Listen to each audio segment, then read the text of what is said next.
you have a chance to speak with Mr. Steele again this weekend? No. Did you speak with Mr. Adams again this weekend? No. Did you speak with Jeffrey Williams? No. All right. So picking up where we left off from last week, you spoke about having to disassociate YSL or Young Slime Life from Rock Crew. Would you tell the jury why it was necessary to disassociate from Rock Crew and rebrand yourself as YSL or Young Slime Life?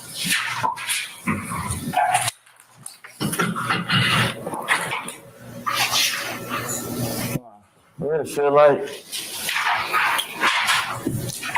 so all the guys that was Rock Crew, they was like older than me. Felt like it was time for me to start hanging around people my age. But why was it necessary to disassociate yourself from Rock Crew and rebrand Rock Crew as Young Slime Life?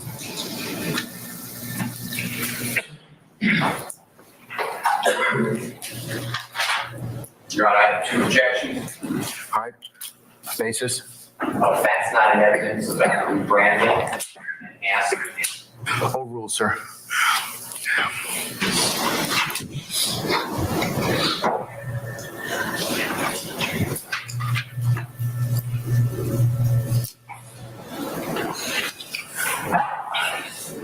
I felt like I was hanging around a whole bunch of older guys who I really didn't have nothing in common with. And it was time for me. I feel like I didn't want to do that anymore. But why did you have to rebrand Rock Crew as Young Slime Life?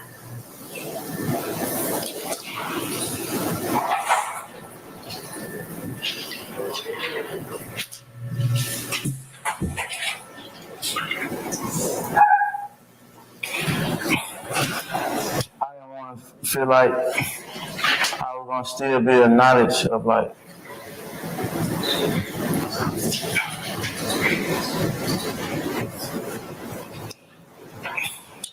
hanging around the older guys or doing stuff that the older guys were doing. Did you testify last week that you, Walter Murphy, and Jeffrey Williams are the founders of Rock Crew, of Young Slime Life? Yes. All right. And did you testify last week when you spoke, we needed to get away from the gang activity that Rock Crew was known for? And so we changed our name to Young Slime Life. Yes. Who is the we that you were speaking about when you spoke to the jury? People who I grew up with, my age group, my brothers, all the names I gave. Those people were those people founders of Young Slime Life? No. Okay, so why then would the founders of Young Slime Life need to rebrand from Rock Crew?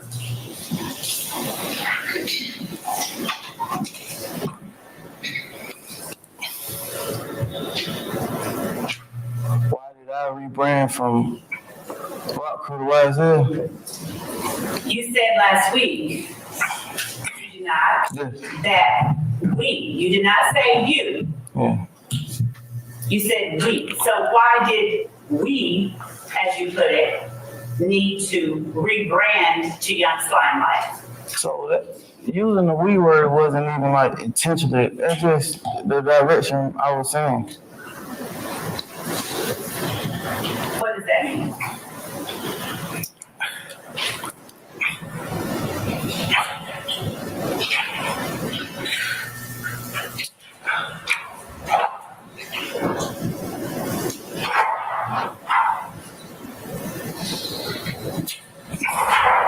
That the words I was using wasn't like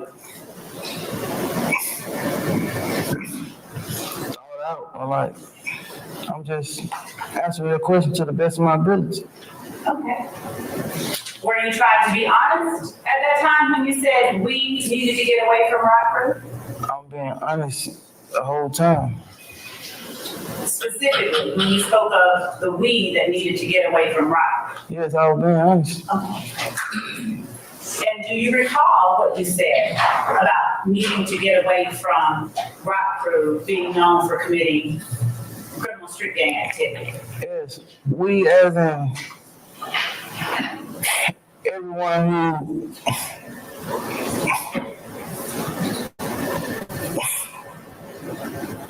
who was willing to do something else. That's we as in that, yeah.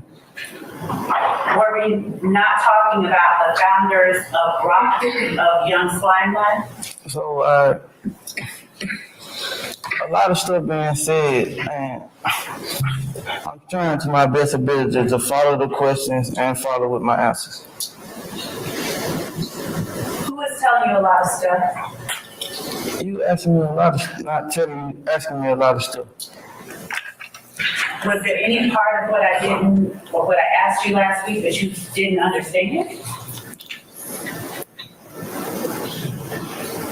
Yes, but I'm making my best to process it. And do you feel like you can't ask me to clarify?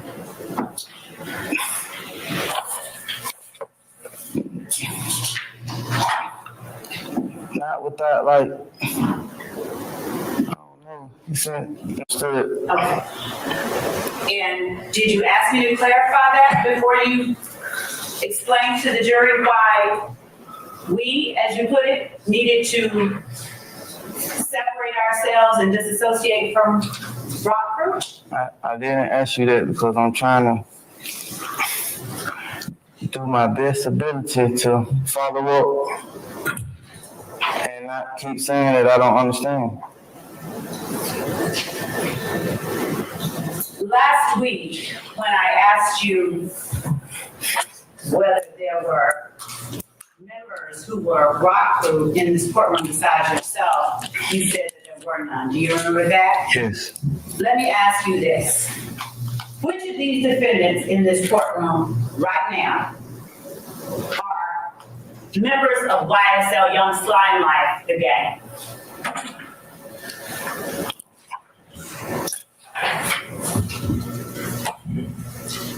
All of them.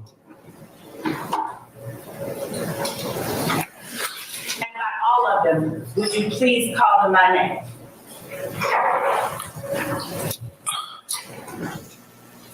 Quay, Rod, other Quay, SB, and yeah.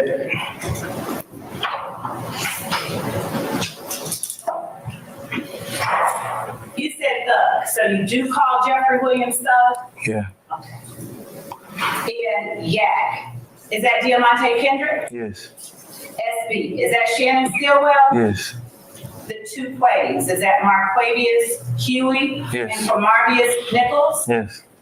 Lil Rod, is that Rodelius Ryan? Yes. All right. Now, does telling on your friends to a jury make you a rat? I don't know. You don't know? No. Why don't you know?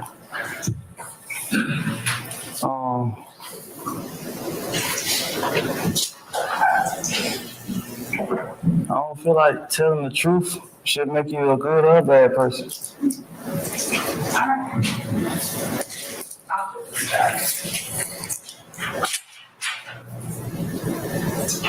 Do members of YSL call Jeffrey Williams King Slime? Yes. And is Slime Life Shorty a part of YSL? Yes. And when we say YSL, are we still talking about Young Slime Life? Yes. Is Slime Life Shorty's real name Wooney Lee? Yes. Is everything YSL raps about make-believe?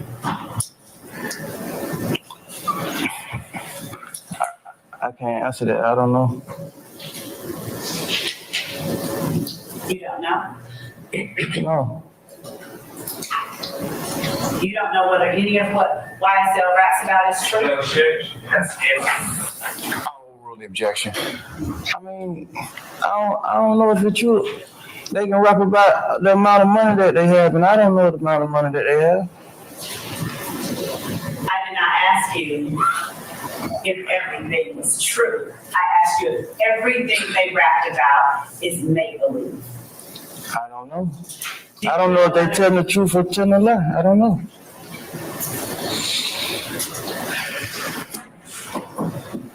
Do you know whether some of what they say is true? Your Honor, calls for speculation.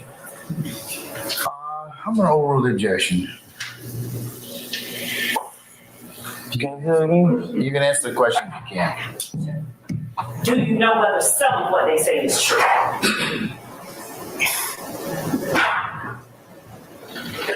It could be some truth in some of the songs.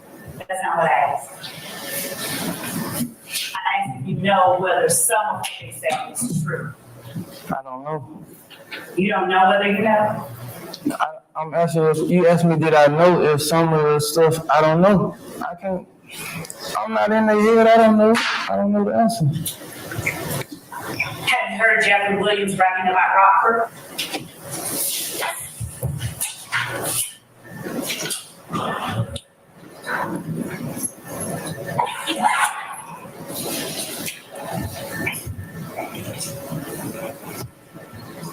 He may have.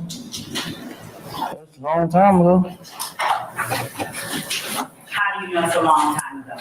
I'm asking if, like, I'm saying, like, he may have, but if it is, it's a long time ago. I don't think, like, no.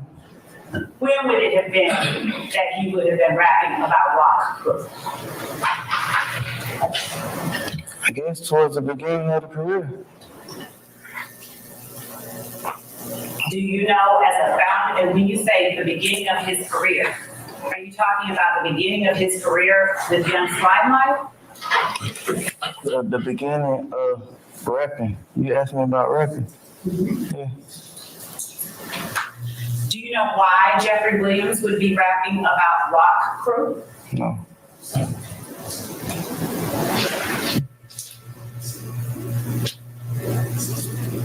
You testified that you associate often with Jeffrey Williams, Thug, SB.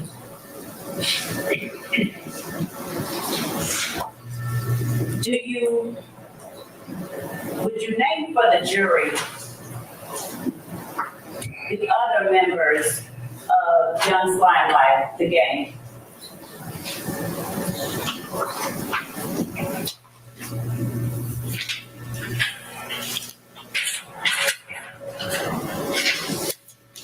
Is Christian Eppinger a member of Young Slimelife, the gang? I really don't even know him. Have you never seen him? I seen him. Does he have YSL tattooed on his face?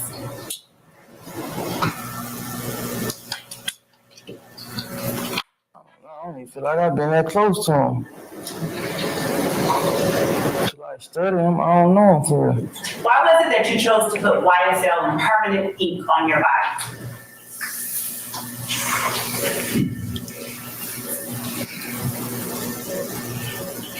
I don't know. I really don't have an answer for that. I just chose to do it. I appreciate your honesty. Is a trap a place where people sell drugs? Yes.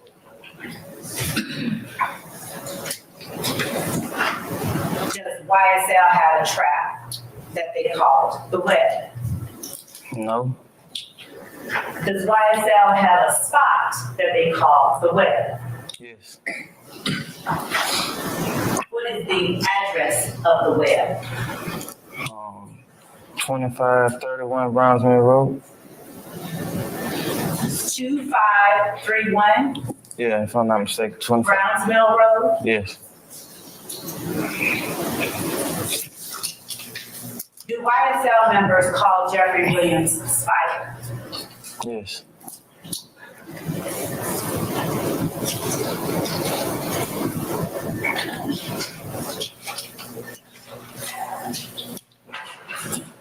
Going back to other members of Young Slime Life, would you tell the jury whether there are other members of Young Slime Life that you associate with? Yes. Would you tell the jury the names of those people?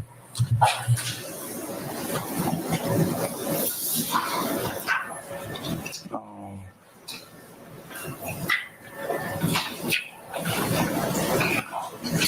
Do you associate with Mooney Lee? yes. How often do you associate with Mooney Lee? Often.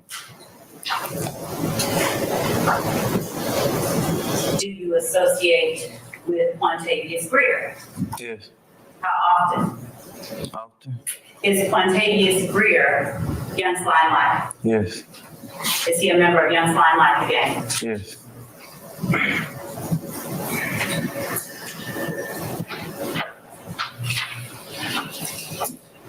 Is Quantavious Greer Stud's brother? Yes. What about Miles Farley? Is Miles Farley a member or associate of Young Slime Life again? Yes. Is Martinez Arnold a member of Young Slime Life again? Yes. Is Martinez Arnold also called Duke? Yes. What about Durante Beebe? Yes. Is Durante Beebe called B also? Nah. What do you call BB. BB. him? And Beebe, is he a member of Young Slime Life again? Yes. Is Javaris Bradford or Tuda a member or associate of Young Slime Life again?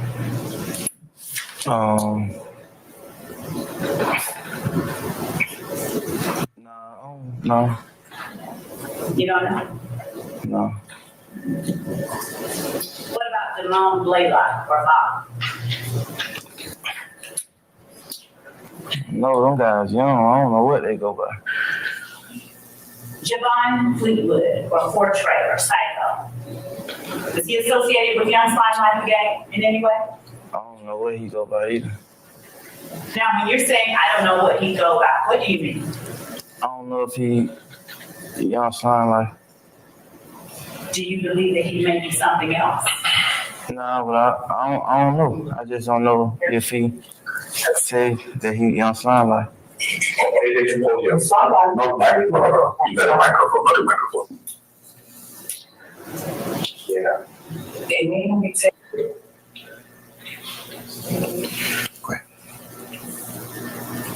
How do you know that the other people we just talked about are members of Young Slime Life, the gang?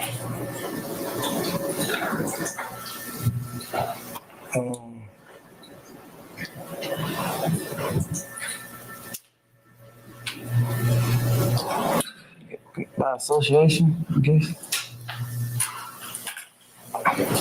Can you explain? 'Cause we all hang with each other. Jamekion Garlington, is he a member of Young Slime Life? Yes.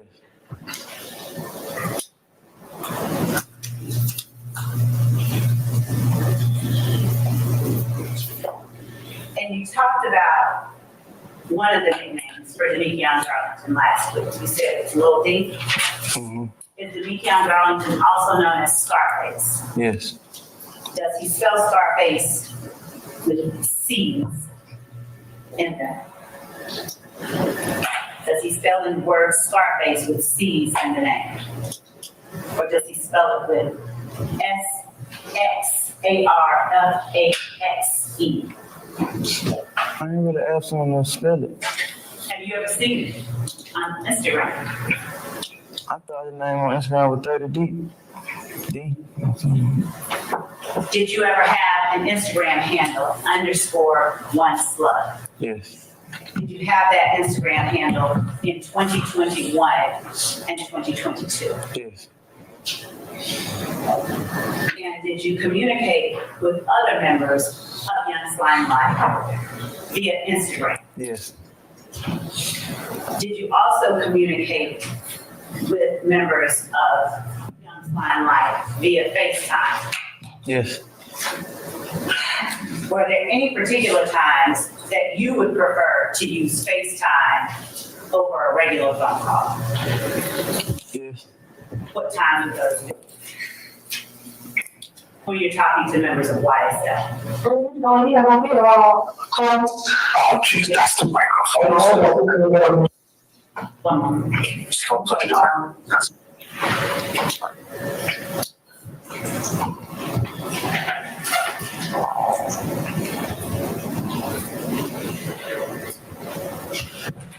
Go ahead, you may answer. I prefer FaceTime over any form of like communicating. It's kind of what the iPhone was made for. FaceTime.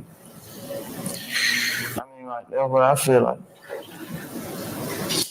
Is Quindarius Zachary a member of YSL or Young Slime Life? Yes. Do you know how long he has been a member of Young Slime Life? Not to the exact. Was he one of the founding members? No. Kenneth Copeland, was he a member of Young Slime Life? Yes. Do you know how long Kenneth Copeland has been a member of Young Slime Life? Not to the exact. No, not to the exact extent. Not to this day. Not to the exact. Okay. Can you estimate?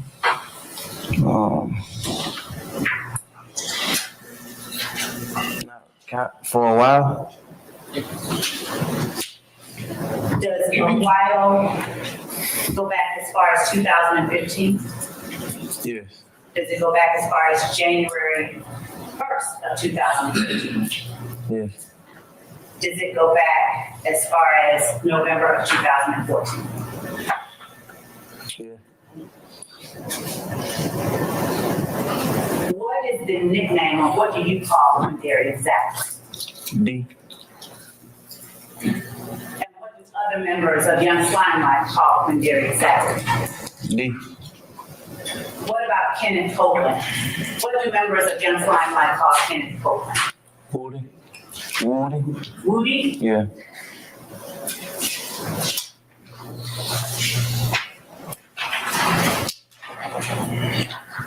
Demise McMullen. Is he a member of Young Slime Life? Do you know him? Yeah. Yeah. Yes. And do you and other members of Young Slime Life call Demise McMullen Nard? Yes. Aquarius Mender, do you know him? Yes. Is he a member or associate of Young Slime Life, the gang? I say associate. Is he a member of Young Slime Life? Or associate? Yeah. Yeah. Associate. How do you distinguish between being a member and an associate of Young Slime Life?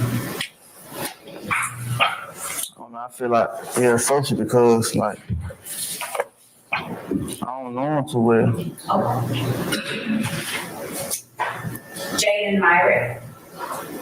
Is he a member of Young Slime Life? No, I don't know him at all. I mean, I know him from the indictment, but as far as the street, I ain't been around him on the street before. Antonio Sledge. Yes. He's a member? Yes. How long has Antonio Sledge been a member of Young Slime Life? For a while. And again, just give me an estimate, a year. Yeah, you can say as far as 2015, 14. He was a member of Young Slime Life in 2014 and I said you can say as far as 2014 or 15. Thank you. What do members of Young Slime Life call Antonio Sledge? Muktum. Muktum? Yes.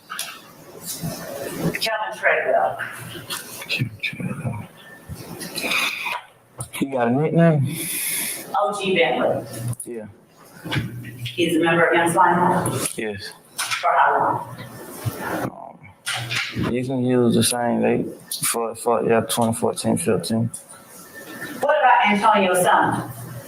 Yeah. How long has Antonio Sumlin been a member of Young Slime Life? You can use around the same time frame. What do members of Young Slime Life call Antonio's son? Obama. Jimmy Winfrey. Is Jimmy Winfrey a member of Young Slime Life? Yes. How long has Jimmy Winfrey been a member of Young Slime Life? You get the same time frame. Around the same time frame? Yeah.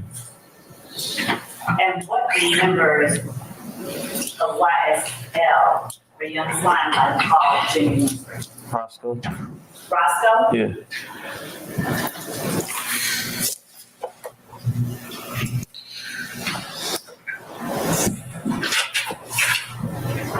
Would you tell the jury some of the crimes that YSL has committed to increase its street credibility?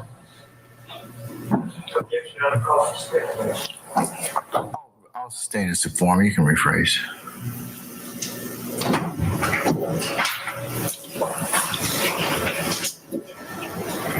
Showing you what has been exhibited. As state's exhibit 16 uniform. I'll ask you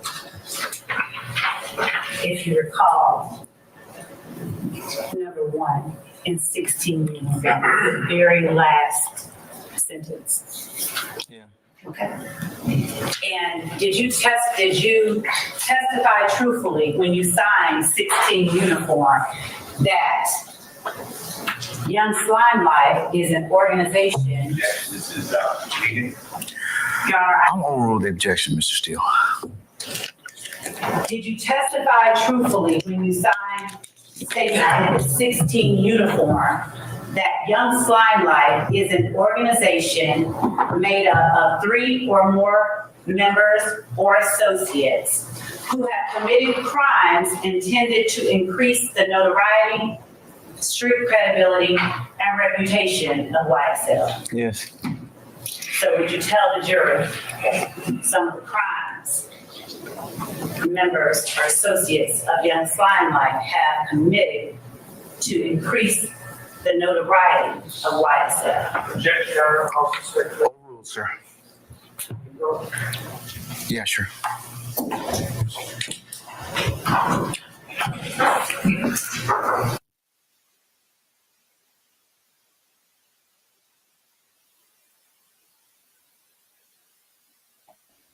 Here we go. Sidebar.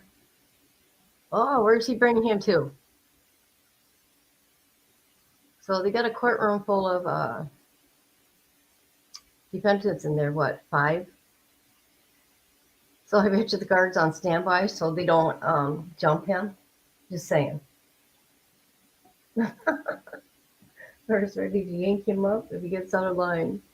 There we go. See how far away they have him from the witness stand? Holy crap. That's crazy. And who said something here? Hey, who are you? You're funny. He goes, what do you say to me here? I said I'd like trials. What do you say, like Amazon?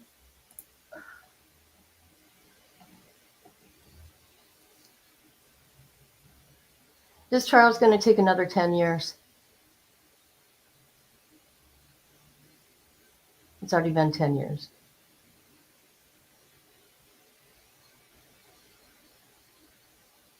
See, they're not happy over there. That guy's talking. He really hasn't said anything so far. You won't get direct answers from him.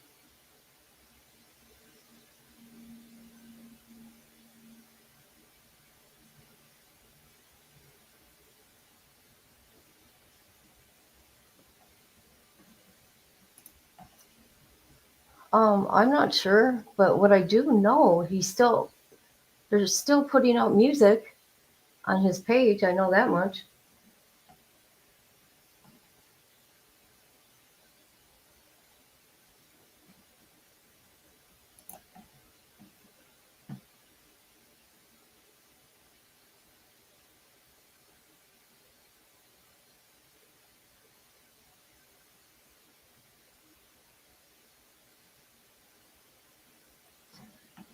Hey, I'm old too, and I don't care about my grammar either.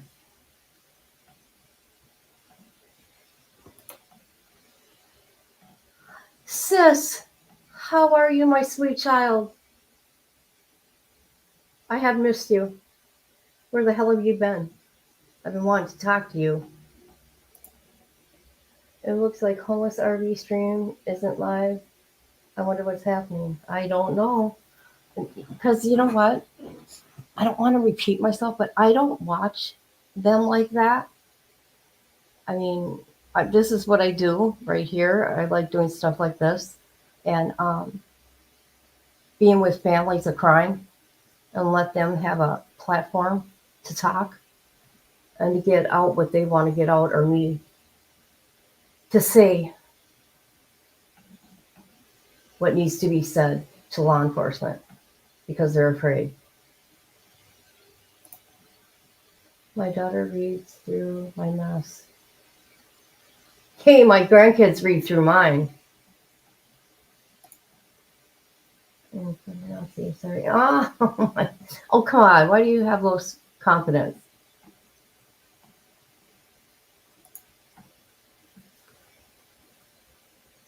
Running a business is hard. Yeah, I know. You know I still love you. You'll never get rid of me. You know that, right?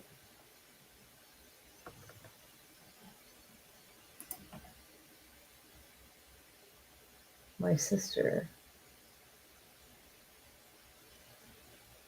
Oh, okay. I got it. I'm like, what?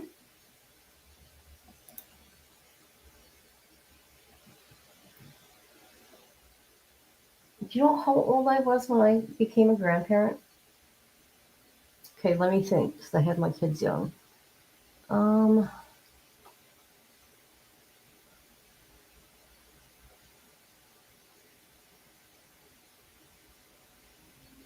34. 34 years old.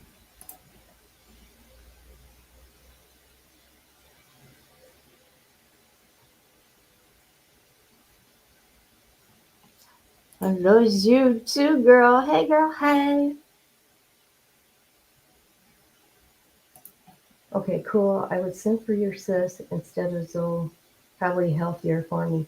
Okay, so they're saying you're a simp for Zoe? Oh, that's awesome. So is my son. He still is. Pretty proud of him. He's a good dad.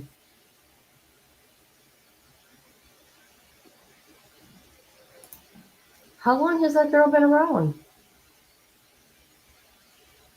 I've known of her for a couple weeks now. And honestly, I feel really bad for her in the sense of this mess that she's involved with. But you know what? She's young. You can't tell a 19-year-old otherwise, you know what I mean? They got to learn it for themselves, sadly.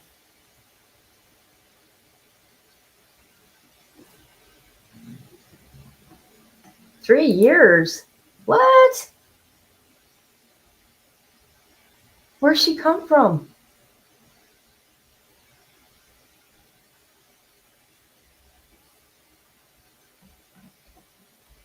Yeah. I mean, I can give my, opinion nicely.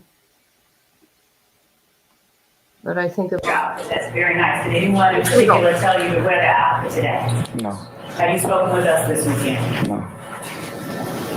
Mr. Stevens, would you tell the jury how it is that you were able to make factual acknowledgement, number one, truthfully at the time that you signed State's Exhibit 16?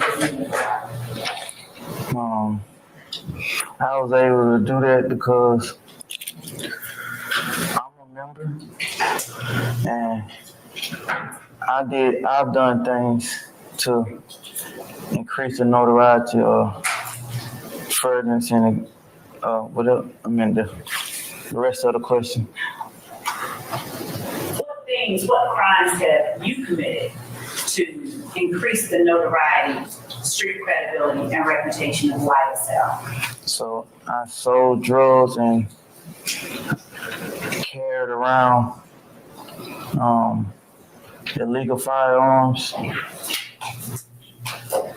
did those things increase the notoriety, street credibility, and reputation of Young Slime Life?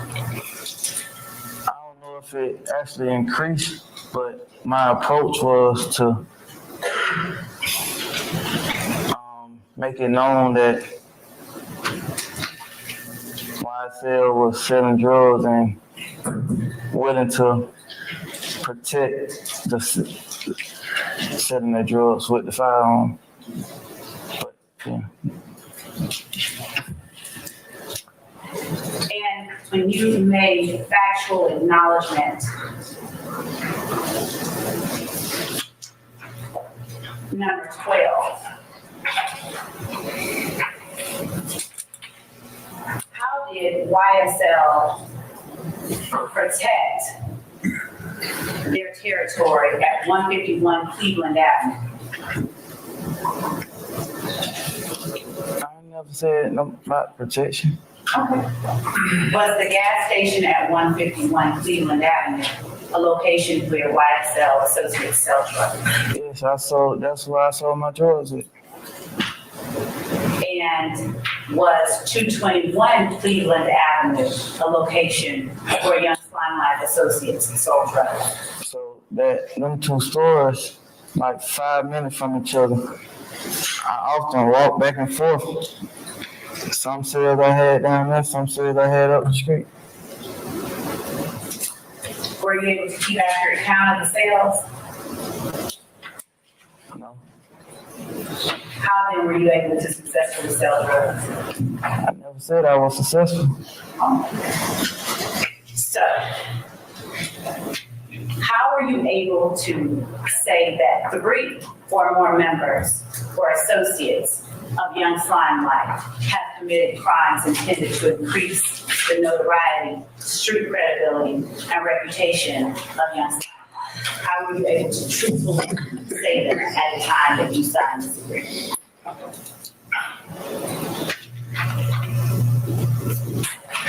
Because I was selling drugs and I know for a fact that Sledge knew that I was selling drugs. And yeah, I knew they knew that I was selling drugs. Who are the other 2 people, since you said in this acknowledgement that 3 or more members or associates of Young Slime Life have committed crimes meant to increase the notoriety, street credibility, and reputation of Young Slime Life? Who are the other 2? So I Relevance? Overruled, sir. Overruled. Thank you. I really thought that I would use myself, that I counted as the 3. I had a friend who passed. He was a member. Me and him often sold drugs together, and we had the same goals.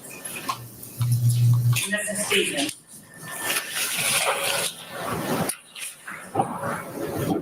Do you contend at this point that somehow you thought you constituted 3 or more members of Young Slime Life? Yes, I really thought that I can be Yeah, I really thought because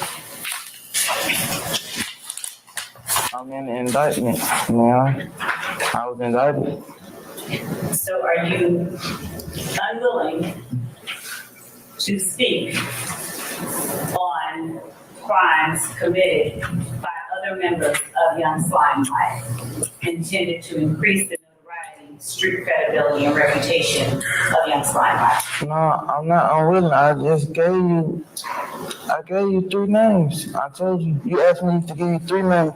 What three? Ms. Love, before you posit more questions, I believe we have some folks who need to take a comfort break. So I'm just gonna pause you at that point in time. Ladies and gentlemen, we're just gonna recess for about maybe 10 minutes and let everyone who needs to take comfort go ahead and do so. All right, so, ladies and gentlemen, all rise.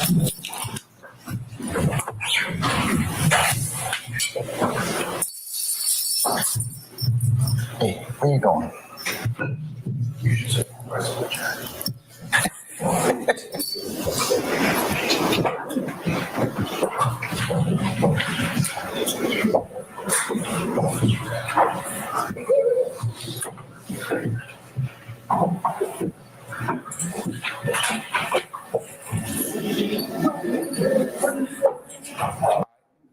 Please be seated, ladies and gentlemen. Our jury has left us. All right, Mr. Stevens, you can go ahead and take your comfort break too, sir.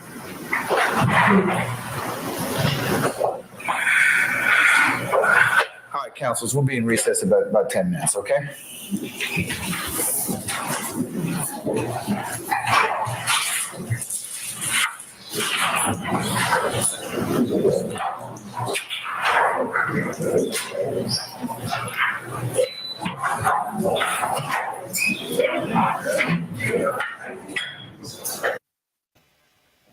Well. See where the stand is there? They got the guys on the whole other side of the room. That's funny. Oh my God, I'm so sorry about your mom. It is the worst thing ever, losing your parent. Because you know that I lost my mom. I know my dad's got cancer too, so. Yes. Okay,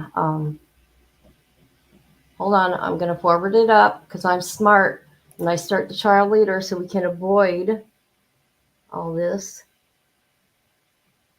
Because they're on break more than they're in the courtroom, I'm telling you. See, look at this shit. Here we go.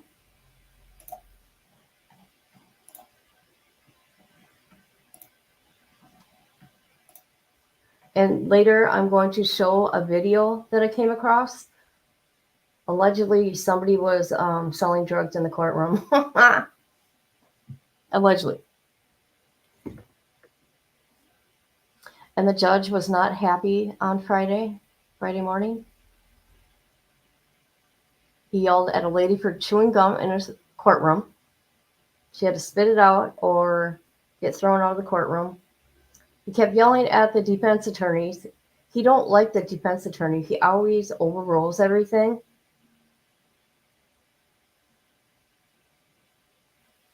And I don't care for the prosecutor right now. So far. That's just my humble opinion about this. Let's do this. Come on.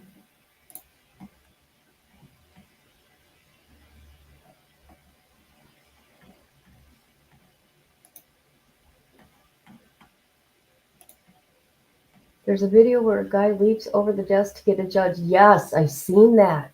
Boy, that was crazy.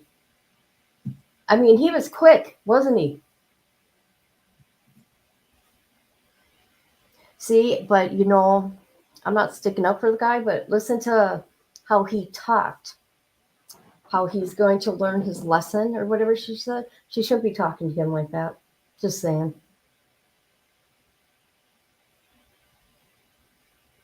In my humble opinion.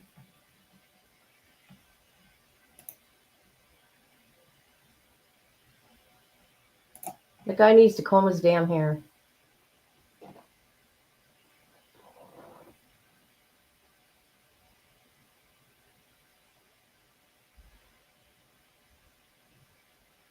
She's getting a little more answers out of him this morning so far than she had in a whole week. He's like pulling teeth. He's not really giving up hardly anything. So I don't know why they have him as a witness, honestly. But I do know he took a plea deal.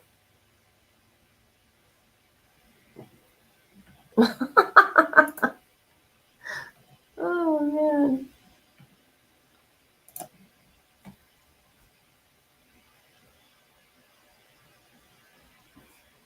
Trying to escape.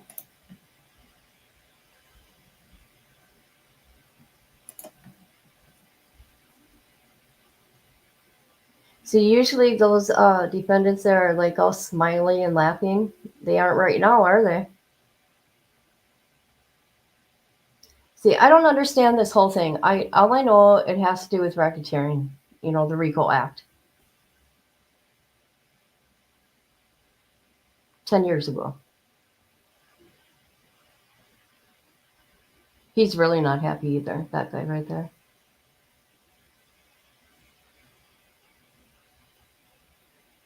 Could be, could be, could be.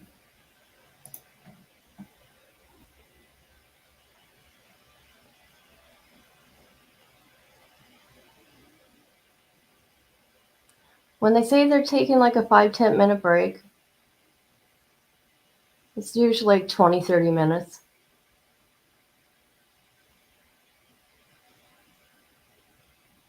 Grandma, where the hell are you? Why aren't you here yet?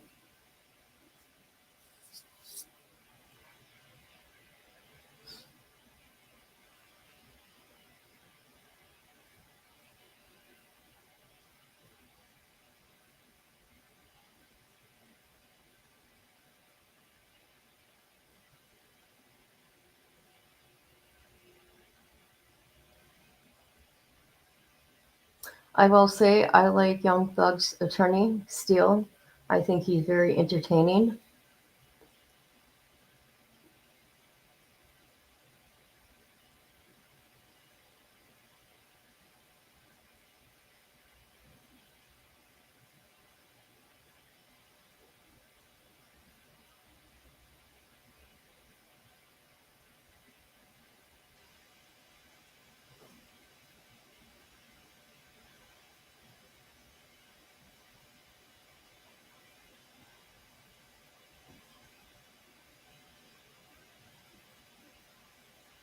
Come on, let's get to it. What the hell are you guys waiting for?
Sorry about the silence. I had to take a phone call. What the hell are they waiting for here? Get with it.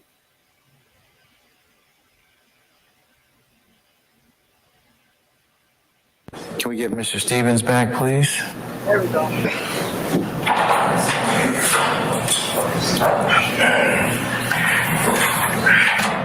Council's, defense counsels, there's an administrative issue in regards to sound and our technical requirements. If you could please turn on your microphones on your tables so that for a couple reasons. One, we can better hear you and it makes a better record, okay? Because Miss Weaver's got to do that. The other reason is that there are other participants listening to this particular trial, both in 8H and other places, and we are getting a number of comments that they can't hear you. So if you need, and I know that you're probably saying, well, I need to have some private conversations. Well, when you have those conversations, you can cut your mic off or do whatever else you want to do. But as a default position, leave your microphones on so that you can better be heard. And the microphones are mobile, so you can, if you want to sit there and make the objection, that's fine. If you want to rise and make your objection, that's fine. But take your microphone with you or as you stand, so we can hear you. Okay. Just been asked to make that announcement to you, so we can kind of better hear one another. Okay. All right.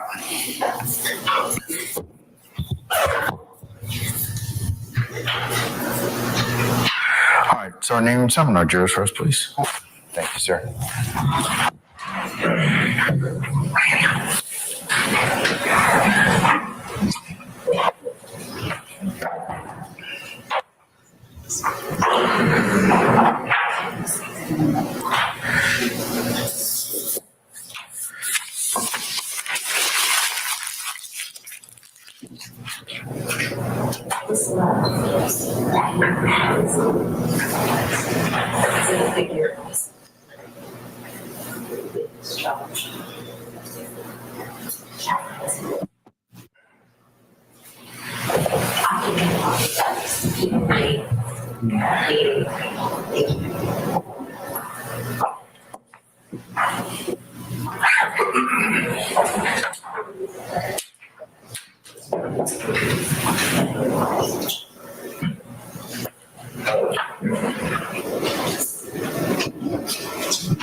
Please be seated. All right, thank you, sir. Name room. All right, madam, you may continue. Thank you. Mr. Stevens, when we broke for the break, you were talking to us about factual acknowledgement number 1. Would you please tell the jury who it is that he said passed away that was YSL, who committed crimes in furtherance of YSL? Yeah. Who's that person? Darius. Darius. What was Darius's last name? Ford. And when did Darius Ford pass away?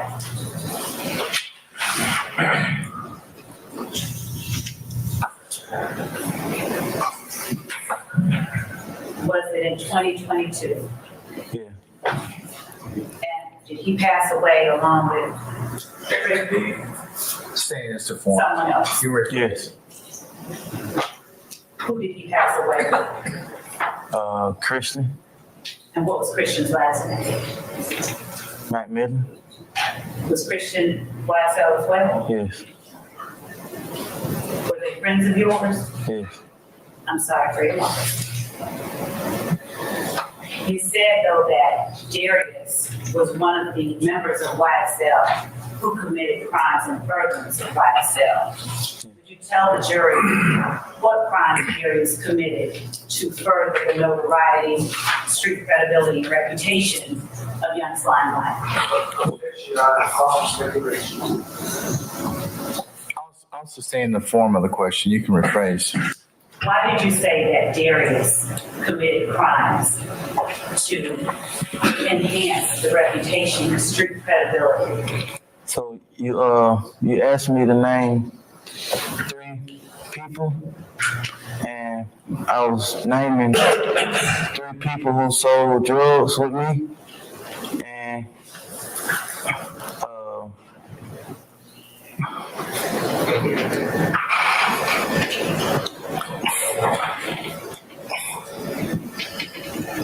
we often let it be known. Well, they often let it be known that they wanted to do what I was doing.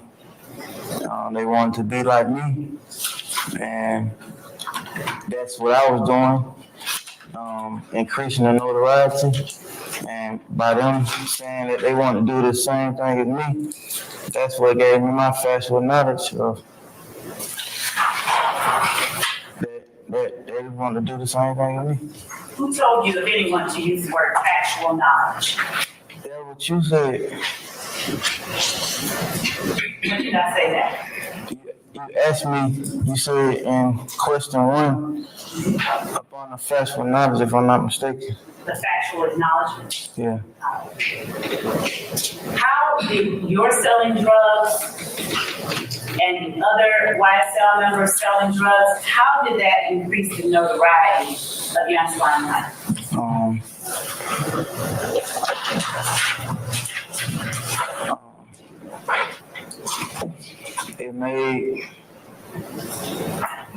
I feel like it made people notice us because we had nice clothes, we were dressed nice, and we had money. And selling drugs allowed you and other Young Slime Life members to be more flashy? Your Honor, leading question. I sustain the objection as to form. And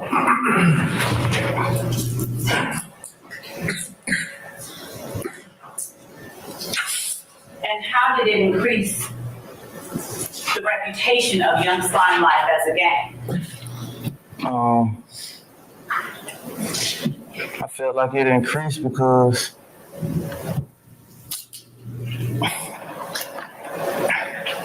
people were seeing us like have money and look nice, so it made it seem like what we're doing was being increased. I mean, like, yeah, go ahead. They're all finished. Did you let it be known that you were Young Slime Life while you were selling the drugs? Yes.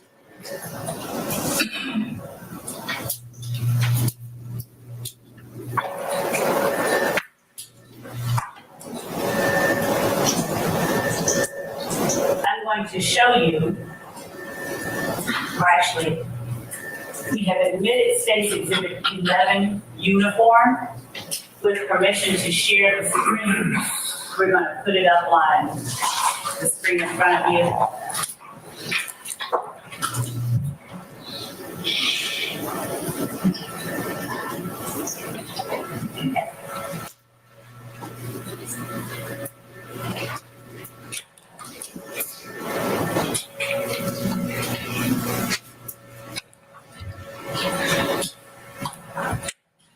Would you tell the jury who it is that we are looking at in State's Exhibit 11 uniform? Demekian Garden, D, Who else? and me. Go. Okay. Point to the jury where you are on that photograph. I'm in the back. And what is it that you're doing with your hand? It looks like I'm pointing up. And what color is the outer article of clothing that Demekian Garlington is wearing? Red, What color is the hat that he is wearing? red, What color is the hat that you are wearing? red. Do you still claim sex, money, murder? I told you I claimed sex on murder. Do you still claim sex, money, murder? No.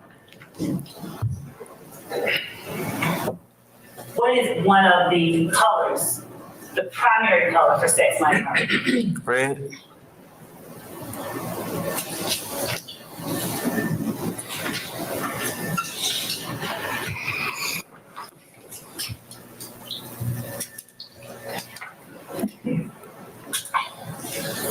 I'm now showing you what has been admitted as State's Exhibit 11 Uniform Bravo.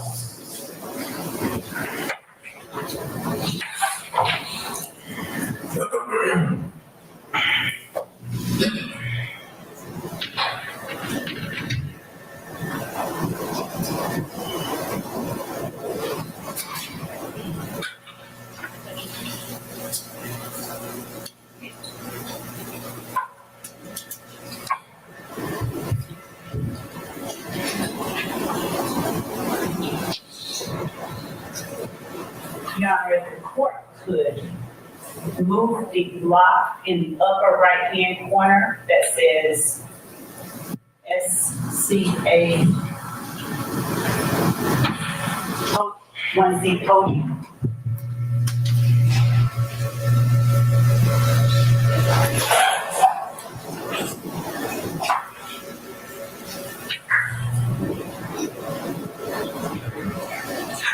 Cannot be moved, but we'll just do this.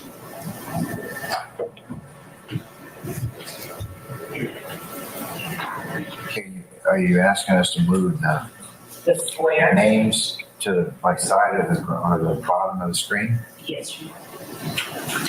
And the meeting time.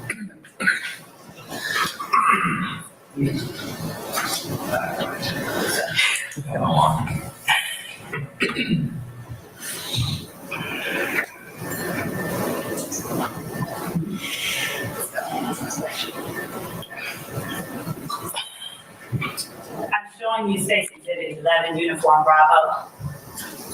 Would you tell the jury, and I'm going to just point to the various parts. Would you spell out who made the post in State's Exhibit 11 Uniform Bravo?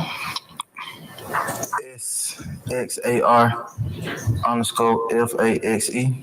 And were you tagged in this post? Yes. And how are you tagged at this time? What's my tag name? Yes. ORIGINALSLIME underscore SLUG. Okay. Now, are there emojis underneath that particular post? Yes. What are the emojis? A snake emoji, a bee emoji, What color is the snake? green, All right. And what color is the bee? bee, red. All right. Is green one of the primary colors for Young Slime Life? Yes. Is red one of the primary colors? Yes. And that bee, is that for blood? I don't know. I ain't put that. I'm going to now show you what has been admitted as State's Exhibit.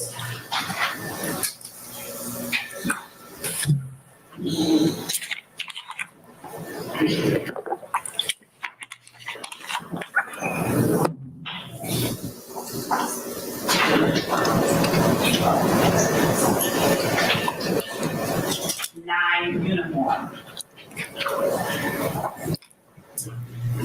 Would you tell the jury one more time who that is that's depicted in 9 uniform? Me? All right. And what is on your arm in 9 uniform? Is that a star? Yes. Is it colored in red? Yes. Does it have a B in the middle? Yes. What does your B stand for in the middle of that red star? Can I explain? You can tell the jury what it stands for. So, The B. can I explain it though? You definitely can explain. I'm asking you what the B stands for, though. Yeah, I'm trying to explain what it stands for. Okay. So, I got this tattoo in juvenile. As you can see in the far back, the ink wasn't real. I got it like picked in with a staple. So when I came home from juvenile, it was just like an outline with no color in it. So Boo, I'm gonna tell you.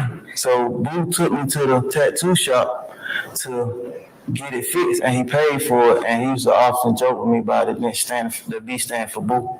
What did you mean for it to stand for? I just wanted it fixed. It was ugly to me. Did you ask for a particular letter? It was already outlined. And so what was it standing for when it was outlined? Boss, it got nice in the middle of it with gamble. Okay.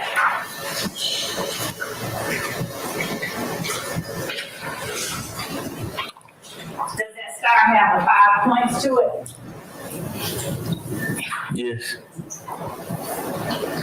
Yeah, what I did that? I'm going to show you now what has been admitted as State's Exhibit 12 uniform. Would you tell the jury who all is in State's Exhibit 12 uniform? Your Honor, is the screen touch sensitive? Can you circle on it? I need to try. Okay. Would you tell the jury who is listed in State's Exhibit 12 uniform? From my left. Circle it and see Oh. if you can. Okay. It's not going to be touch sensitive? Okay. How about you just go ahead and tell the jury? Tell them what they're wearing. From my left, that's Antonio Sledge. Got on black. In the middle, Shannon, he got on black. And far right is me. I got on red and black. All right. Shannon, is that Shannon Stillwell? Yes, Is that the person you call SB? yes, And is that the defendant in the courtroom today? yes. What is Sledge doing with his hands?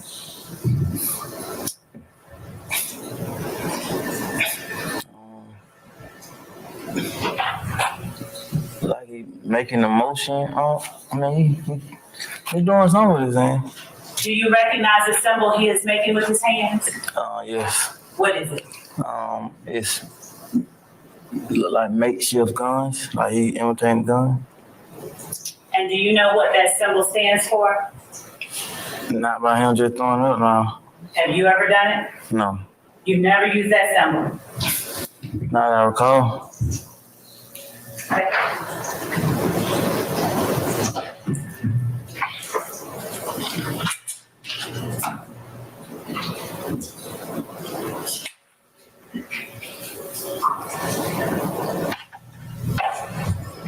Do you know what Shannon is doing with his hands? Throwing up 3 fingers? Do you know what it's meant to stand for? No. When you were identifying Thug as a member of Young Slime Life earlier,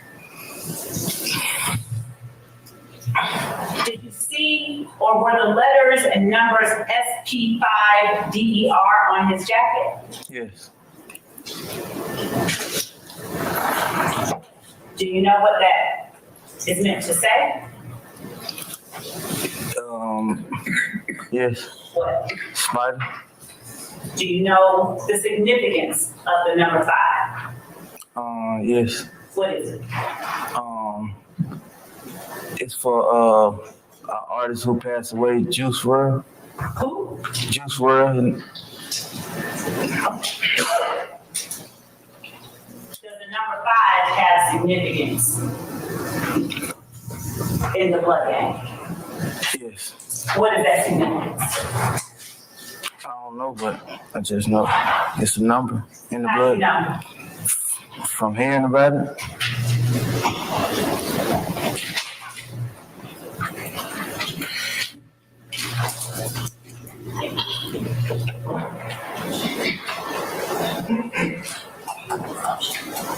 I'm going to now show you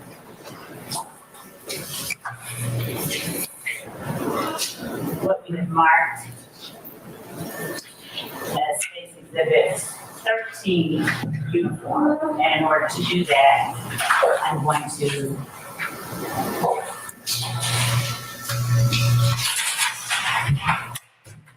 Ask for permission to approach, Your Honor. You may, madam.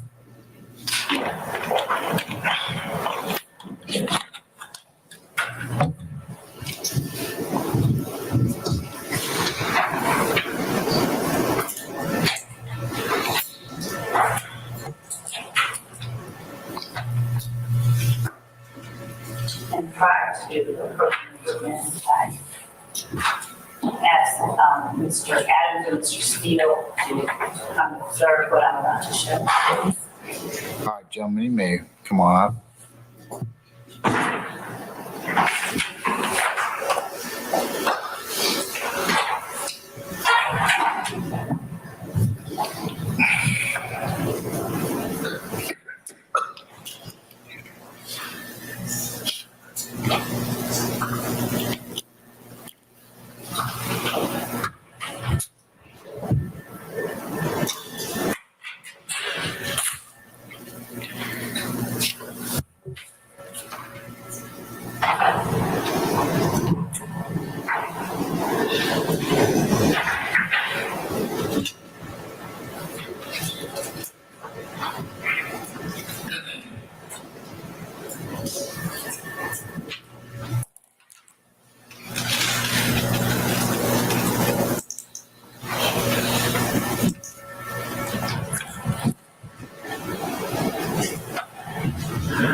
Mr. Stevens, I'm going to ask you to take a look at what I have labeled as Stacy 13. Okay, and I'm not going to show it to the jury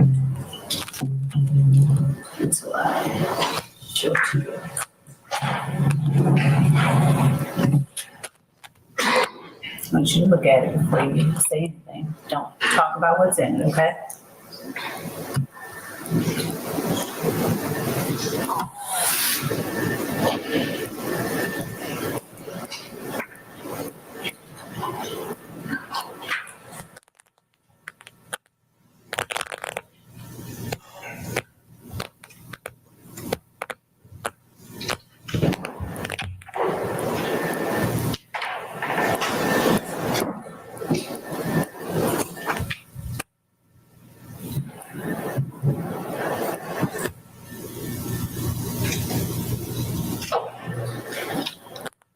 Did you have a chance to see the 40-second clip that is labeled as State's Exhibit 13U? Yes.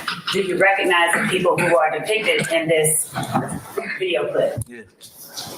Is it an accurate depiction of you and the other persons depicted in the video clip? Yes. Your Honor, the state tender State's Exhibit 13U as evidence. Any objection to 13U? No, sir, not the first, part. All right, 13U is admitted and may be published as you see fit.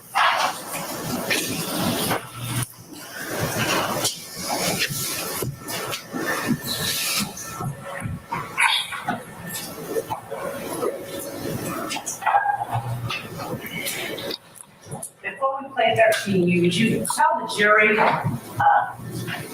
if you know who YSL Buck or Buck is? Do you know a person who goes by that name? Yes. Who is that person? A friend. Is that person a member of YSL? Yes. And in that context, are you meeting Young Slimelight? Yes.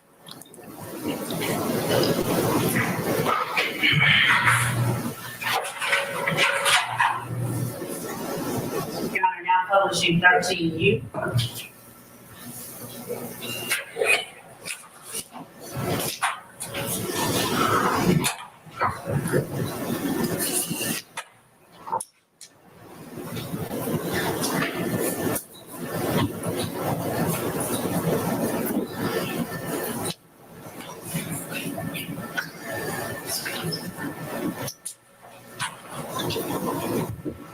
sharing this sound.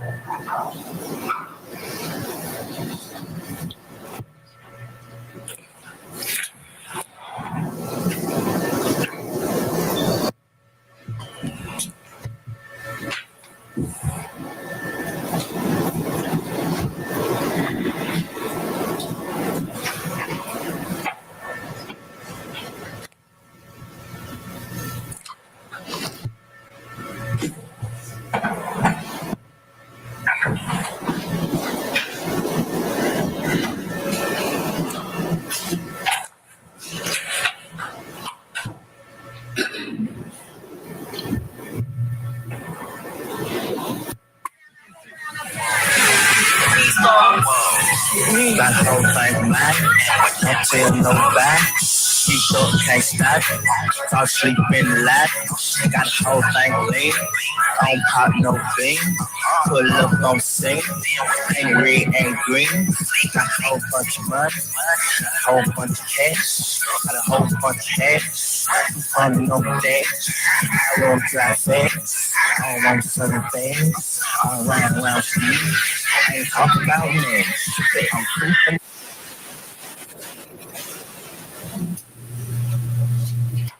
Mr. Stevens, would you tell the jury what you were doing with your hands at the beginning of the video? I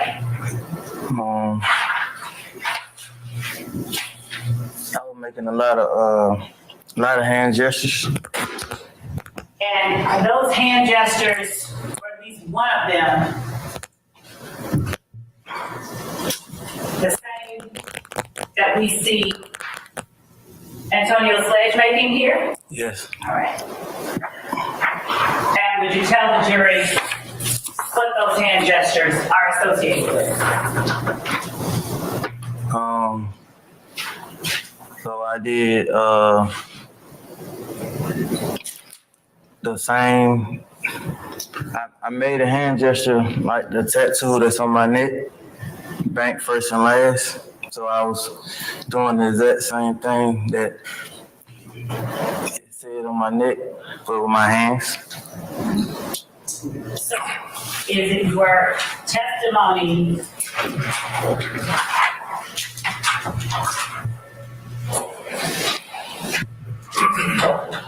he's back.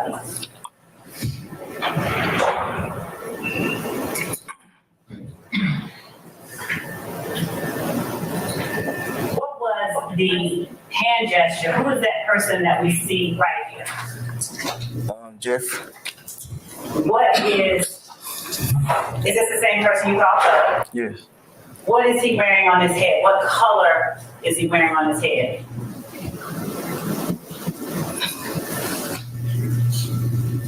You probably can say red. It look like a bright orange though, but you can say red. I know that's what you getting at. Red. What is he doing with his left hand? Making a symbol as it's a gun. Does that go back to you?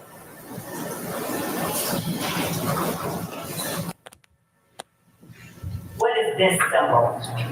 That's a B. For what? What you saying? What it's the what he throwing up? I'm saying, do you recognize the hand? So a B stand for blood.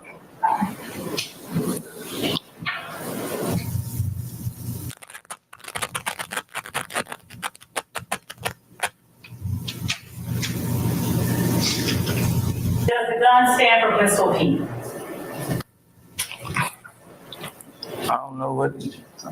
Let's look at yours then.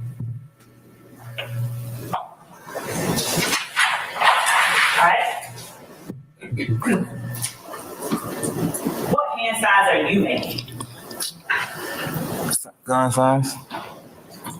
Why are you holding up gun signs? Because it go with what I was doing in the whole video. What are you doing? I was making hand gestures that go with the tattoos on my neck, BFL.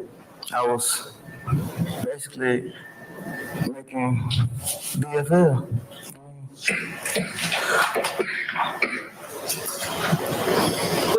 see in what you're doing right now? It's paused. It look like it's before. If you can play it, you can see. Hold on.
Okay, so how was that? Okay, first and last. Go ahead. It's the same L like the L I got on my neck. It's the same thing as a gun. Okay. What did you just do? Right here. Could you make those signs for the jury?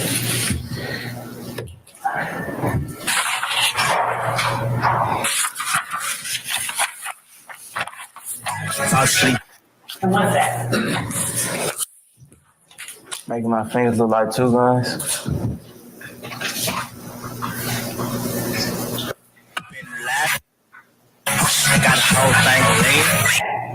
Making my fingers look like two guns.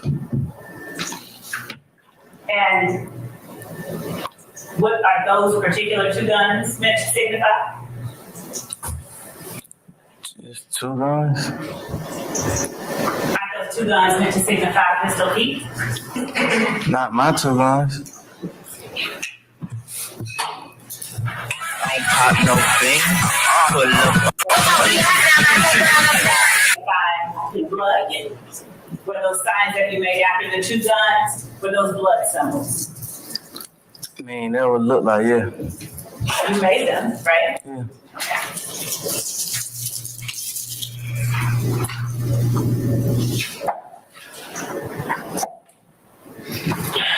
I'm gonna go down to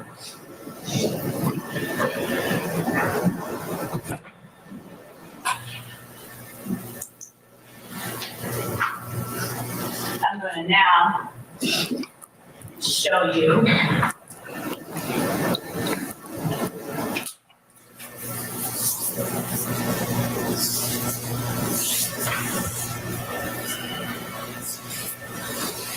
will be marked as facing to the 18 youth. But of course, indulgence, I ask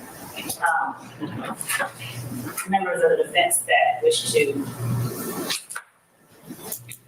look at 18 youth.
down what has been marked as State's Exhibit 18 uniform.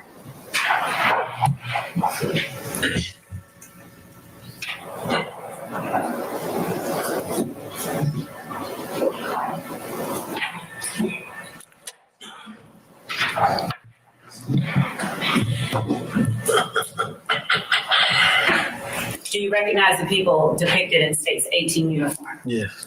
And do you recognize yourself in State's 18 uniform? Yes. Is this an accurate depiction of you and the other persons in 18 uniform? Yes. Are you all singing one of Thug's songs, you in 18 uniform? Yes. All right. Your Honor, the state tenders 18 uniform as evidence. Any objection to state's 18 uniform? None of it happened, none of it happened this quick. All right, state's 18 uniform is admitted and may be published as you see fit. Thank you.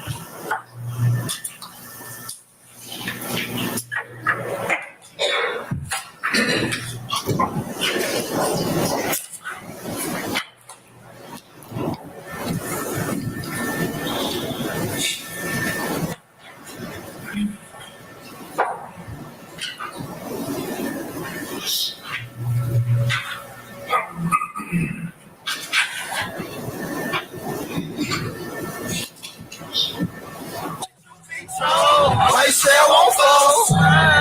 Niggas ass off from the balcony, walk into the house and change clothes. White cell wiping nigga nose. We don't give a damn if it's $1 out, no, we gotta have it. I just think 2 feet tall. Would you tell the jury who it is that we are looking at here? That's me. All right? And who is the jury looking at here? Walter Murphy. And what other name do you call Walter Murphy? DK. All right. And does he have DK in his forehead? Yes. White cell won't fall. Who is the jury looking at here where my pointer is in the upper right-hand corner of the screen? Jeff. Jeffrey Williams? Yeah. Young Thug? Yeah. All right. Who is the jury looking at where my pointer is who has on the light gray hoodie? Quindarius Zachary. And what do you call Quindarius Zachary? D.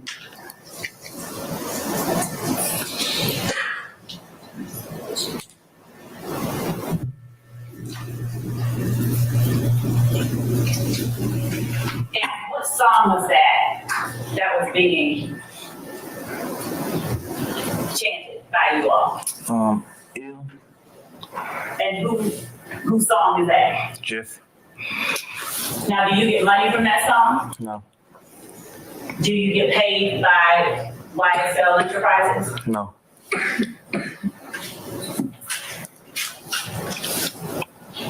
Do you get anything for being a founding member of Young Slimelife? No.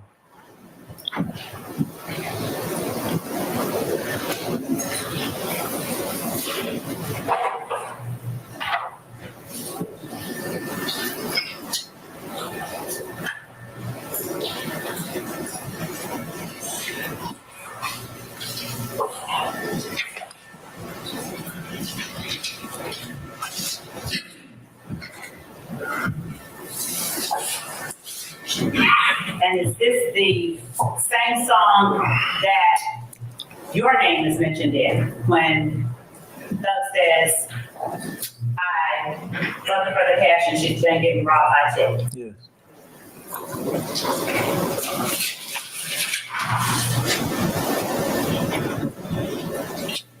I'm going to now show you what has been marked as State's Exhibit 19U. With court's permission, I will share with counsel and make sure that they are familiar with what I'm about to say.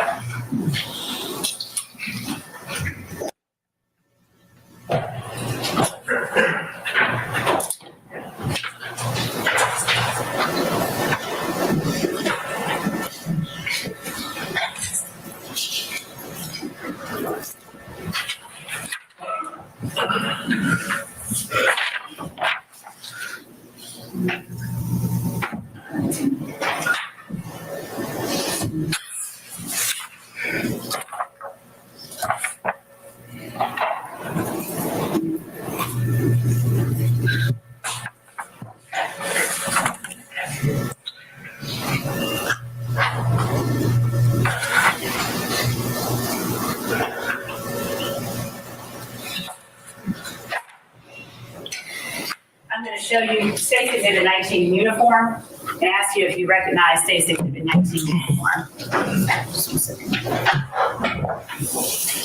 Yes. Do you recognize the people who are depicted in State's Exhibit 19 uniform? Yes. Are you shown in this picture? Yes. Is this a fair and accurate image of the people who are depicted? Yes. Your Honor, the state tenders for evidence State's 19 uniform. Any objection to state's 19 uniform? Not on behalf of Mr. Williams. All right, hearing none, state's 19 uniform is admitted and may be published as you see fit. Thank you. I'm now showing you what we have labeled as State's 19 uniform Bravo. Do you recognize the people who are depicted in State's 19 uniform Bravo? Yeah. And are those the same people depicted in State's 19 uniform? Yeah. And is that an Instagram post by the person you just named? Mm-hmm. Do you recognize it? YSL Buck. Yes. Is that a fair and accurate depiction of that post? Yes. State tender State's 19 uniform Bravo. Any objection? Not on behalf of Mr. Williams. All right, state's 19 uniform Bravo is admitted, may be published as you see fit. Thank you, Judge. And now showing you State's Exhibit 20 uniform. Do you recognize the people shown in State's 20 uniform? Yes. Is this an accurate depiction of the people who are shown in State's 20 uniform? The state tenders 20 uniforms evidence. Any objection to state's 20 uniform? Not on behalf of Mr. Williams. All right, 20 uniforms admitted, may be published as you see fit. Thank you.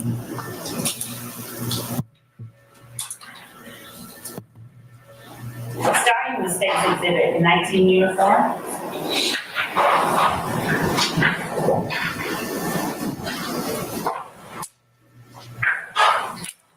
Mr. Stevens, would you tell the jury who it is that we are looking at in State's 19 uniform?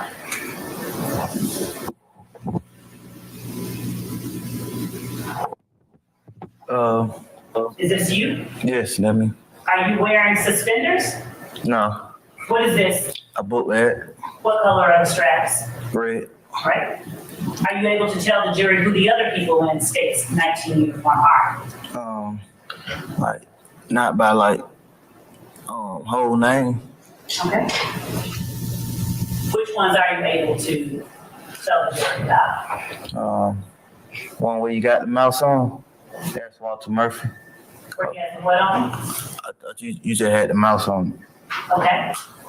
And who is that above Walter Murphy? Quindary Zachary. What is Quindarius Zachary holding up with his hands? YSL. And who is that to Quindarius Zachary's right?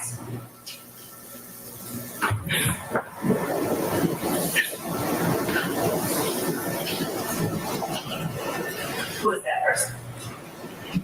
I really don't know. Okay. Is that person holding up a YSL sign as well? Yes. Are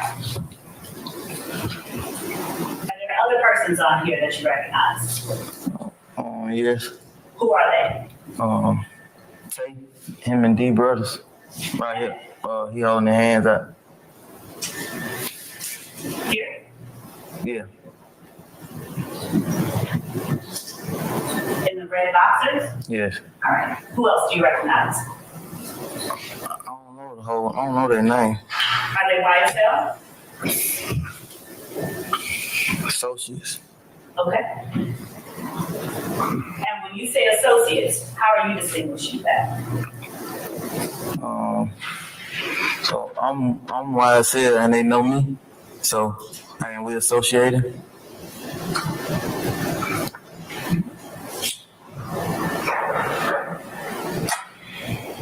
Showing you State's Exhibit 19 uniform Bravo.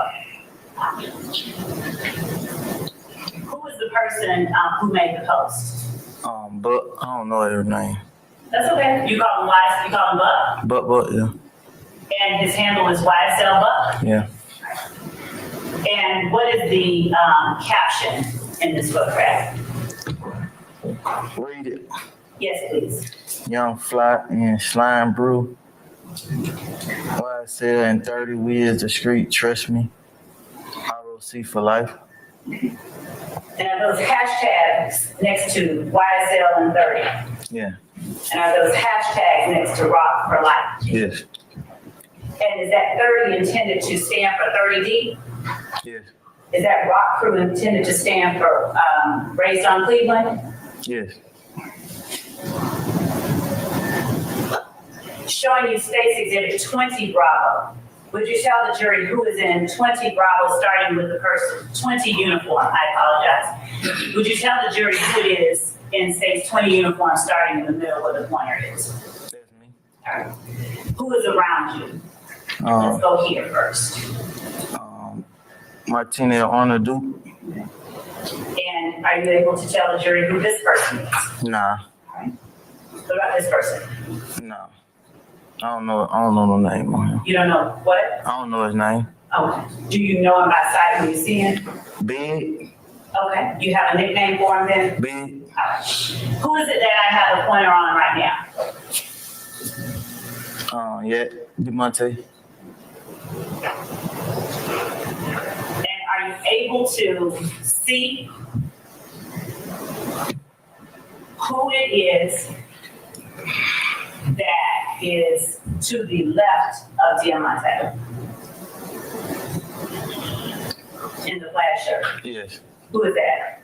Shannon Stillwell. And who is just beneath and to the left of Shannon Stillwell and right behind your left shoulder?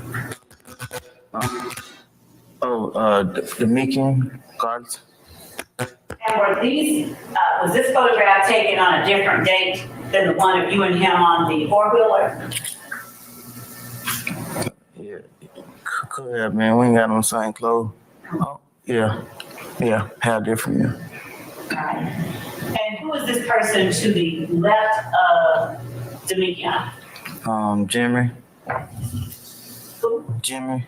What's his last name? Winfrey. Is that the person you call Pee Wee Roscoe? Yeah. Who is this person here below Jimmy Winfrey? Antonio Sledge. Is that called Mom Tom? Yeah. Who is this person here that the pointer is on? Hell, I don't know his name. Do you know the name of the gentleman in the back with the gold hair that the pointer is on? Yes. Who is that? Jeffrey. Is that fellow? Yes.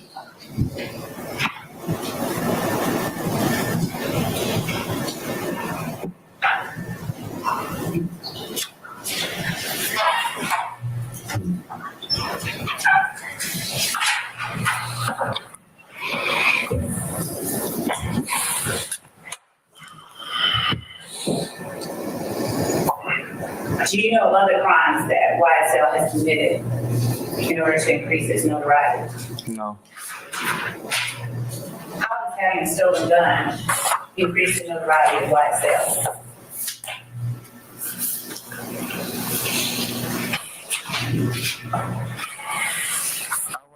I didn't say that having a stolen gun increased the notoriety.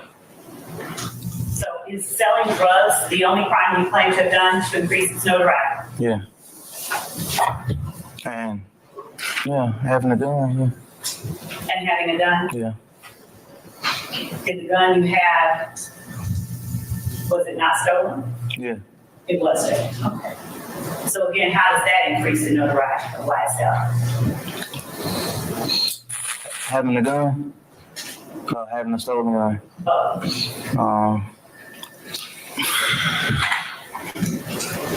Compound question, objection. Whole rule, sir. Having a gun, like you gonna protect your by selling drugs, gonna help you protect your drugs.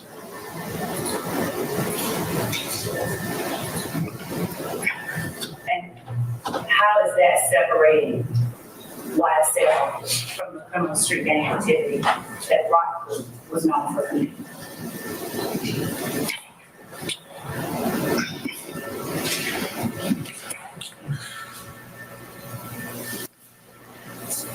I don't know. I'm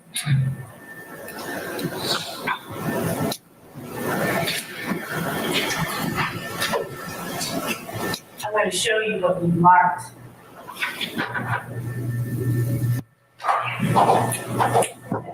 Stacy's is 21U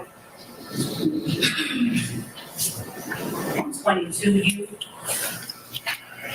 as well as 23U, 24U, and 25U.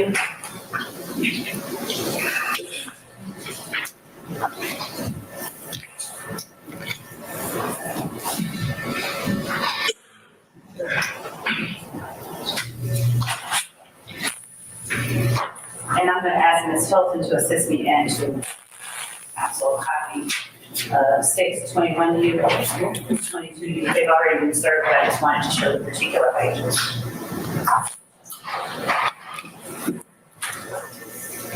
Showing you 21U. Would you look at 21U and tell me if you recognize, or if you are identified in 21U? Is your Instagram handle in 21U? Yeah. All right. And in 22U, is your Instagram handle identified in 22U? Right. And 24U, I'm using as a placeholder until, Your Honor, we have a clearer copy. So I have called it 24 Uniform P. Do you recognize the conversation that took place in 24 Uniform P? Yes, and particularly. You can see that? Yes. I can see that. It's blurry. You can read it? No, Okay. it's blurry. No. Can you see what's in 25 Uniform P? This one a little better than that one. Do you recognize the conversation? Yeah. Is that an accurate account other than the circle and the highlights of that conversation? Yeah. And is this an accurate account of the conversation in 21U and 22U? Yeah. Your Honor, the state tenders 21U, 22U, and 25UB. I want to ask you as well before we ask for admission, 25UP, is this an accurate reflection of the participants in the thread shown in 25UB? That one kind of blurred too, but it's the same thing. Though. Are you able to see the names, yours in particular? Yeah, I can see my name. And are you able to see the other names? Yeah. Okay. Is this an accurate reflection of the participants in the thread in 25UB? Now that you point them out, just like. And here you are. Oh, now I was saying now that she point the names out, I can see it. Like, but I couldn't just see it by you holding it up. And you're referring to what document, sir? 25U. Your Honor. 25U or 25U Bravo? 25U and 25U Bravo. Okay. Council's any objection? We'll take it in order. 22U, Okay, I'm just looking for you. 24U, Say your honor. 25U or 25U Bravo? Say. Your Honor, we didn't ask for 24U to be admitted. 21. I didn't admit 24 uniform yet. You just, because of what you told me. All right. 22U, 25U, and 25U Bravo are admitted, may be published as you see fit. And Your Honor, we asked for 21U as well. Any objection to 21U, councils? Not that, this All right, 21U is admitted as well Thank you, Your Honor. and may be published as you see fit. Thank you, Your Honor. And Your Honor, at this time, I'm tendering State Exhibit 23U, which is a self-authenticating document. It is the certified conviction of Mr. Stevens.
Any further, anything further as it pertains to 23U? Any objections to 23U? I don't object except for what you mentioned previously. We take up that later. Okay? All right. Unless there's any other objection, states 23U is admitted and may be published as you see fit, given the court's caveat though. Thank you, Your Honor. All right. And before we do that, madam, since this may take a little bit, it's the lunchtime hour. Ladies and gentlemen, you up for some lunch? What do you think?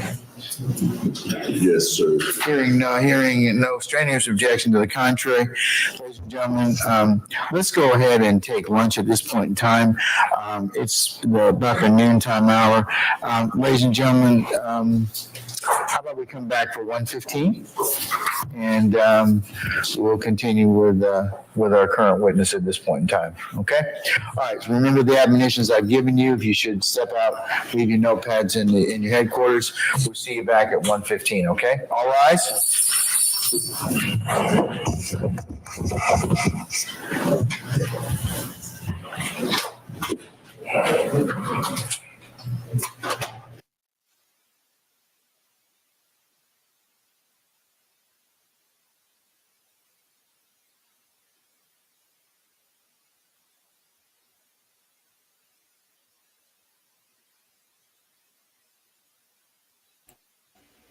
Hello, Miss Barbara. No, that's okay. Just Facebook DM would have been easier. It's a long story. I don't want to explain it. Testimony, anybody except the attorneys in this case, come back for 1:15. All right. All right. Thank you, sir.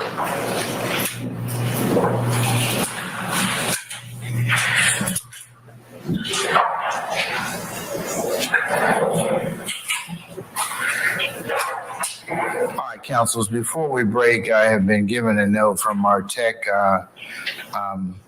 advisor, Superior Court, referencing there are some members up in 8H who are not hearing you because you're not speaking into your microphone. So again, I'd just like to reiterate that for purposes of record. I'll include this notice as the next court exhibit in order. But please try and do that and make arrangements for you to kind of just really make an effort to speak into your microphone so everybody can hear you. All right, unless you have anything else, we'll go ahead and be in recess. I'll see you all back for 1:15, okay? All right, we're in recess.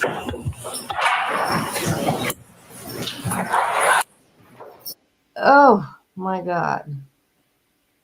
Hold on.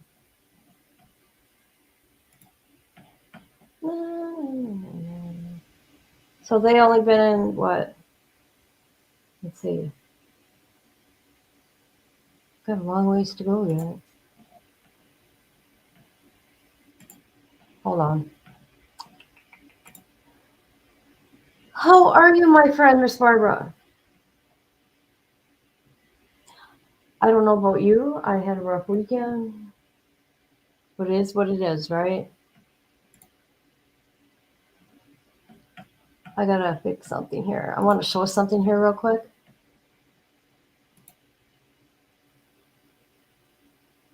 No. Hold on. I'm so sick of ads.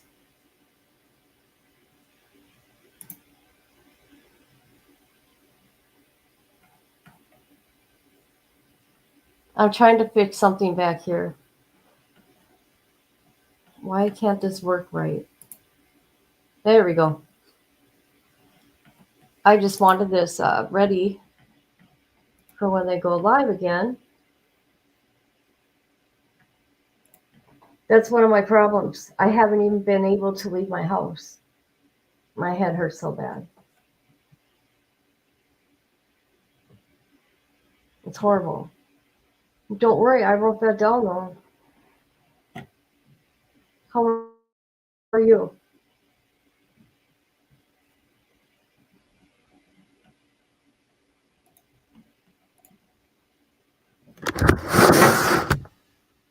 Oh, Jesus.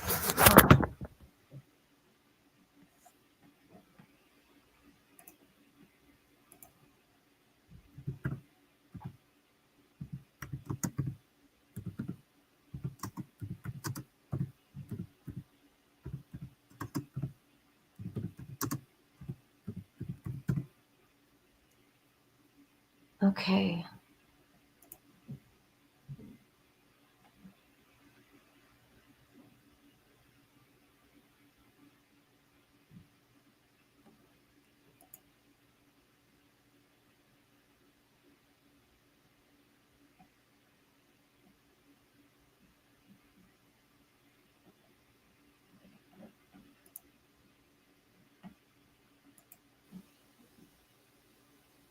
I'm telling you, it's got to be it's a horrible thing. Okay. There's always a lot of entertainment in this courtroom. So this video I'm going to show, they talk about allegedly somebody was selling drugs in the courtroom. Hold on. Uh-oh, where'd it go?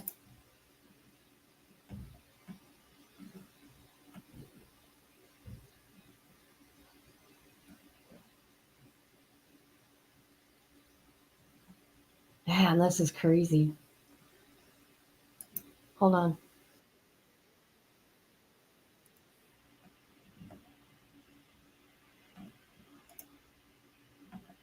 Found it.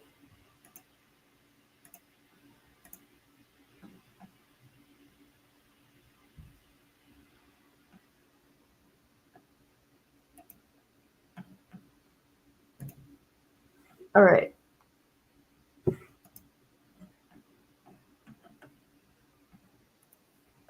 So what we're going to witness here is allegedly drugs sold in the courtroom or handed off to Young Thug.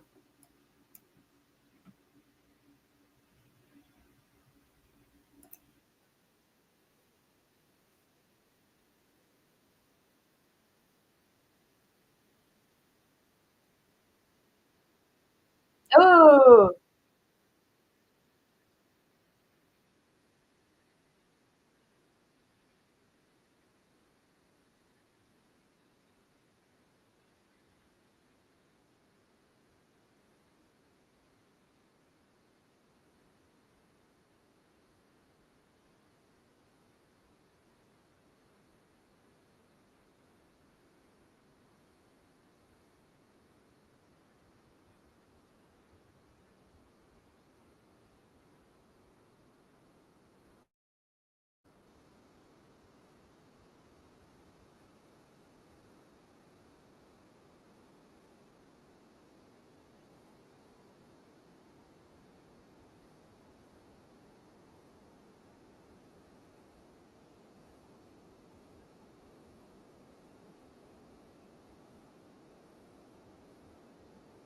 wow. That was crazy. I mean, who knows if it was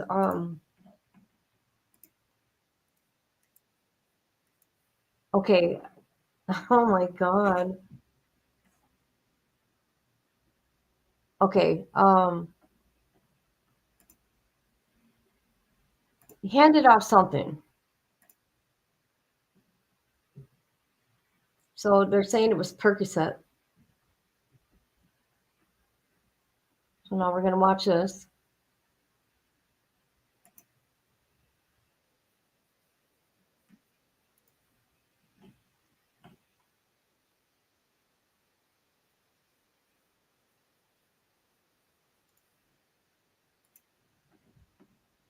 Okay, here's what the news people say.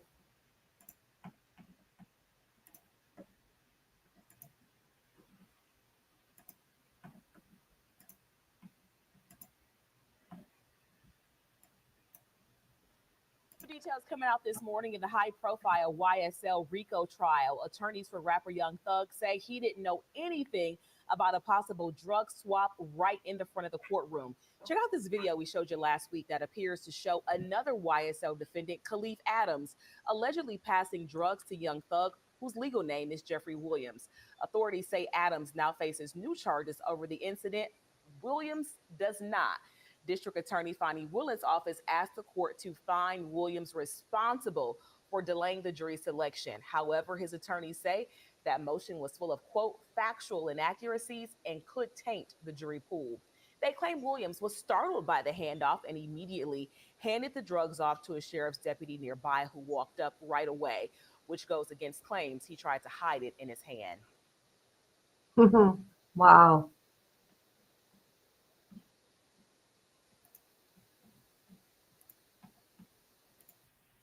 I'm telling you, that courtroom has the worst audio ever.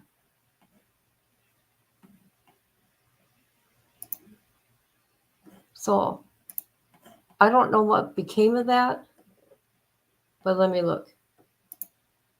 Maybe they have something updated.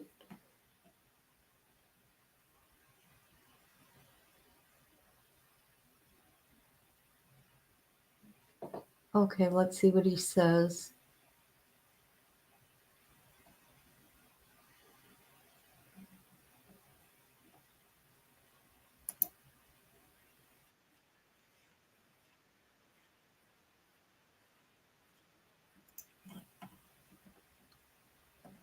Hold on.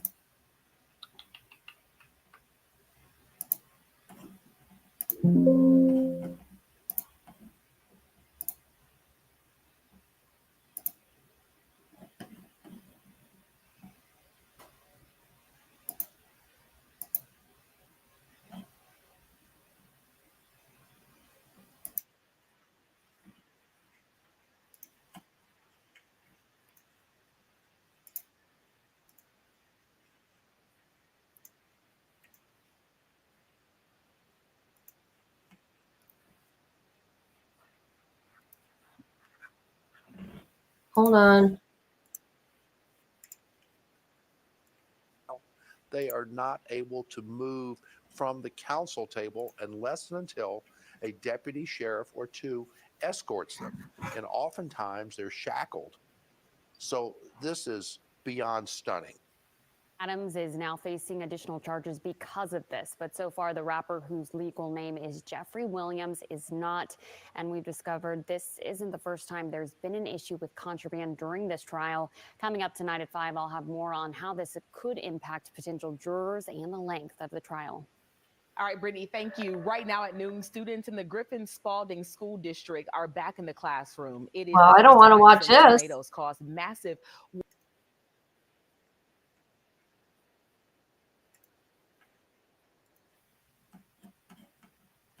Okay, there was another one. Hold on. See what the judge has to say.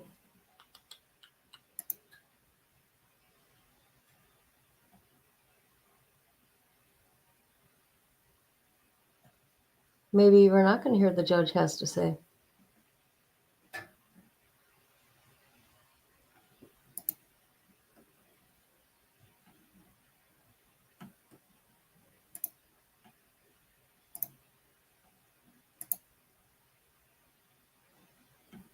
Here we go. I found it. The judge did say something. Hold on.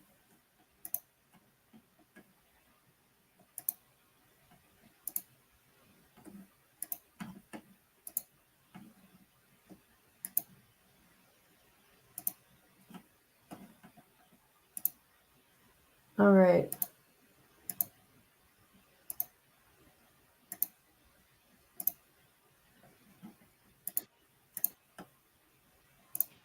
And as a result of that and a subsequent investigation, one of our inmates unfortunately had to go to Grady Hospital. The other thing I would just invite counsel to talk with their clients about, I know I've mentioned this 3 times now, what is considered to be acceptable behavior. This is the 3rd time that we've had contraband introduced into this in this space. The court's concern is that this may pose issues to them remaining and being present in this space. Brian, how serious is this? Wow. Sneaking items to inmates?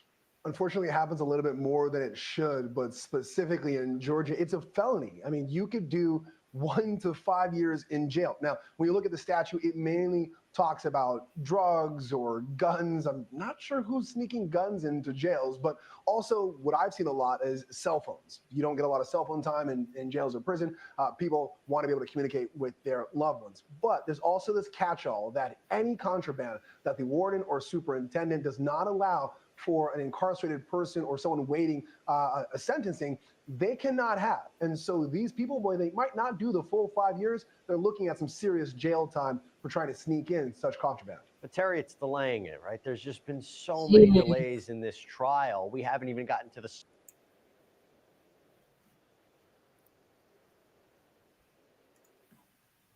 So there's that. Huh. Hold on.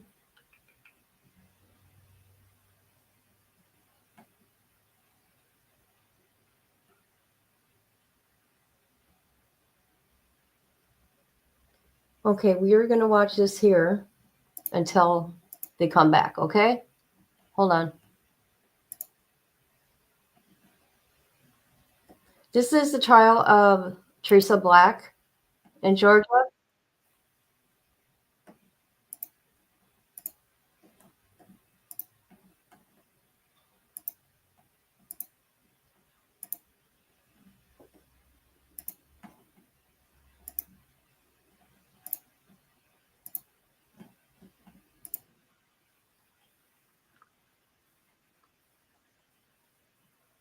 Hold on.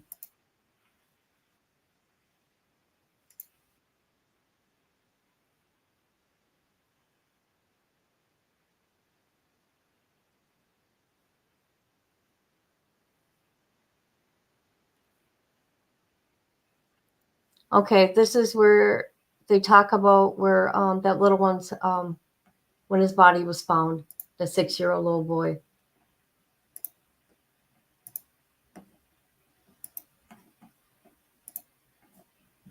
Here we go. When did you all reach out to the DeKalb County Police Department? Yes, I coordinated with the DeKalb County Police Department. Lieutenant Quigley was in homicide at the time. That was a unit that I had just left, coming over here to coordinate the interview with the potential mother, Teresa, out in Phoenix, and getting a DNA sample. And prior to preparing to go out to Phoenix to get a DNA sample, did the Saki unit or someone from our office go and speak to the potential father in this case? Yes, they did. And do you know whether or not someone within our office obtained Mr. William Hamilton DNA? Yes, they did. And was those DNA results back before you and Lieutenant Quigley coordinated to go to Arizona? Yes, they were.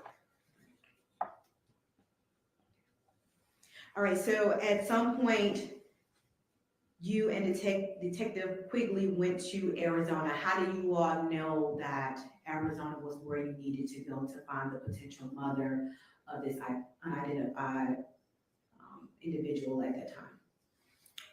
Prior to, we conducted our research using databases we have access to, where it was learned that Teresa Black was living in Arizona, and coordinated with their, I believe it was their special victims unit, to assist us in locating her.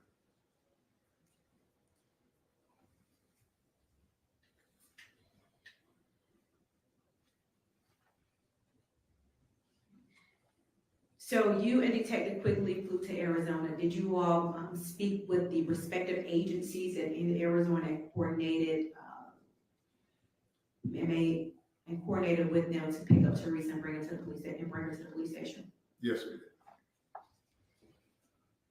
And Teresa was brought to the police station based off the policies and procedures that Arizona Police Department had in place, or Phoenix Police Department has in place. Yes, sir. Prior to speaking with Teresa, at some point did you or Detective Quigley secure a search warrant to obtain DNA from Teresa Black? Yes, we coordinated with a detective from the Phoenix Police Department who secured that warrant on our behalf.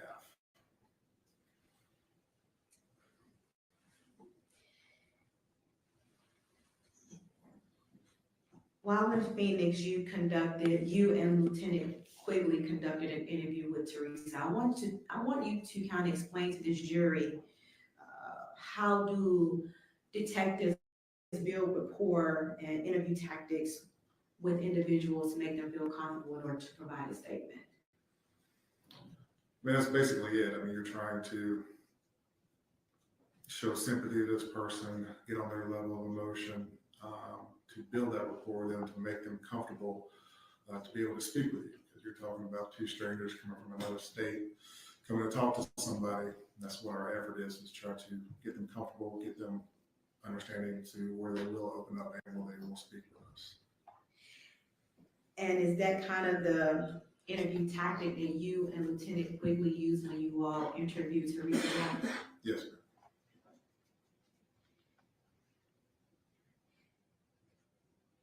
Were you all able to obtain Teresa's Black DNA? Yes, we were.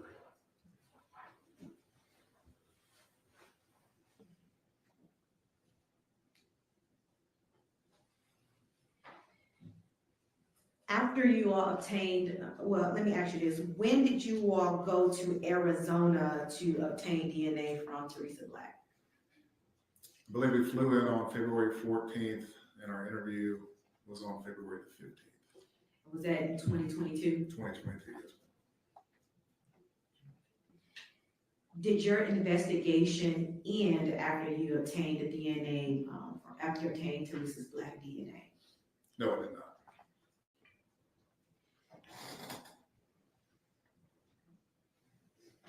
When you all got back to Georgia, can you explain whether or not you continue to work side by side with Lieutenant Quigley, or did you continue on this investigation without Lieutenant Quigley? After we got back from Arizona, I basically took over that part of the investigation. At some point, did you begin to review the file and track down any witnesses, or begin to track down any witnesses? Yes, I did. I want to speak with you in reference to Mr. Price and Mr. Carter, the two individuals that discovered the body of William Hamilton. Do you know their whereabouts today? They are both deceased.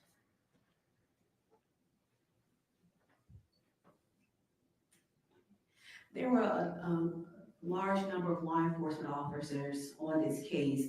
Were you able to discover the whereabouts of some of the law enforcement officers on this case?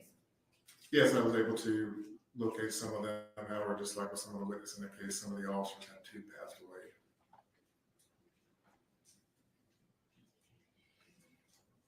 During your investigation, did you learn whether or not Teresa obtained any type of identification from the state of Georgia? Yes, she had a Georgia identification card issued to her back in 1999.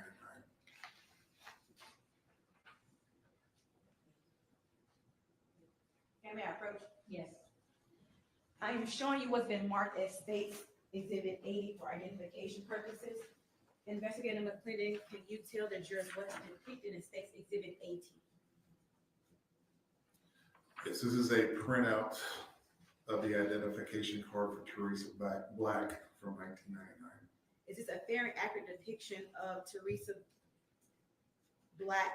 Ann Bailey's, also known as Teresa Black identification card? Is it a fair and accurate depiction? Yes, it is. Your Honor, at this time, the state will tell it wasn't marked as States Exhibit 80? 80? Yes, ma'am.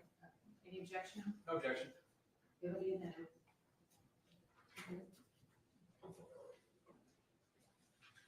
Permission to publish, Your Honor? Sure. Is it working? Sure.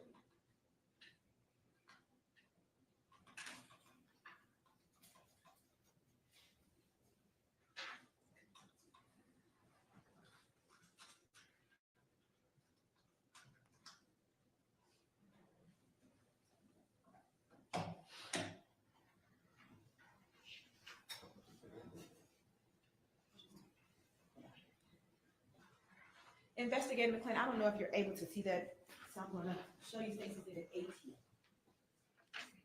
Can you tell this juror the date that this identification was obtained?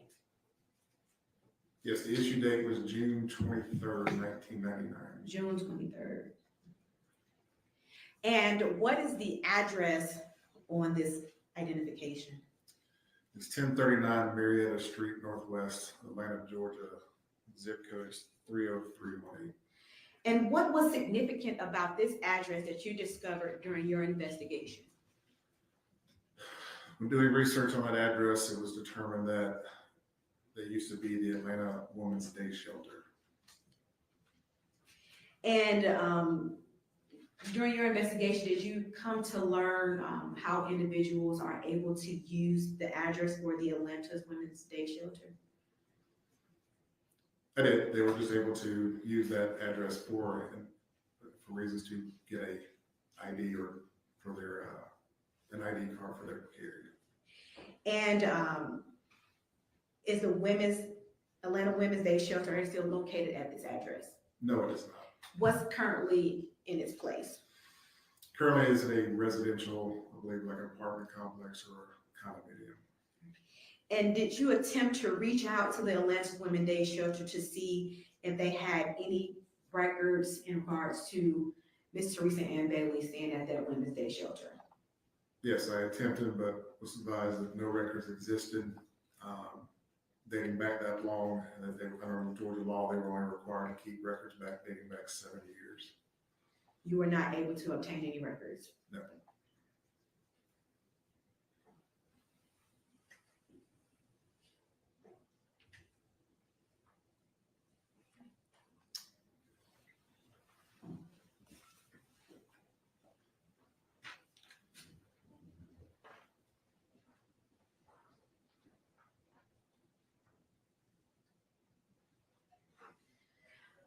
I want to speak with you about William Deshaun Hamilton. Once we were able to obtain potential identification of the body found in the woods near Clifton Springs and Clifton Church Road, were you able to obtain a certificate of birth on William Deshaun Hamilton? Yes, I was.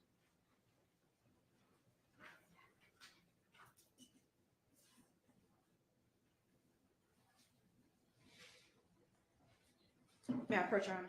Yes. I'm sure you've been marked as State's Exhibit 81. Please advise the jury what's depicted in State's Exhibit 81. Is the certificate of birth for William Deshaun Hamilton with the parents William Harris Hamilton and Teresa Ann Bailey.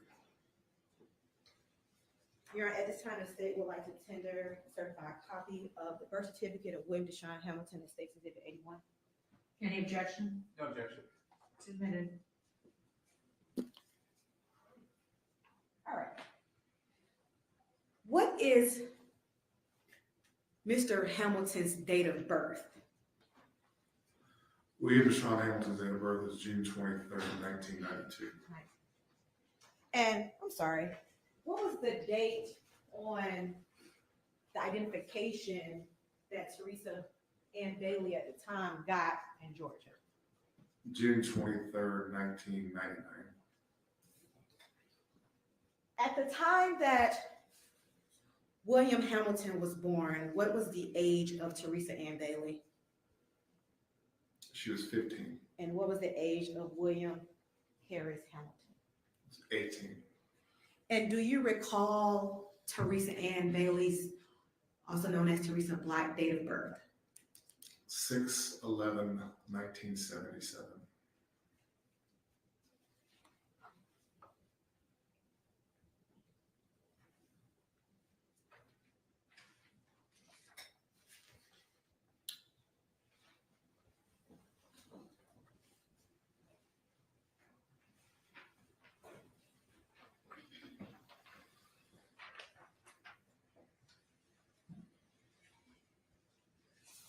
During your investigation, did you learn whether or not Mr.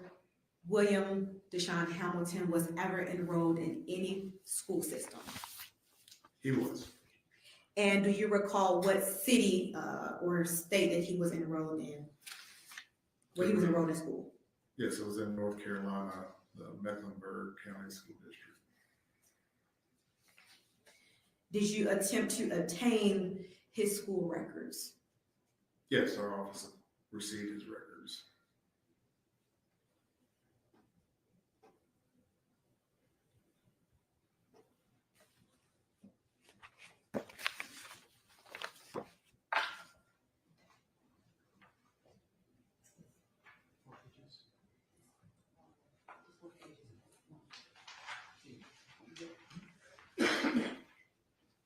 Madam Mayor, I approach.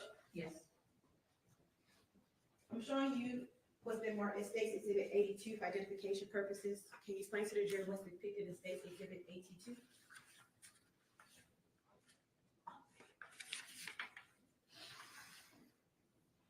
Yes, it's the school records our office received for William Deshaun Hamilton from Smithfield Elementary School. It's a fair, accurate depiction of the records that our office received in reference to William Deshaun Hamilton school records. Yes. Your Honor, time State's Exhibit, State wishes to tender State's Exhibit 82. I believe this is one of the stipulations that State and Defense agreed to as to its authenticity. Any objection? No objection, we stipulated. All right, they're admitted without objection. All right, so I want to show you, let's talk about the records.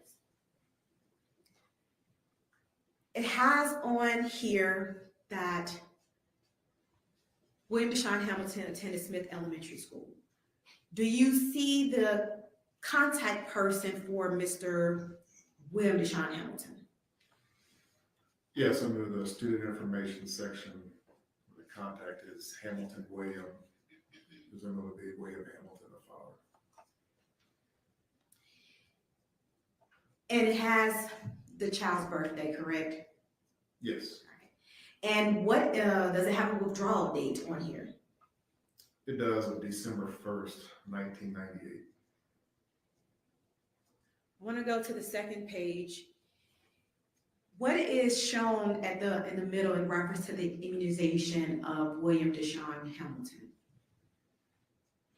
This is showing the dates and the immunizations that he received.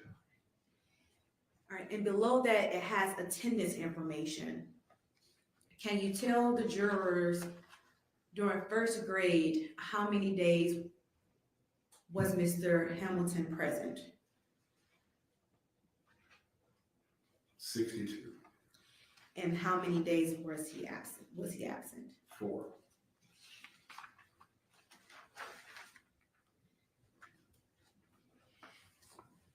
Did you attempt to locate any kind of school records here in Georgia? I don't recall doing so. Did you ever come to learn whether or not he was ever enrolled in any school system here in Georgia? I'm going to object on the hearsay. He said he didn't look into him personally, and he had the knowledge of the hearsay. Response? Your Honor, I don't think it's hearsay. I think it's gonna be,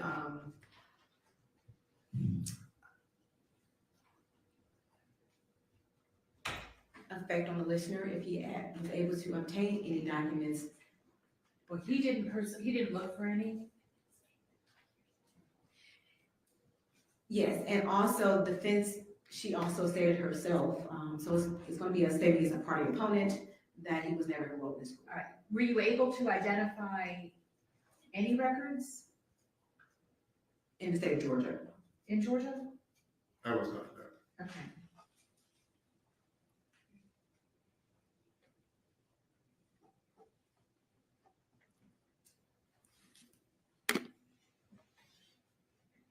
So at some point you began to do additional investigation in Charlotte.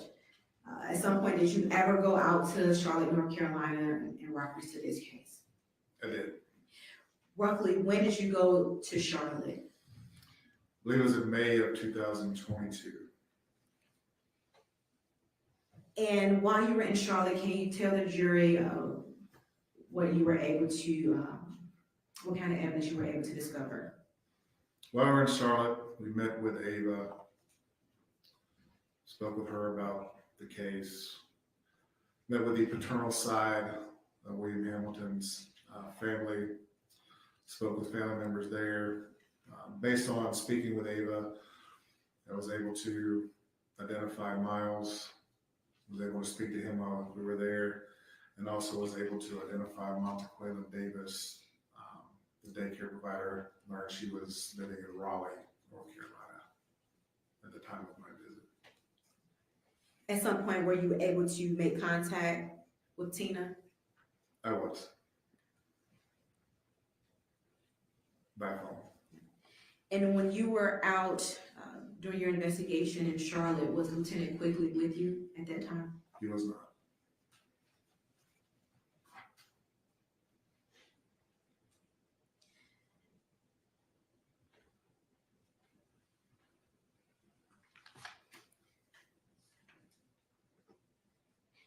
While you were also in Charlotte, did you learn of any type of communication between anyone on the paternal side of the family with Teresa? Yes, I learned that Wanda and Teresa communicated through Facebook.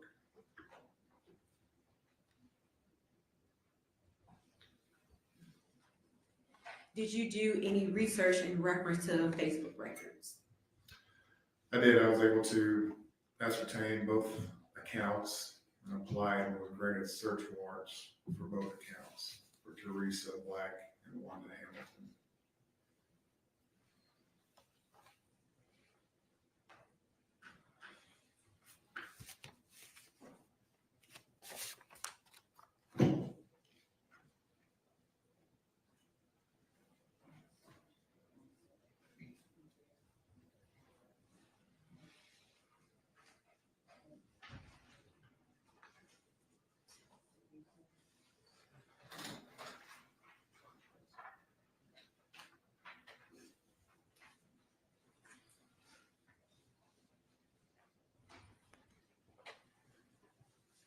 I want to show you what's been marked as State's Exhibit 83 and 84 for identification purposes. Can you explain to the jury what's depicted in State's Exhibit 83 and State's Exhibit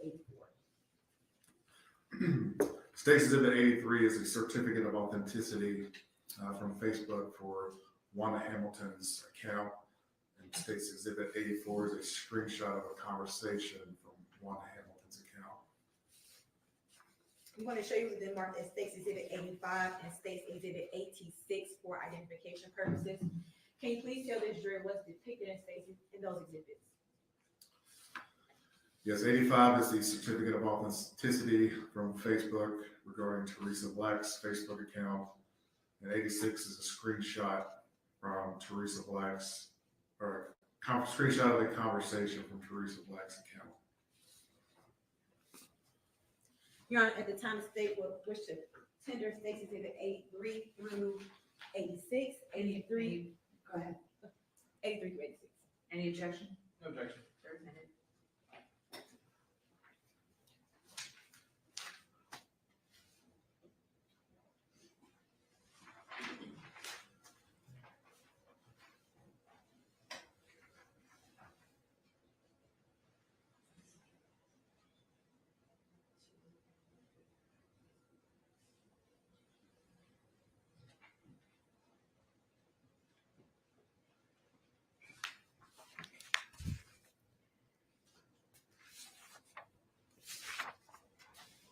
I want to show you what's already been tendered into evidence in State's Exhibit 76.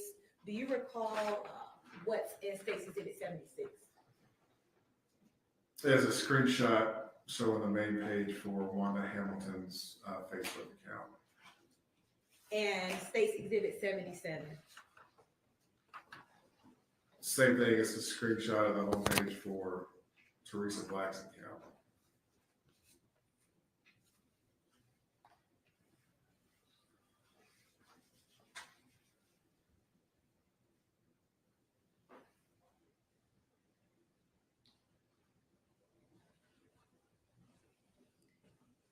So were these, the Facebook records that you were able to obtain was based off these two profiles, Wanda Hamilton Houston?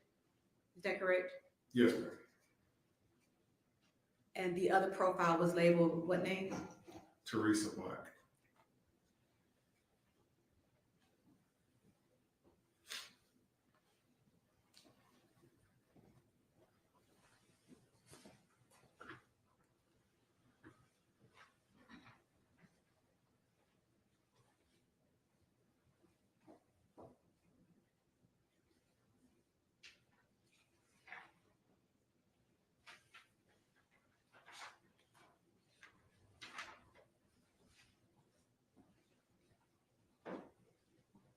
Can you see that on the screen, Investigator McClendon? Are you able to see that? Yes, ma'am.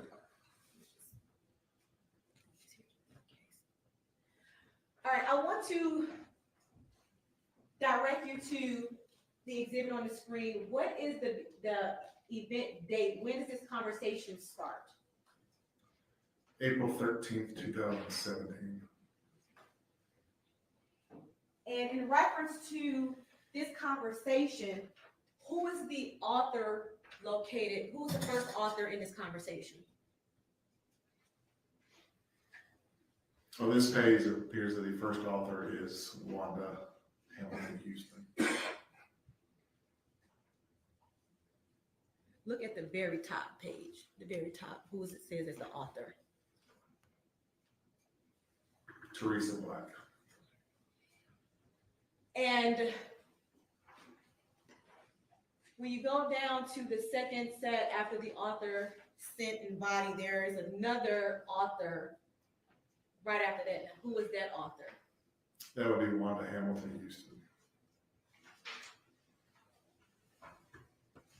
And so is this conversation taking place between the Facebook accounts of Wanda Hamilton Houston and Teresa Black? It is. I want to direct you to a specific conversation within this conversation.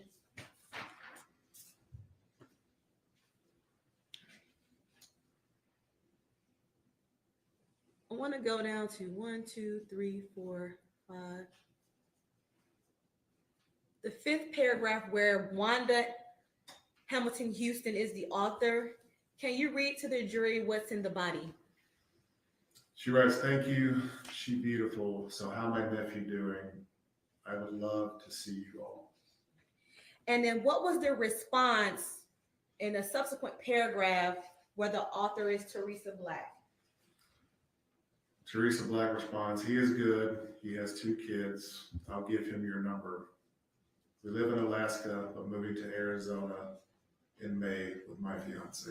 And what is the date and time that message was sent by Teresa Black? April 13th, 2017 at 6:15 p.m. That's in UTC time.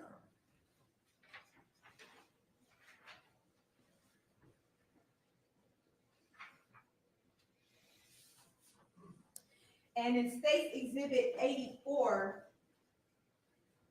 which is from Wanda Hamilton's account, is that the exact same conversation depicted that we just read pertaining to Teresa Black's account?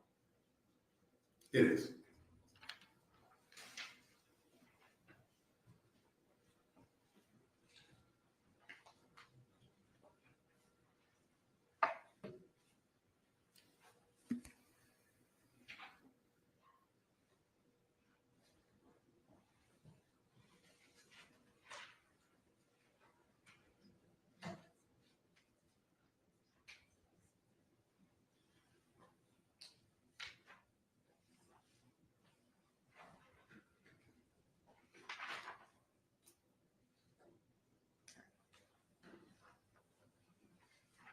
Can you see that on the screen?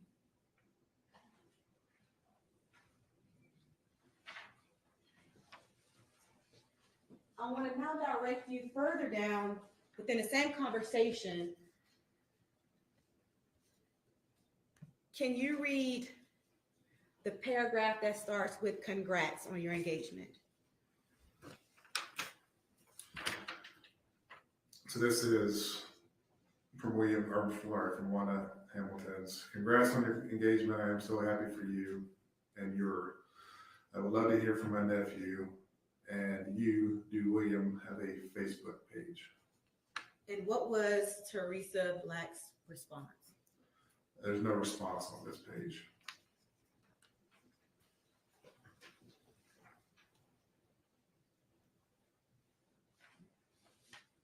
And then at some point, even without a response, does Ms. Hamilton continue to send messages to Teresa Black? She does. And what is her next response or next message? Wanda's next message is send some pictures of you. Here's some picture of my kids and grandkids. And then at that point, does Ms. Hamilton proceed to send photos? Yes, she sends 4 photos. And is there a response from Teresa Black? I don't believe so.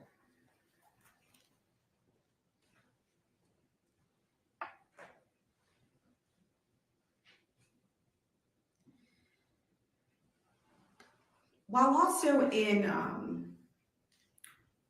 North Carolina, did you attempt to obtain any records from DFACS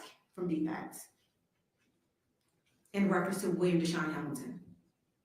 Yes, it wasn't while I was in North Carolina, but through the investigation, I did attempt to obtain DFACS records through Mecklenburg County, North Carolina, and here in DeKalb County, Georgia, and learned that there were no records dating back to that time frame. Did you come to know a place where Teresa may have been employed while she was here in DeKalb County, or I'm sorry, here in Georgia? Yes, pleasers. And did you attempt to contact her previous employer? Yeah, the business is closed, been closed for many years. The owner is deceased.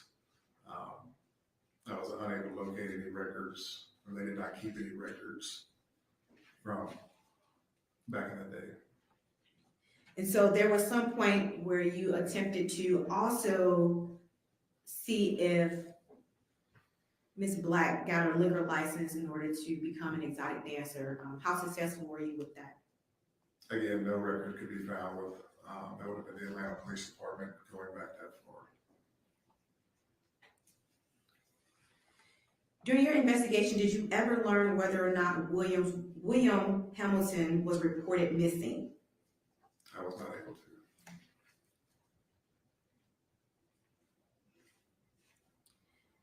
And so during this investigation, at some point in time, was a tip line created by the district attorney's office in reference to this case?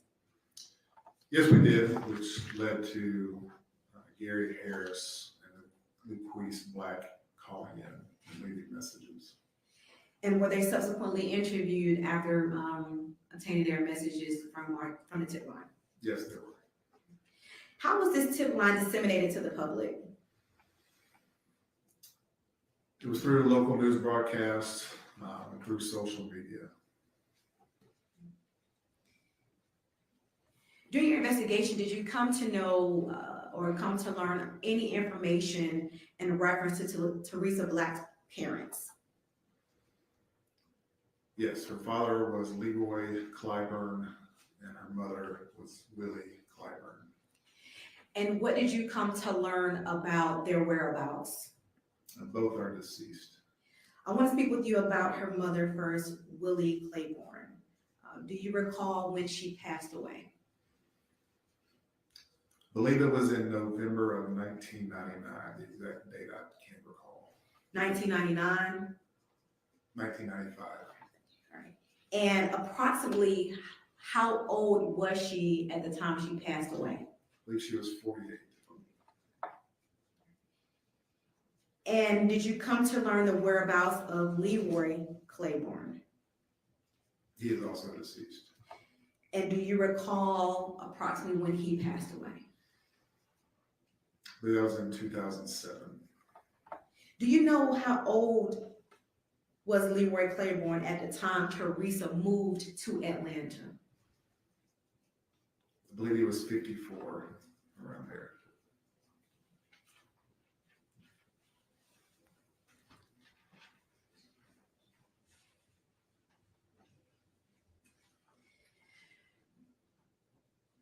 During your time investing this case, were you able or did you seek records from the Internal Revenue Service of Teresa's income taxes? I did, and again, learned that the records were not held from going back that long.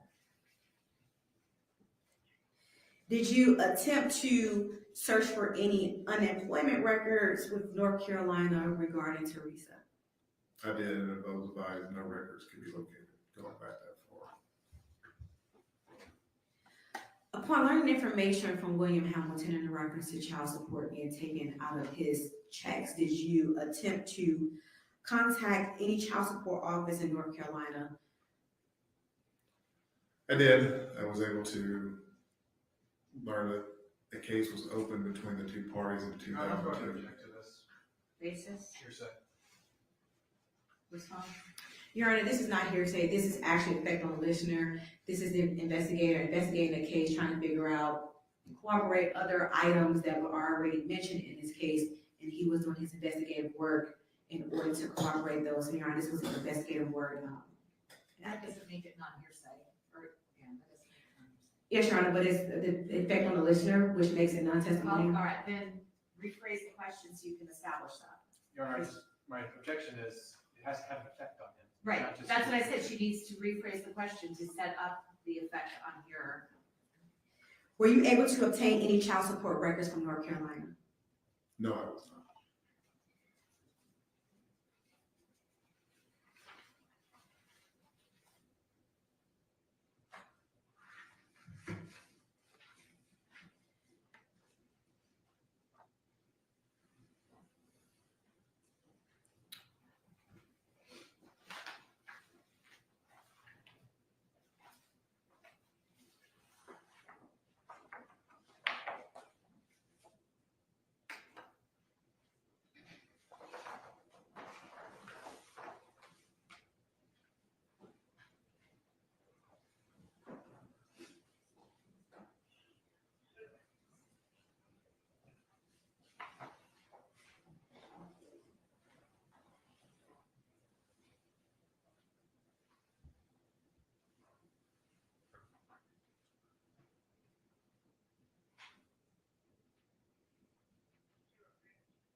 I'm showing you investigating McClendon what's been marked as State's Exhibit 82 and has already been tendered into evidence. I want to point out to you a couple of locations. First off, have you ever had an opportunity to review this exhibit? Yes, I have.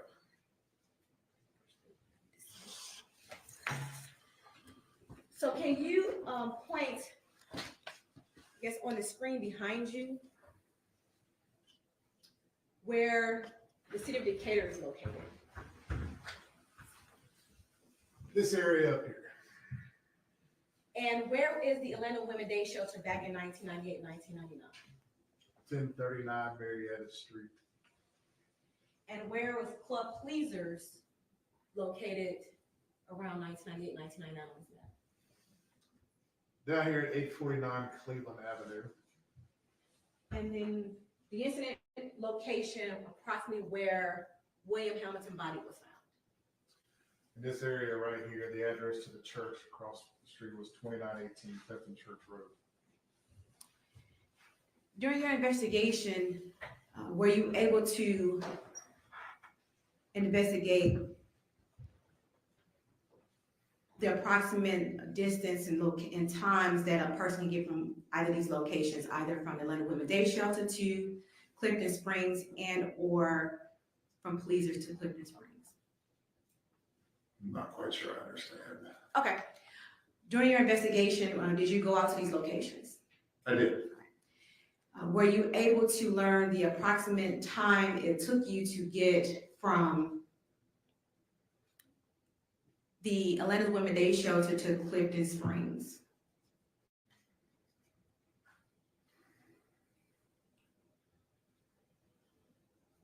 By car, I believe it was around 30 minutes, 30 to 40 minutes. And at some point, did you learn the approximate time it took you to get from Pleasers to Clifton Springs? By car, I believe it was around 20 minutes, 15, 20 minutes.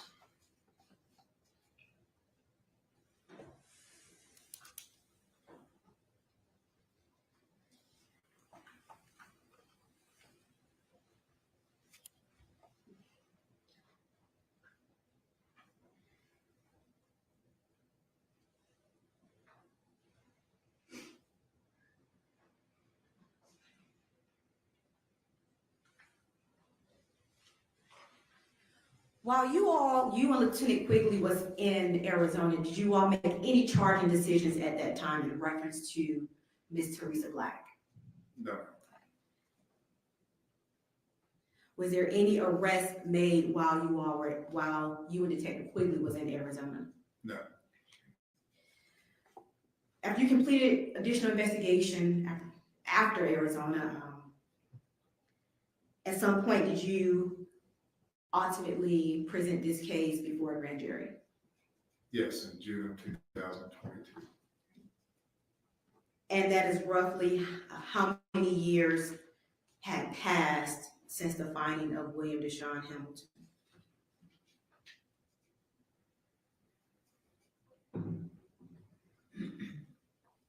A little over 23.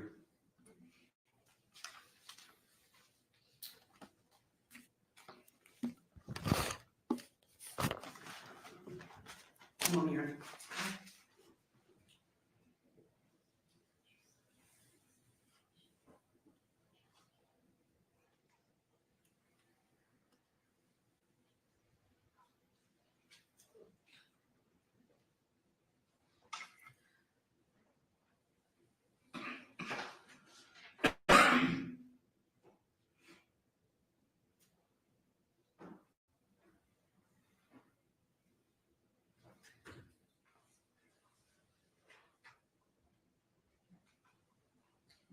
Investigator McClendon, at the crime scene,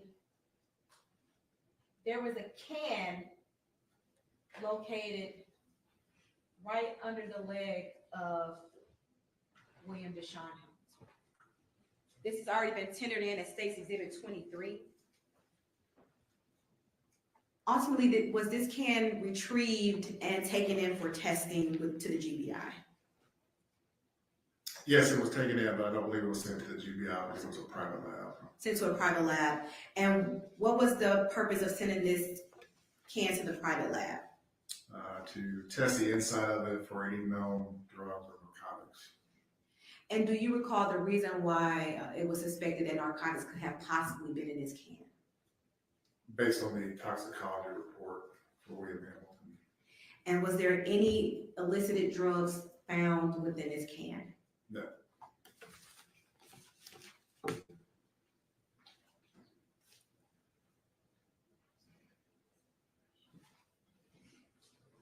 Mayor, at this time, the state will ask that you read the stipulation that has been tendered by both parties in reference to the can that was found.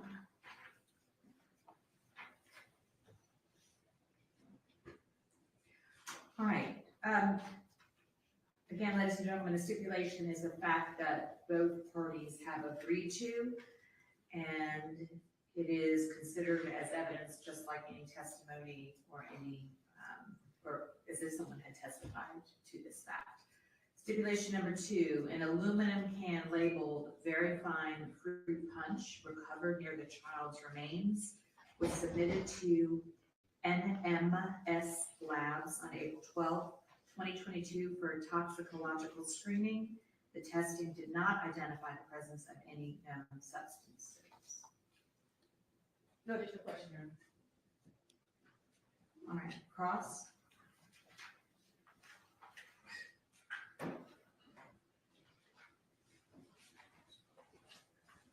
Good morning. Morning, sir. I'd like to start, Investigator McClendon, with your conversation with Ava McNeil. You had a conversation with her, correct? Yes. And it was on April 1st of 2022, is that right? Yeah, I believe we had a Zoom meeting with her prior to going out to Charlotte. All right, and you participated in that? Yes. And you wrote a report after your participation in that meeting? Yes.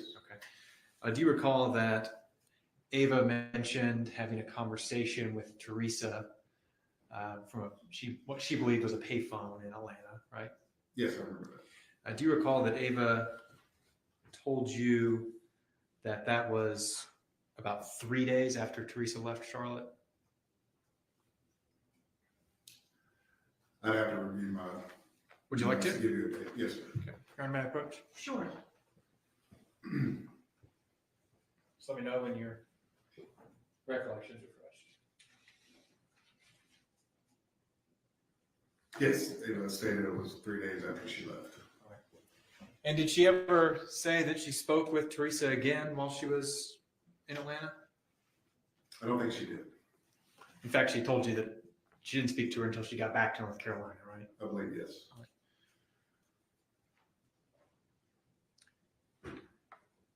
Now, it's your understanding Ava wasn't sure where Teresa was at in Atlanta, correct? Correct. The picture of the identification that was shown in evidence earlier, that was issued in June of 1999, right? Yes, sir. Were there any other Georgia IDs issued to Ms. Black? Not that I was able to locate. The Facebook conversation between Wanda Hamilton and Teresa. In that conversation, where does Teresa say she's living at the time? I believe it was Alaska.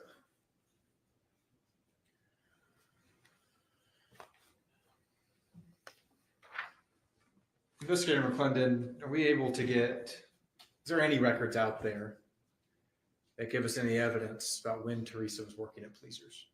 No. In your conversation with Teresa, did she mention that she was working there for a long time or a little bit of time? I can't recall the time she said. All right. Are there any records that give us any evidence that placed Teresa at the Women's Day Shelter before that Georgia ID date of June 23rd, 1999? No, sir. Did Teresa ever mention to you in her statement that she and William stayed at that Clifton Church area more than one time? No. That's all I have. Thank you. Can you redirect? No, you're on. Okay.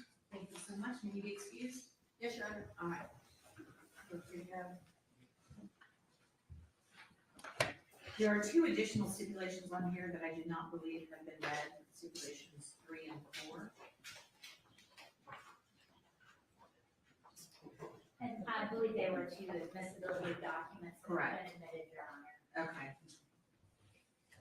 All right. Any other evidence or witnesses for the state? No, Your Honor, the state rests. All right. Ladies and gentlemen, there are some legal matters that I need to take up with the attorneys outside of your presence now that the state has rested its case. So I'm going to send you back to the jury room for a few moments, and we'll call you out as soon as we're ready.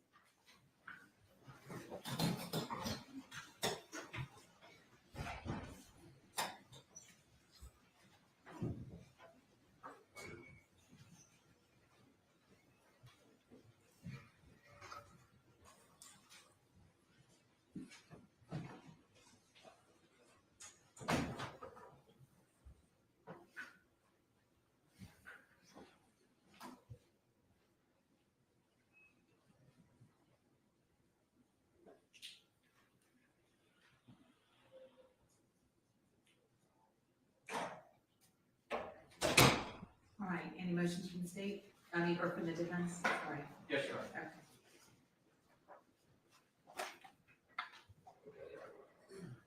Your Honor, at this time, the defense moves for a directed verdict on all counts. And I would like to give some particularity to each charge. Your Honor, I first want to start off with, at the beginning, count 1 is felony murder. That Teresa Black did cause the death of William Hamilton while in the commission of cruelty to children for not seeking medical treatment. So I think it's important to continue to think of these two as a pair. This cruelty goes with this felony murder. We heard evidence from Dr. Gowett, the doctor who performed the autopsy on William in 1999. Dr. Gowett cannot say what caused William's death. And importantly, the reason why that is important is Dr. Gowett cannot give any evidence that William needed medical treatment that would have been apparent to Teresa. Teresa is only guilty of this charge if she acted maliciously, meaning with the intent in the cruelty to children charge, with the intent to cause that severe injury, or she acted or she denied him the medical treatment while there was a substantial likelihood that severe injury would happen. Dr. Gowett can't tell anyone if severe pain, physical or mental, even happened, if Teresa would have even been aware of anything that was happening. There is absolutely no evidence to suggest that William did experience any cruel or excessive physical or mental pain, much less Teresa Black's intention. There is no evidence that she committed cruelty to children by not seeking medical treatment, because we have no evidence that she needed to seek medical treatment. If there's not enough evidence to suggest that cruelty, there's certainly not enough evidence to suggest this felony murder that's attached to. Additionally, we don't know if this caused his death. You can believe that she didn't seek medical treatment and it was causing him some sort of pain, but you have to have some evidence to suggest that that thing that she should have taken him to the hospital for is what caused him death. There has been no manner of death ruled here. Dr. Gowett doesn't know what caused the death. There is no evidence to suggest one thing over any other. I had him on cross. We could have gone for 2 hours through a medical encyclopedia. No one wanted that. But when your symptoms are nausea and feeling lethargic, it could have been a huge list of things that either he should have been taken to the hospital for or things he shouldn't have. So there is no evidence at all that Teresa committed cruelty to children in the first degree by not seeking medical treatment, and certainly no evidence that that caused the death of William Hamilton.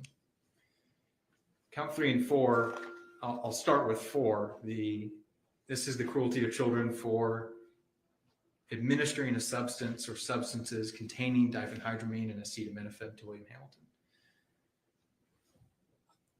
I won't belabor this. We've heard so much in the Daubert hearing about what this means, but as far as evidence is concerned, there has not been, and there never will be, a single expert or witness that can say there's any evidence that William received a toxic or a lethal dose any more than there's evidence that he received a trace or therapeutic dose.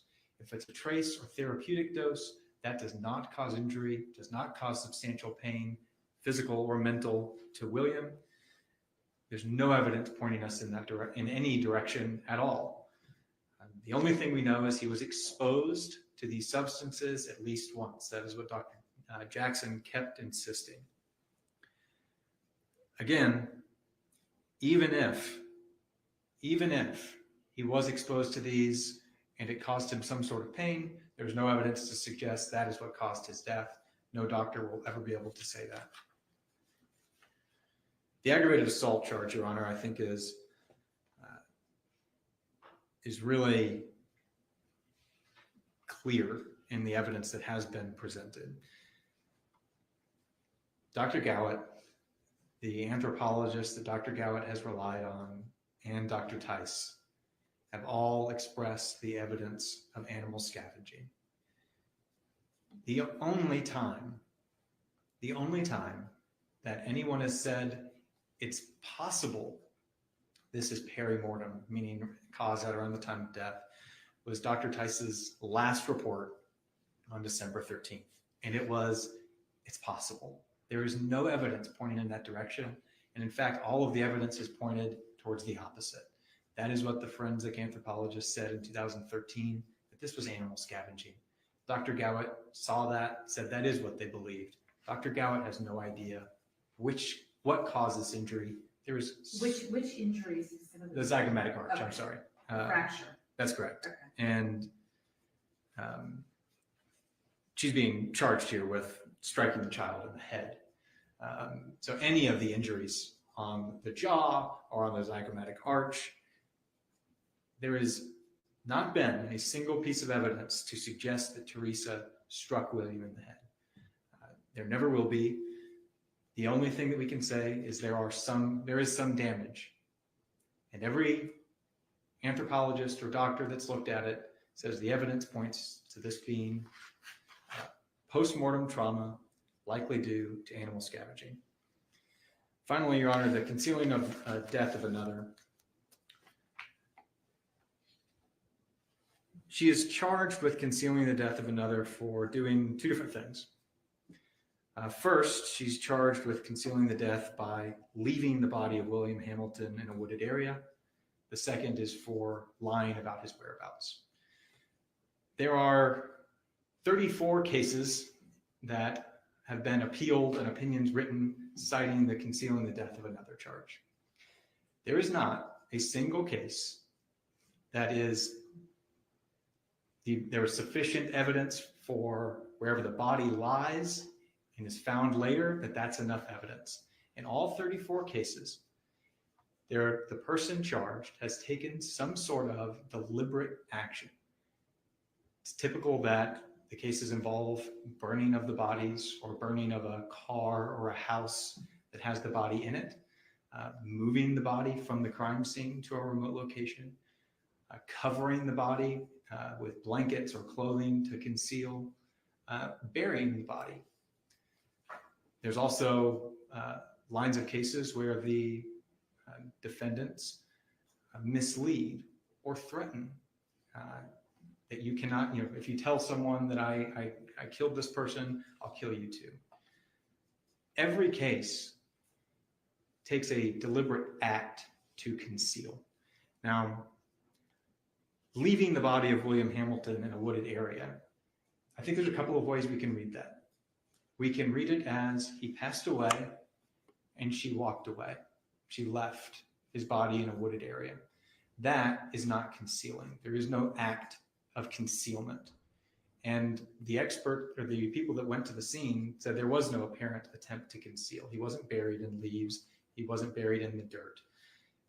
Another way to read that is she left him as in she dumped him. If there was evidence of that, I would agree that could be concealing, taking him after he is deceased to the wooded area. All right, so let me ask you this. What is the difference between taking him to the wooded area and leaving the body versus waking up in the morning in the woods with him being dead and then walking away and leaving him there? But it's a significant difference. One is that she moved the body to further conceal it. It would be just like if you shot someone in your home and then you took them out into the desert, that is concealing. That's removing them from the crime scene. But if you shoot somebody in the desert and just leave them there for the elements for months and never tell anybody about it, that's not concealing. No. And if it was, there's no separate crime there between that and murder. Any murder in a remote location would be concealing. It's not. It's a separate offense. It's a separate action. It involves the act of concealing. So she did say at some point that after she realized he was dead, she covered him up with a jacket.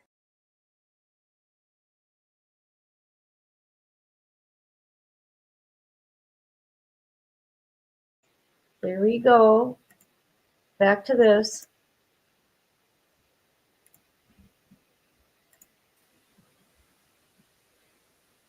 All right.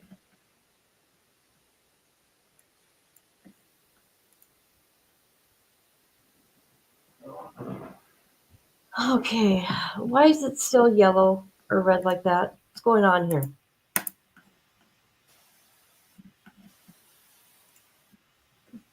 Hold on.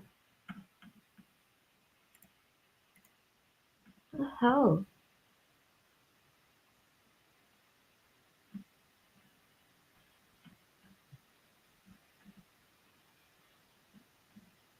Okay, let's try this again.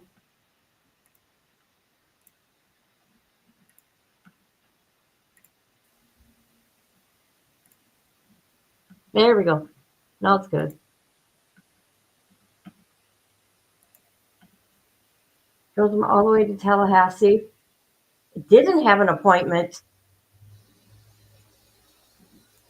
Dang. So yes, Grandma, enjoy the peace. Yes, enjoy it. I know I am.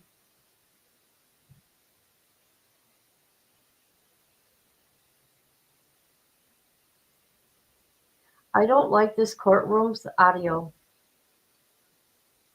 It is the worst audio.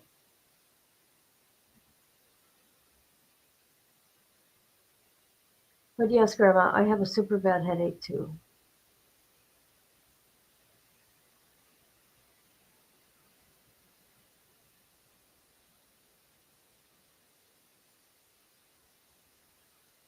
So we got that character, the co-founder of YSL. He's still on the stand. I'm waiting for the defense to take over. It's going to get good then. No, she has one, but she asked me how my head was. And I responded not through the chat box. I talked to her.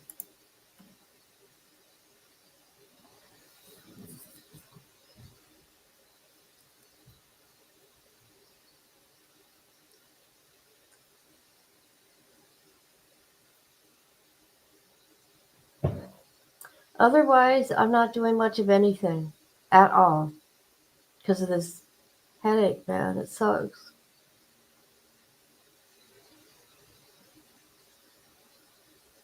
I wish I knew the reason why these are happening. But whatever, huh?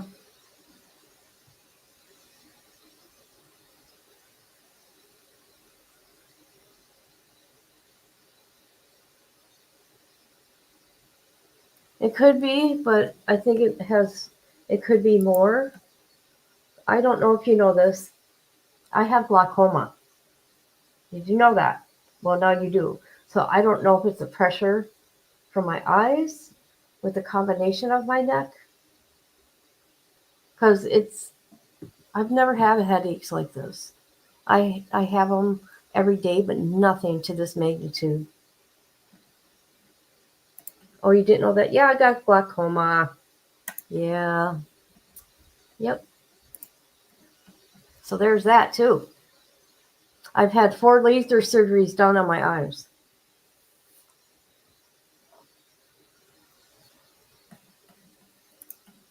Yeah, and I'm sorry about that.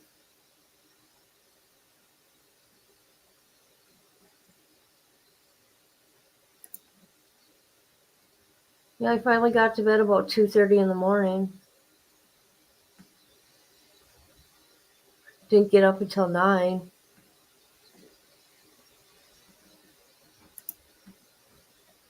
Yeah, because it wasn't really fair. You knew what I was trying to do, okay? I wasn't shaming one person at all because I don't do that. Well, yeah, I have, but you know what I mean, right? They tried to make it what they wanted to make it. That's my point. And then they got someone coming through. could you clarify? Do you have a degree in mental blah, blah, blah? Well, no. And I said from the beginning, all this is my opinion, and I'm going to show resources of where to go, because I am no doctor.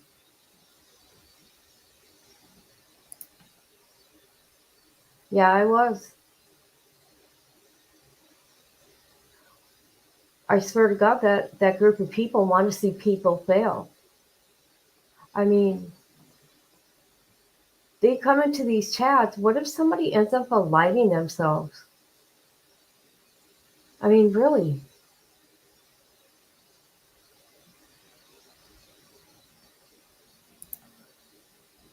Yeah, I'm not. And I appreciate All right, good afternoon, ladies and gentlemen. Please be seated. Sorry about that. What's that? Just like this, Grandma.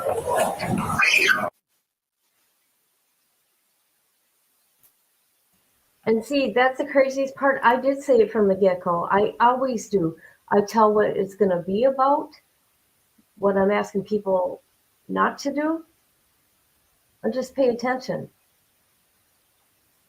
They come in and say, I don't know. It didn't change my narrative. There you go. Because I ain't out to hurt anybody, especially when they're down. Just saying.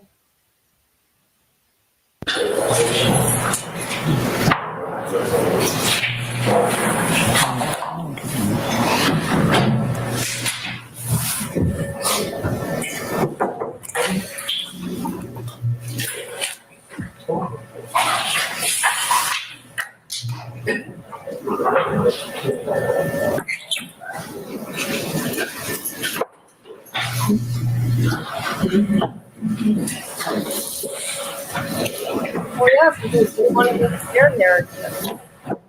Well, it's like,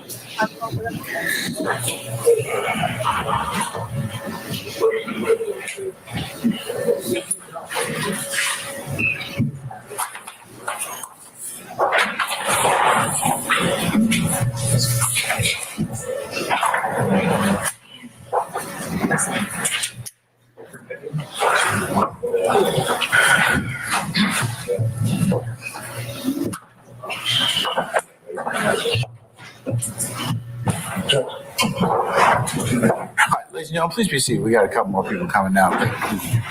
Be seated.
All right, thank you, Sergeant Ingram. All right, Ms. Love, you may continue with your examination, madam. Thank you, Your Honor. Mr. Stevens, we're almost done. Mr. Stevens,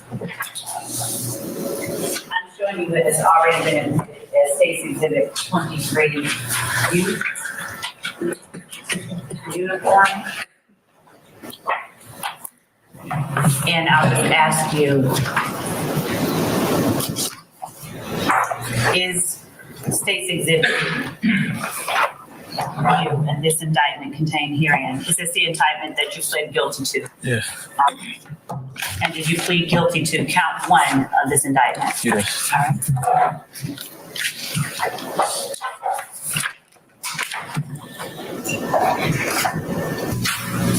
And starting after the letter C, would you read up until thereof to what you pled guilty to? For the said accused together with unindicted co-conspirators in the state of Georgia and county of Fulton on or between the 24th day of January 2013 and the 8th day of May 2022 did unlawfully conspire to acquire and maintain directly and indirectly an interest in and control of United States currency and other personal through a pattern of racketeering activity in violation of OCGA 1614-4, and while associated with an enterprise did unlawfully conspire to conduct and participate in directly and indirectly such enterprise through pattern of racketeering activity in violation of as described below and incorporated by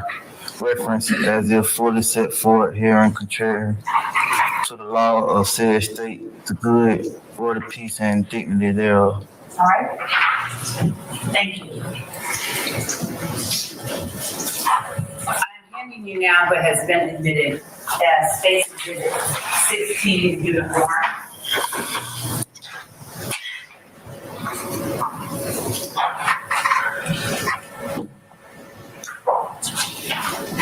Copy thereof. And ask you if you would read for the jury factual acknowledgement number 10 and number 11 out loud. On February 4, 2021, defendant participated in a group chat with YSL founder Jeffrey Williams, aka Young Thug, and YSL associate Wanted Lee, aka Slime Like Shawty, wherein Jeffrey Williams stated, YSL rule the world, kid. Y'all just start bringing me the money. Man, y'all stop playing with me. On May 13, 2021, defendant participated in a group chat with fellow YSL founder Jeffrey Williams, aka Young Thug, and YSL associate Martinez, Arnold, Miles, Farter, Quintavious Greer, and Tommy Sumner, and Wanted Lee, wherein Jeffrey Williams asked y'all ain't beat him up or shot him yet. Then state y'all getting soft.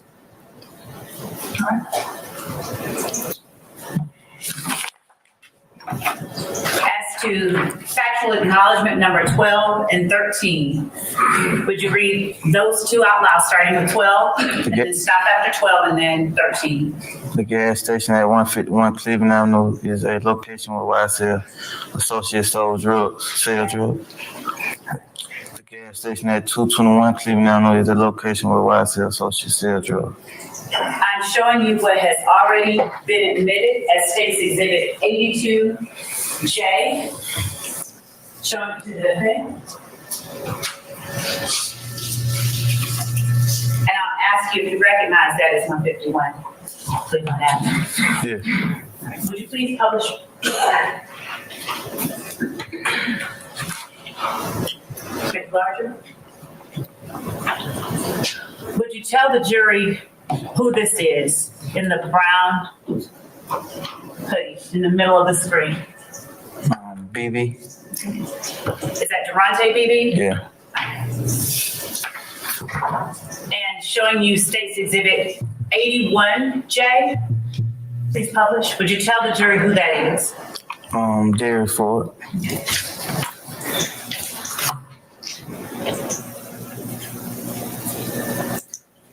And I don't want to get too far into it because I know he was close to you, but how did Mr. Ford die?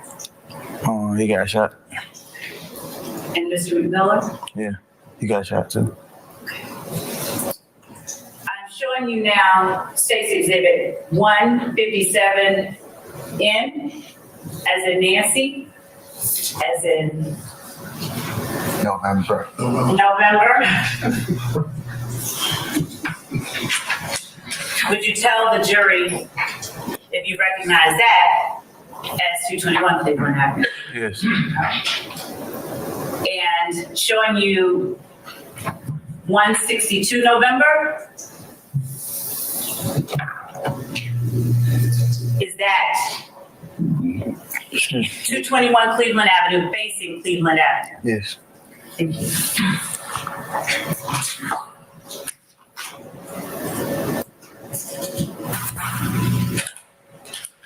Just one moment.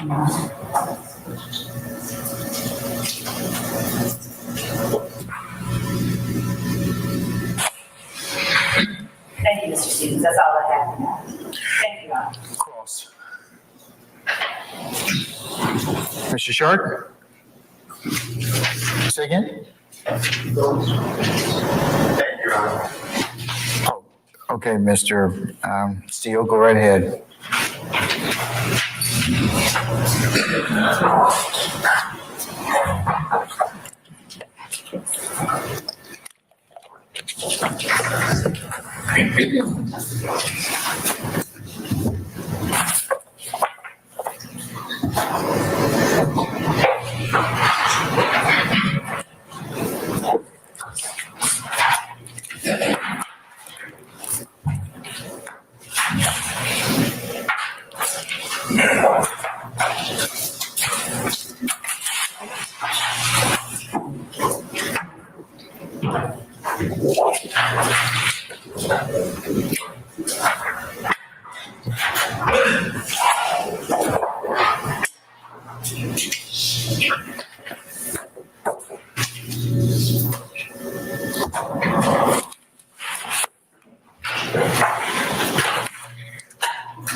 Good afternoon.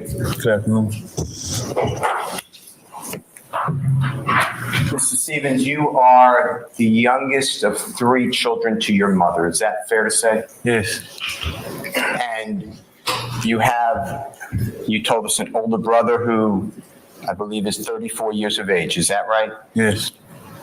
And he works with Argo Cement? Yes. You have another older brother who works, he's 33, right? Yes.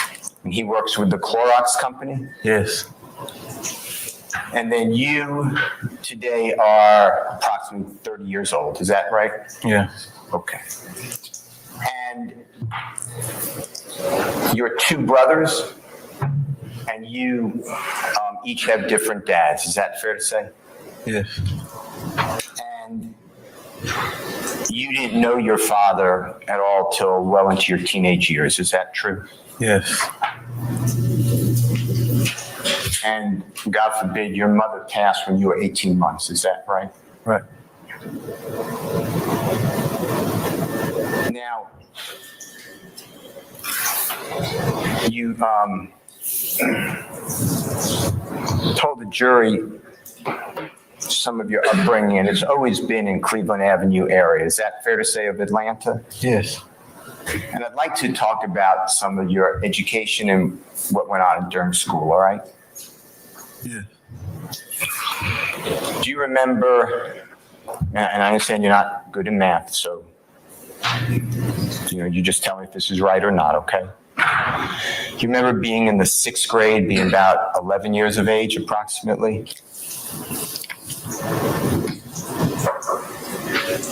Yeah. Somewhere like 11, 10, 12 years old. And you were born on April 26th of 1993. True? Yes. Okay. So if you're approximately 11, would you think through with me, would that be year like 2004 in the 6th grade?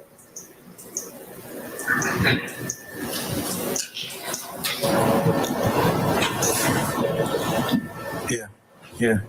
And do Do you remember your teacher doing what I'll call a science experiment in the 6th grade? And do you remember that you liked that science experiment and wanted to do it yourself? You wanted to duplicate it? Yeah. But for whatever reason, the chemicals didn't match up and your chemical compound exploded. You've described in the past as like a bomb. Is that right? Yeah. And for trying to do that experiment, tell the ladies and gentlemen jury what happened to you.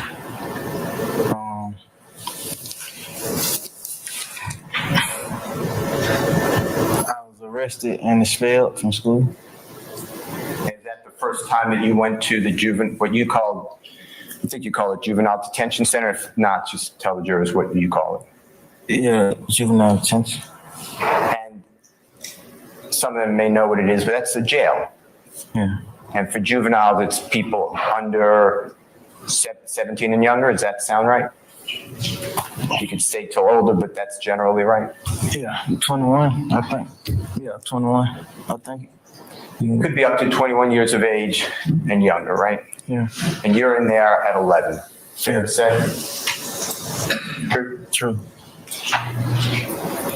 And before being taken into this juvenile detention center at age 11, you were living with your two brothers and your grandmother, your mother's mother, your grandmother on your mother's side. Is that true? Yes. And so, ladies and gentlemen of the jury know your grandmother, hardworking person, right? Yes. You still live with her. Is that at times? Is that true? No, I stay with her.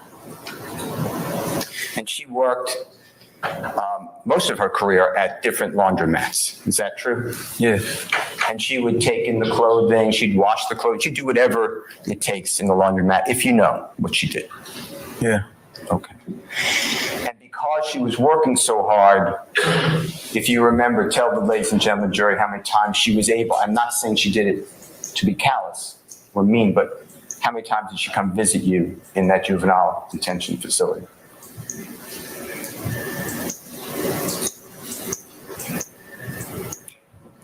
When she could. Couldn't hear you. When she could. Would the answer be, and I understand when she could, but would the answer be 0? No. Okay. All right. Now, you spent approximately a year, is that true, in the juvenile detention center? Yeah. I was in and out of my whole juvenile. No, I'm talking about just the first time. Oh, no, not the first time. Were you sent home or were you put into a group home? I eventually got sent to a group home. Okay. And tell ladies and gentlemen jury what a group home is.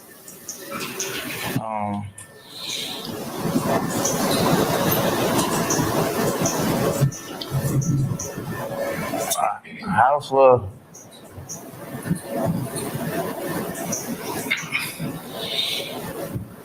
a group home.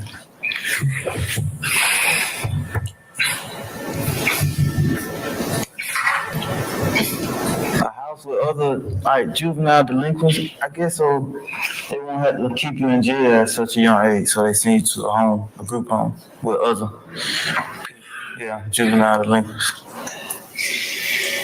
You eventually got returned to your grandmother's home and lived with your two brothers. Is that fair to say? Yes.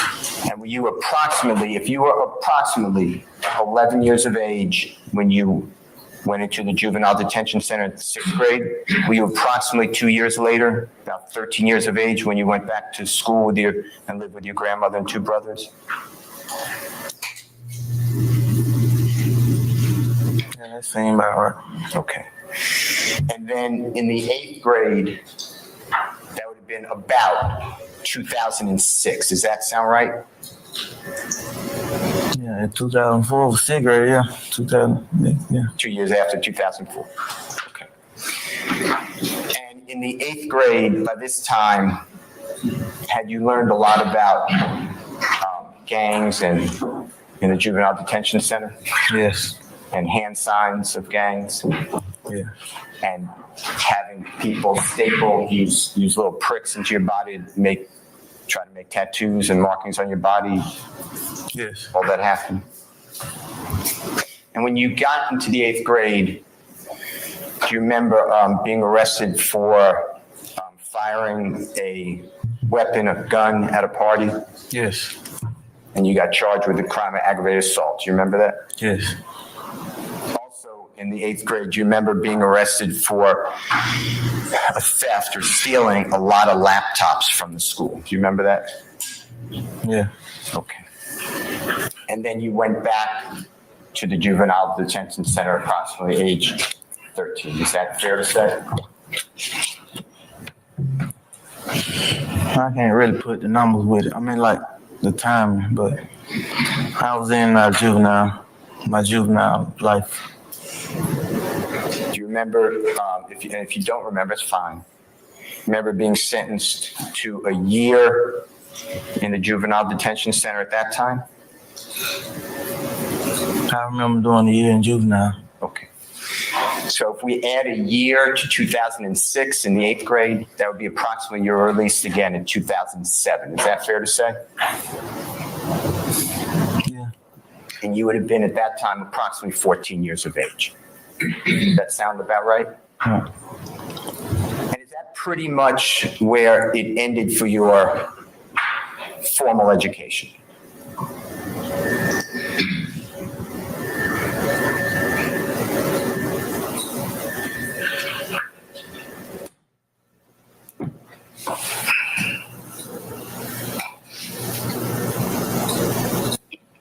I went to high school. Is that what you asked me? Yeah. I went to high school. Okay. Now, in 2007, were you familiar with a place called Jonesboro South? Yeah. Can you tell the ladies and gentlemen, jury, what is Jonesboro South to you? A neighborhood by Cleveland. And were you aware, and do you remember if Jonesboro South ever closed, meaning shut down? Yeah. It's a housing project, is that fair to say? Yeah. And the city of Atlanta shut it down, if you know? I don't know how it got shut down. Okay. Were you aware they were shut down in year 2007? No, I don't know when they got shut down.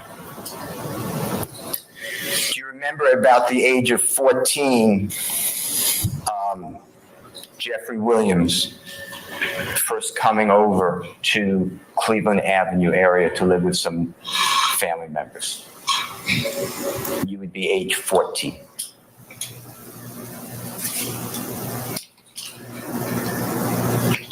That could be true. I really don't. I couldn't hear you. I apologize. Say that could be true. I really can't put the time. Okay. Did you know that Mr. Williams came to Cleveland Avenue from the Jonesboro South apartment complex closing? How about that? Were you aware he used to live in Jonesboro South? Yeah. Okay. And are you aware of Jeffrey's age compared to your age? Yeah. Do you know Jeffrey's date of birth? Yeah. Can you tell, ladies and gentlemen, jury? August.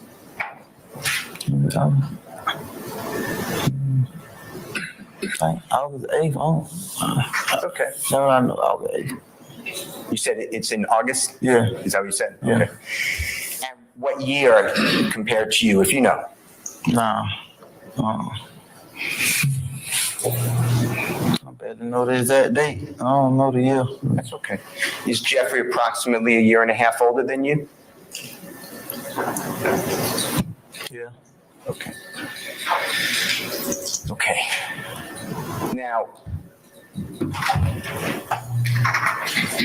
when you were back living with your grandmother and your two brothers, were there times that you were hungry? Did not have enough food? Yeah. Okay. And when Jeffrey was living in the Cleveland Avenue area with family members, were there times that he did not have food, if you know? Yeah. Do you know how many siblings, that means brothers and sisters, that Jeffrey had living with him in Cleveland Avenue area approximately?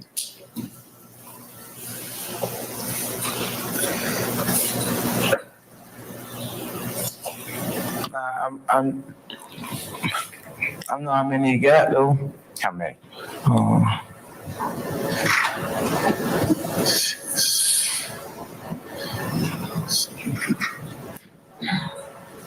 Yeah. 6 girls, 5 boys. Okay. So 11 total children? Yeah. Now, around that time I'm talking about, when Jeffrey first comes into Cleveland Avenue area and you're living there with your grandmother, okay? That's the time period I'm focused on, okay? I'd like you to focus on that time. Were there times that there were no utilities in your house, meaning at times there was no electricity or heat, air conditioning, water, things like that? Did that happen? In my house? Yeah. No. How about Jeffrey's house? It may could have been. Okay.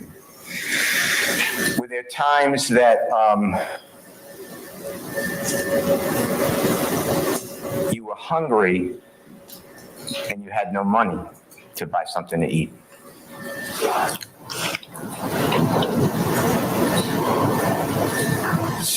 Yeah, but it was because I ain't want to eat what my grandma had though. And did Jeffrey ever share his last dollar with you to split food? Did that ever happen?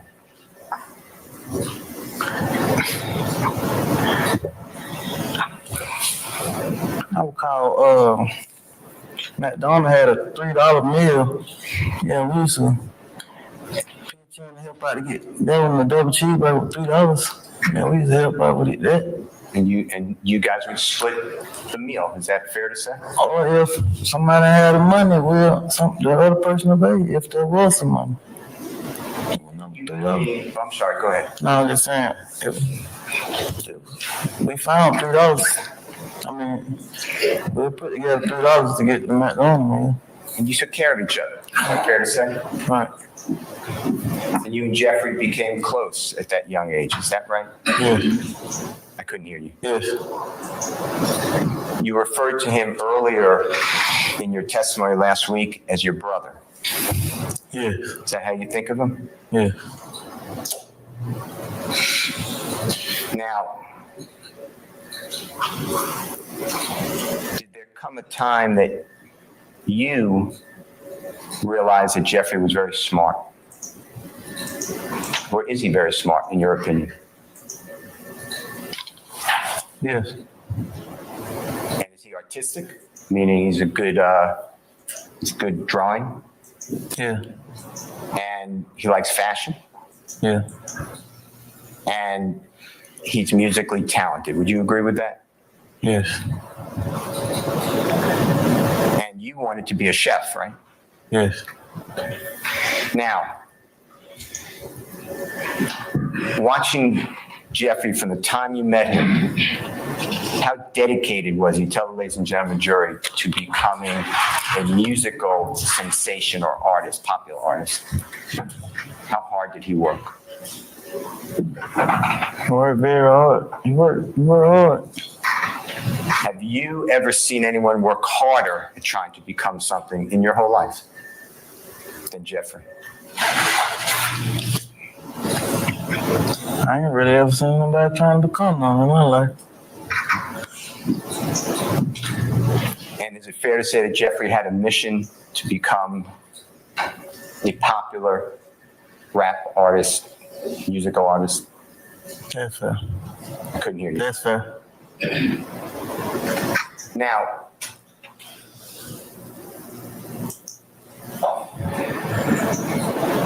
when Jeffrey was trying to become an artist and working hard, where would he go, or was it all the time that he was trying to learn how to speak fast, how to rhyme words, what to come up with? Were you there with all that? Were you watching him work? Say it again? Yeah. My bad. No, it's my fault. Jeffrey was working hard to learn music and how to present. Where was he doing it? Was it in studios, in homes, everywhere, in the street, social media?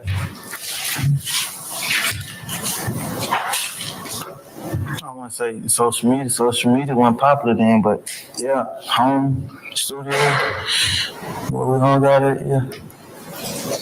Okay. And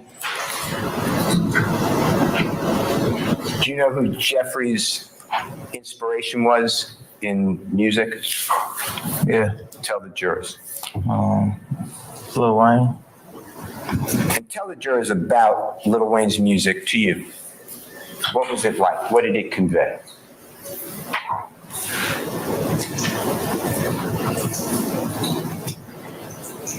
Convey? That's my fault. I'm asking bad questions. Why did you like Lil Wayne's music?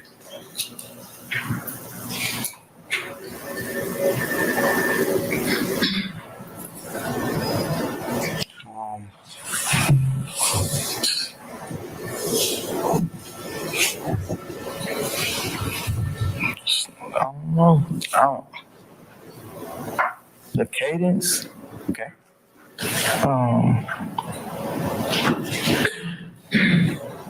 By the cadence, you mean like the beat? Yeah, his overall sound, his beat, his lyrics. And about the lyrics, could you identify with what Lil Wayne was saying about the lyrics? Could I identify? Yeah, did that strike you as something that, yeah, I've experienced that, I've seen that? Did he talk about, what did Lil Wayne talk about or sing about or rhyme about?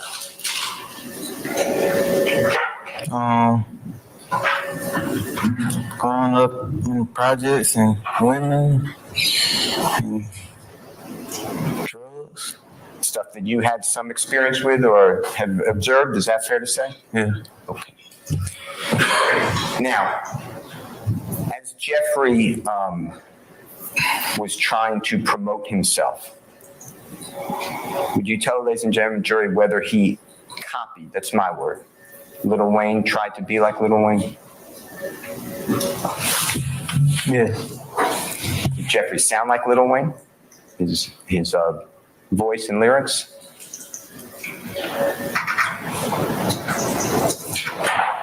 Yeah, he tried not to, but yeah, he did. I couldn't hear you. Yes. Did Jeffrey,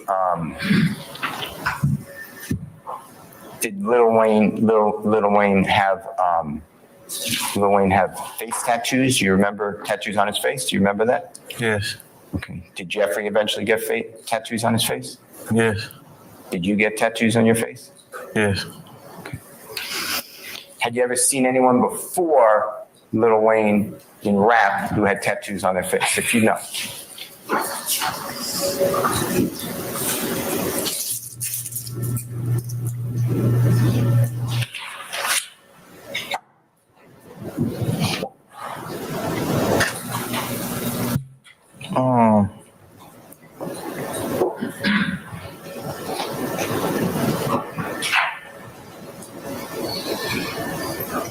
They weren't rappers, but they was on a rap song. Okay. Do you know who the person you're talking about, and if it's just?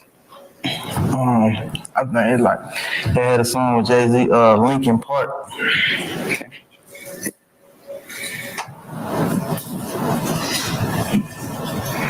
When you were growing up, did anyone ever get you any counseling? Did the state or the court or anybody ever get you any type of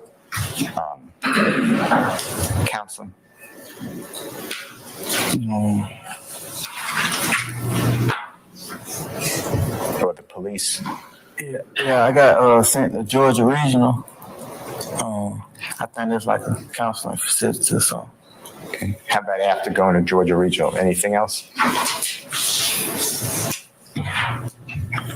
I had caseworkers and stuff. Okay. Like social workers? Yeah, social worker. Now, growing up in the environment that you grew up in and going through what you went through, would you describe yourself as angry?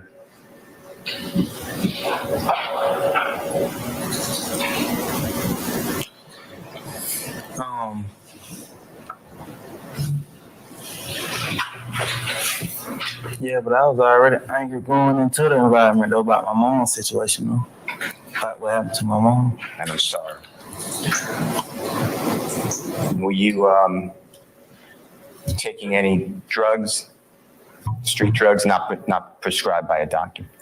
Yeah. Can you tell ladies and gentlemen, Joe, what type of drugs you were taking?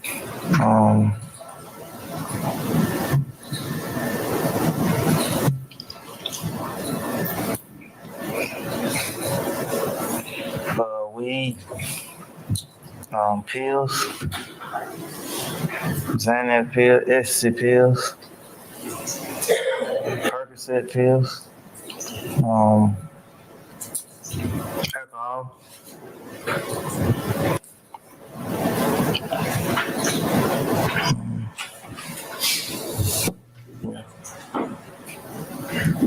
And Jeffrey did drugs with you too, didn't he?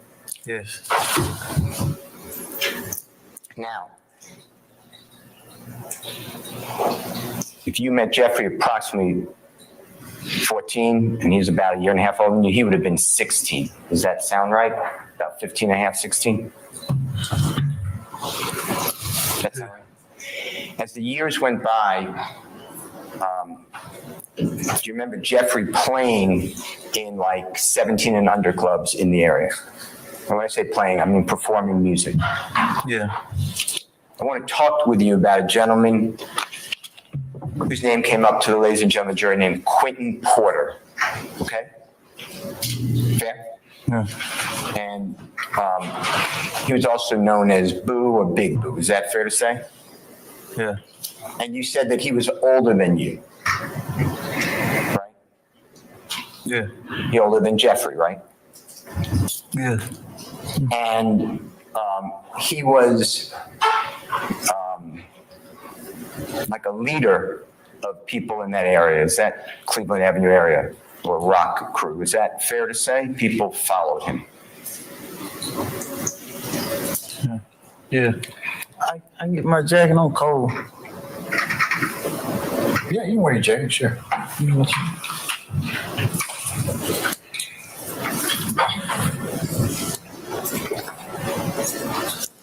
And just for ladies and gentlemen, jury, the young lady who's handing that to the sheriff is your lawyer. I sustain objection. What, I ain't supposed to have my jacket?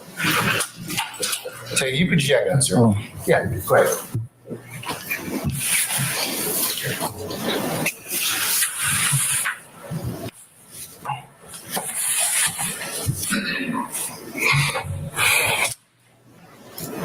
Can I ask you questions? Yeah. Mr. Stevens, who's the young lady who handed the sheriff the jacket? My attorney, Chrissy Gladden. Okay. Now,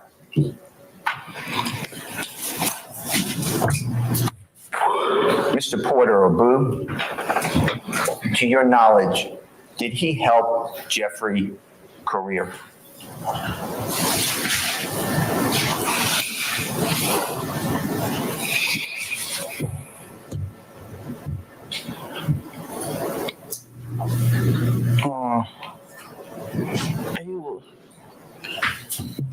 He was like known in Atlanta and like he was popular in like the Atlanta nightclub scene. So yeah, he often got us in the older clubs and stuff to get And when you're saying he was popular with the nightclub scene, you're talking about Mr. Porter, Quentin Porter. Yeah. And was he instrumental, is my word, that's a bad word. Did he assist getting, if you know, getting Jeffrey to play in these other clubs?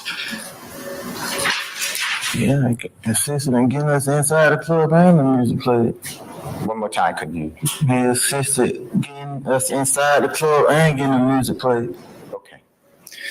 And if you know, did Quentin Porter himself and others, he have put up posters around the neighborhood saying, everybody go to this establishment, Mr. Williams or Jeffrey's going to be, Young Thug is going to be playing, and everybody would come out. Is that true?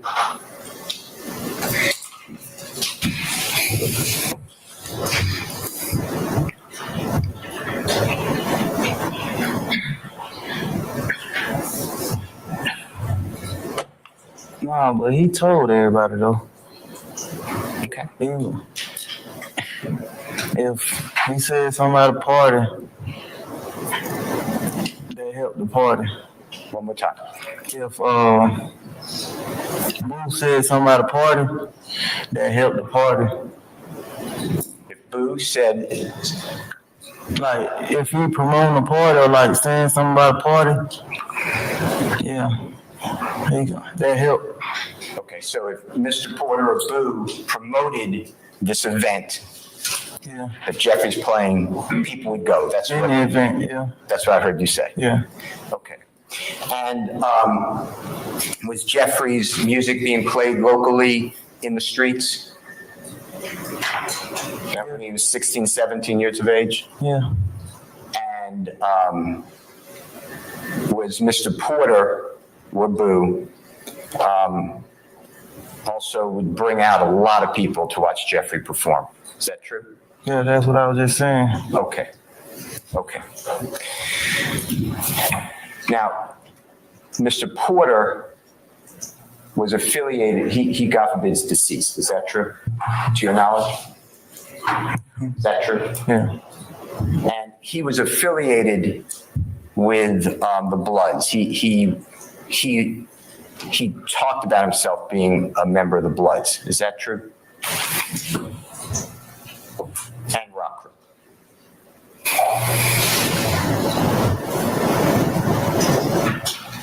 That man said, Quentin said a lot of things. Boo said a lot of things.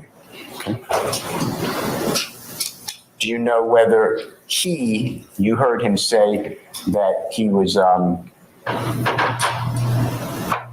of the Bloods? Objection. Or Rock Crew? What was the objection?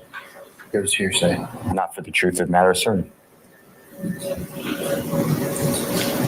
Rephrase your question. Hold on, wait a second. Hold on just a second.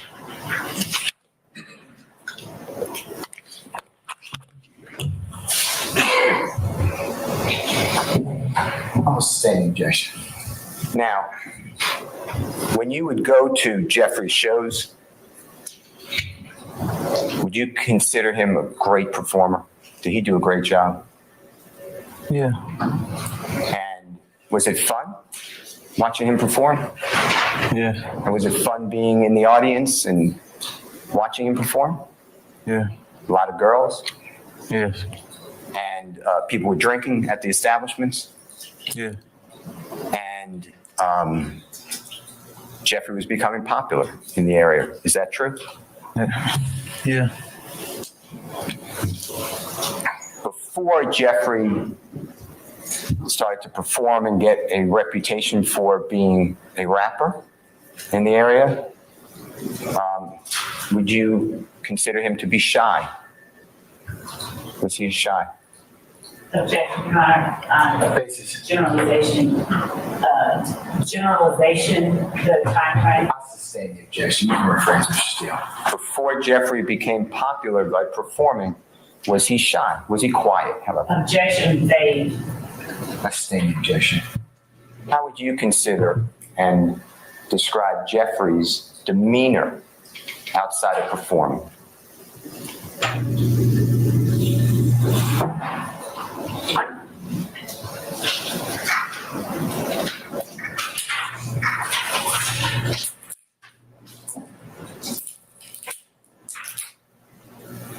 No, not.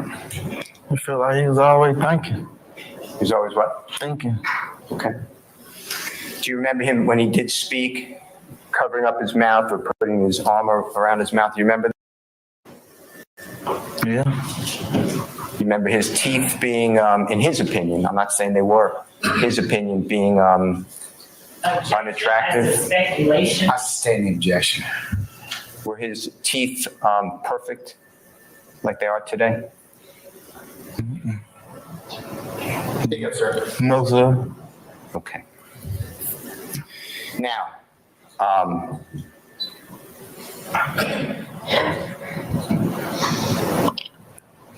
the time Jeffrey's 20 years old, you're approximately 18 years of age. Is that fair? Yeah. And is it fair to say that by that time, Jeffrey is a well-known performer on Cleveland Avenue and elsewhere?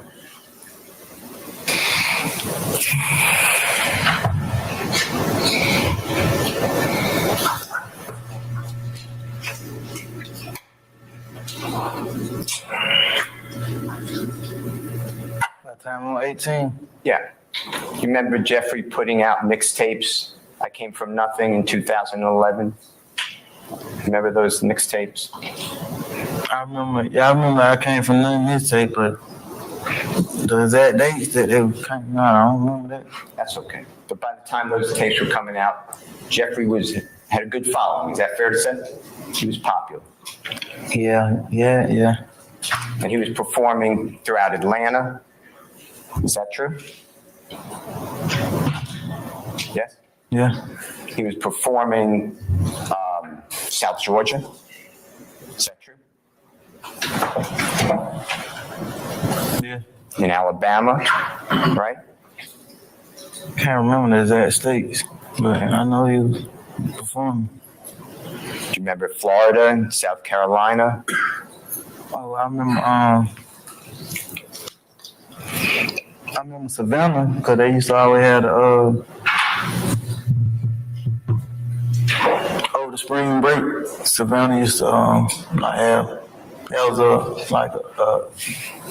tourist attraction area over the spring break. Orange Crush. Do you remember by 2012, the next year? Jeffrey's about 21, you'd be about 19.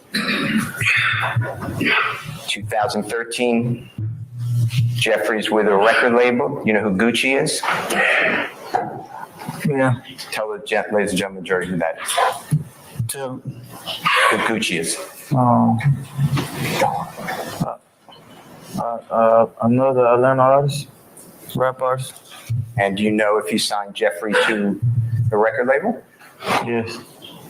And then in approximately 2012, 2013, so Jeffrey would be approximately 21, 22. You'd be about a year and a half under that. Jeffrey was with a gentleman named Brian Williams, Birdman, doing Rich Gang. Do you remember that? Yeah, but I don't know no dates though. That's okay. That's okay. And do you remember that 2013, 2014, Jeffrey had gigantic hits playing on the radio throughout the world? I'm sorry. That Mr. Steele, the question, I just didn't hear it. I couldn't hear it. But Dave said. You can rephrase it, Mr. Steele, or repeat it. Repeat. What's the action to do is just repeat it. Mr. Stevens, by 2013, 2014, do you remember Jeffrey having big hits? Stoner, do you know that song? Yeah. Danny Glover, you know that song? Yes. Lifestyle, you know that song? Yes. Were they all, in your opinion, major hits? Yes. Okay. And by that time, Jeffrey's approximately 22, 23. You'd be a year and a half under, so you'd be approximately 20, 21, something like that. Does that sound right? Yeah, yeah. Now, I'm sorry. No, I did not mean to interrupt you. No, because you keep on saying The 2 year, every time his birthday change, mine change. Exactly. Was that it? Yeah. Okay. Do you remember during that time, 2013, 2014, seeing Jeffrey come up in magazines? People writing about him in Rolling Stone and Complex. Do you know what I'm talking about? Nah, I can't. I don't recall that. Do you remember him having followers on social media? Yeah. Lots of followers. You remember that? Yeah. And during all that time, from when you met Jeffrey to the time we're talking about, we stopped approximately 2013, 2014 for now. How many times did Jeffrey Williams ever commit a crime in support of Rock Crew, to further the interests of Rock Crew? Tell the jury. I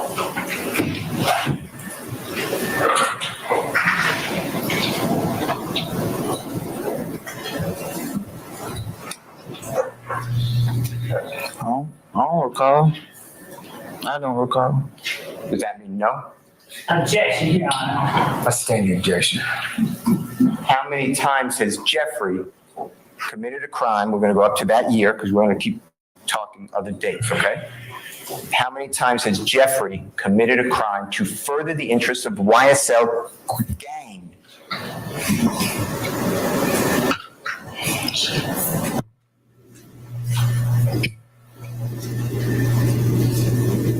I don't recall. I don't know. You were committing, and I'm not insulting you. Right. I'm not trying to insult you. Right. But you were committing crimes during that whole time that you met Jeffrey until we stopped about 2014. Is that fair to say? Yeah. You were committing crimes such as theft, right? Yeah. Is that true? Yeah. Potentially drug dealing. I know that came later, but potentially around there drug dealing. Is that true? Yes. Potentially armed robberies. Is that true? Yeah. And armed robbery means that not only did you take like my possession, like if I was the person targeted, you took, let's say my watch, but you did it with an offensive weapon, like a knife, a gun, brass knuckles, something like that. You understand that's the term? Yeah, well, I ain't wrong about it though. Okay, that's why I'm asking you. So it's thefts, fair to say? Yeah. True? True. Okay. And you did that because you wanted instant gratification. You wanted whatever, the laptops, the jewelry, the car, whatever it was. You wanted it right then, right? I don't know why I did it. Okay. Now, when you said earlier that in approximately, and if you didn't use this date, that's fine. That's fine. Somewhere around 2012, 2013, 2014, something like that. You wanted to change from identifying as Rock Crew to a new place, YSL. Is that fair to say? You said something like that? Yes. And I know the dates are not perfect, and that's you made that clear. No one's trying to trick you. But can you tell in age or in an event what possible year that was? And if you can't, just say it was around that time. I don't know. Oh.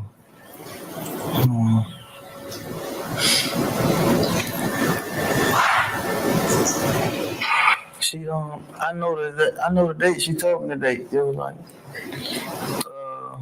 You mean in your plea agreement? No, it was just she said something about October when it happened. I think me and my lawyer went over it.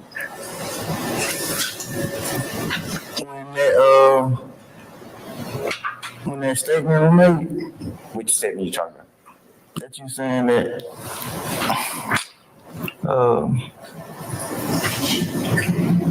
I no longer wanted to go by Rock Crew. If that's not what you said, don't worry about what I said. I thought that's what you said. Yeah. Okay.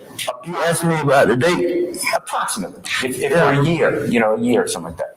If you know, and if you don't know, Mr. Stevens, just say, it, you know. Yeah, I know. I was telling you. I know. I remember even me and my attorney talking about the date that was possibly happening. Let me ask you a different question. Do you remember a gentleman named Javaris Crittenton? You know who that is? Yeah. Tell the ladies and gentlemen, jury, who Javaris Crittenton is.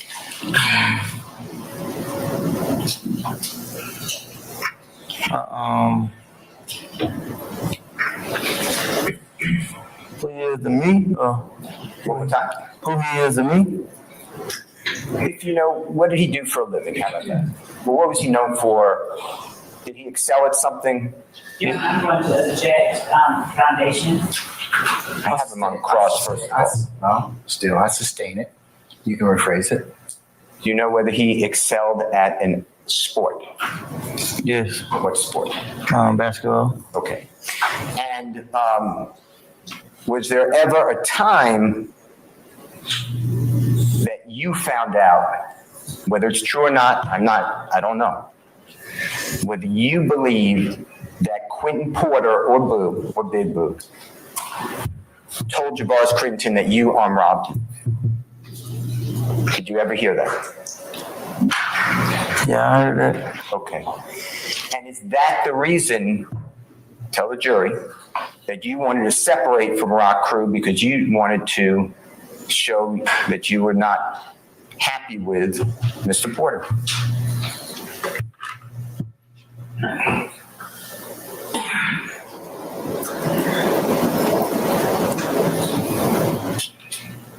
Yeah, I object as to ask and answer, please.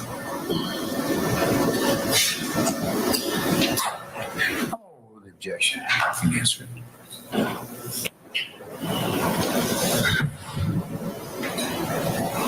Sir, you can answer the question. Yeah.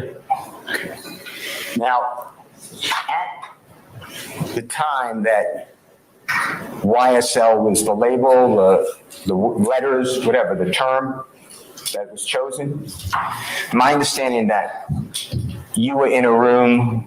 Your Honor, objection is to Mr. Steele's understanding and testifying. I sustain the objection. I have on cross-examination. So what? You still can't testify, Mr. Steele.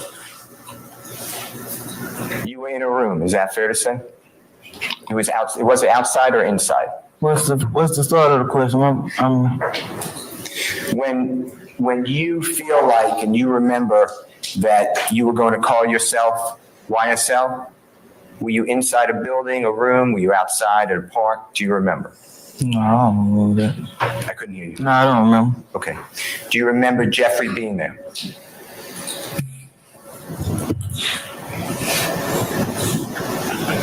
No. I don't remember. Do you remember Walter Murphy being there?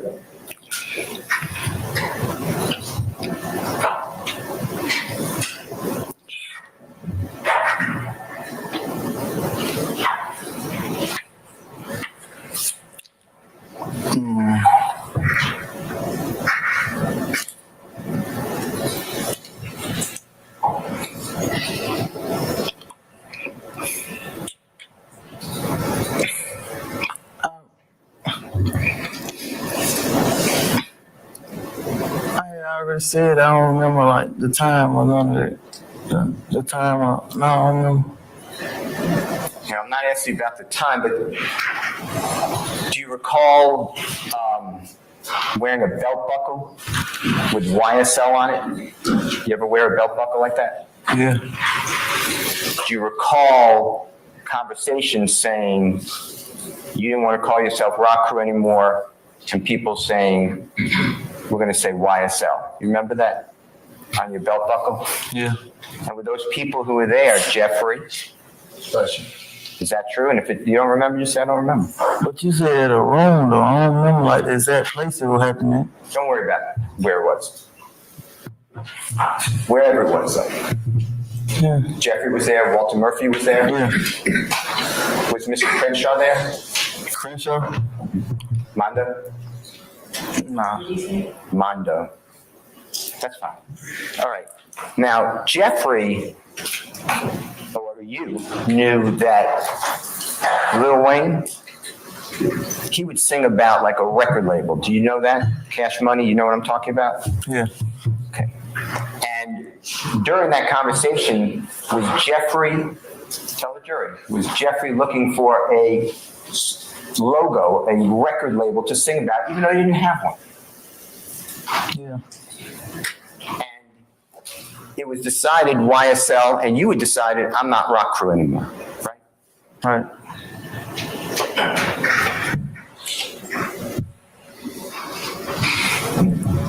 Now, I want to talk with you about your incarcerations since you've known Jeffrey, okay? Since you've known Jeffrey, you were charged with crimes in 2014, is that true? Yeah. 2015, is that true? Yeah. And then this indictment, 2022, does that sound right? Right. If I left anything out, correct me. And there may be a couple of different crimes in those years, but those are basically the years. Is that true? Right. Tell the ladies and gentlemen, jury, since you knew Jeffrey Williams and since he was popular and had money, you know, he has money, right? Yeah. Tell ladies and gentlemen, jury, in 2014, how much money he gave towards your attorney fees. No. 2015. Tell the ladies and gentlemen, jury, how much money Jeffrey Williams paid towards your attorney fees. No. When you got arrested on this case, charging you as a co-indictee, that's a bad word. That's a bad word. Forget that. Charging you. Give me 1 second, okay? Your Honor, may I approach? You may, sir.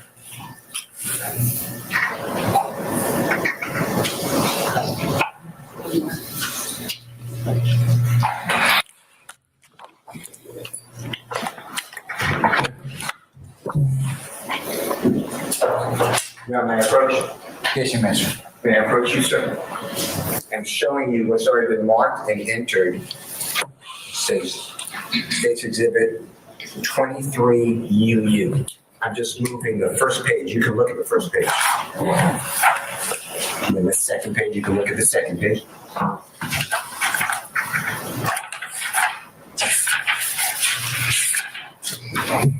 So the sixth page I'm showing you of that document.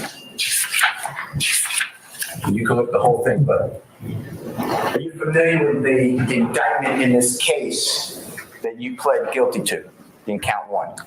Yes. Okay. And Jeffrey's also named in that same indictment, fair to say? Yes. When you voluntarily turned yourself into custody, right? No one, am I right? Yes. Voluntarily turn yourself in, just explain that to the jury. Tell me what that means.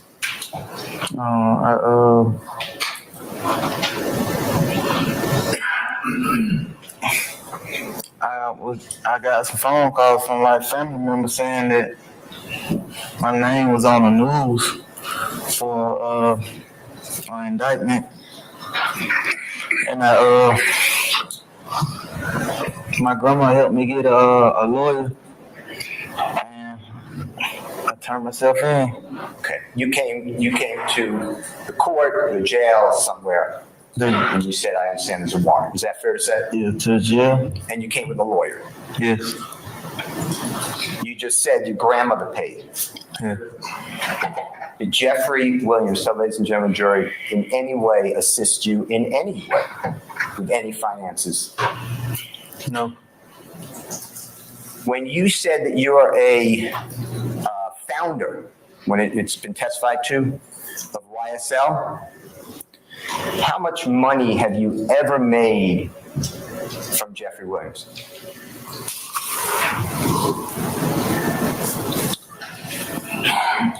No.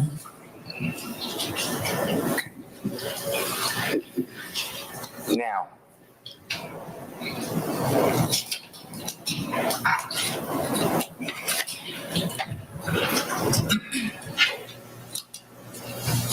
when you were arrested, when you turned yourself in,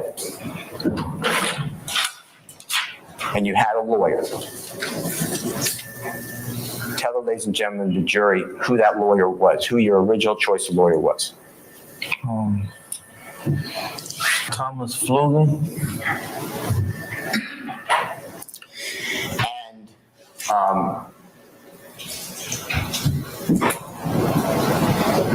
how much money did your grandmother pay to Thomas Flugan to represent you on this case?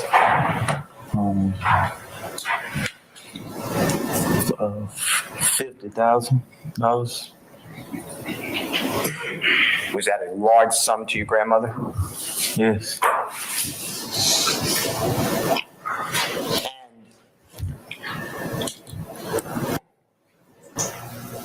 Thomas Flugan is not the young lady who handed you the jacket, right? Right. Tell ladies and gentlemen of the jury what happened to your representation with Mr. Flugan.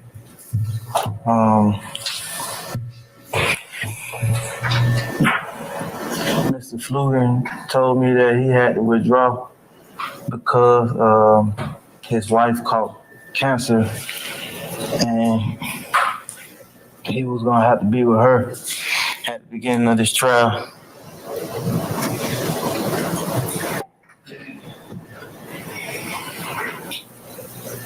What happened? How did you get the Honorable Miss Christy Gladden to represent you? Can you tell ladies and gentlemen of the jury how that happened? Thomas gave us half the money back. We paid him. And Miss Gladden was my attorney for when I went to prison. So I reached out to her because I knew she knew me.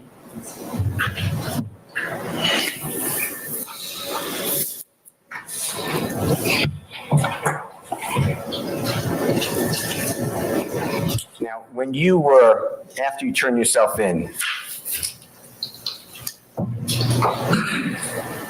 with your lawyer, were you able to secure a bond? Do you know what I mean by bond?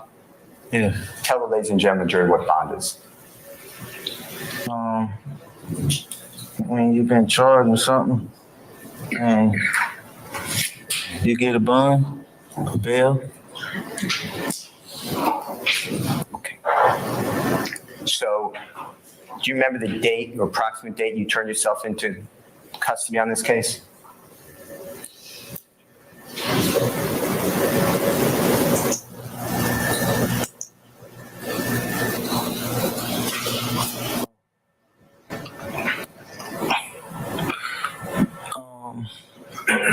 I think it was May.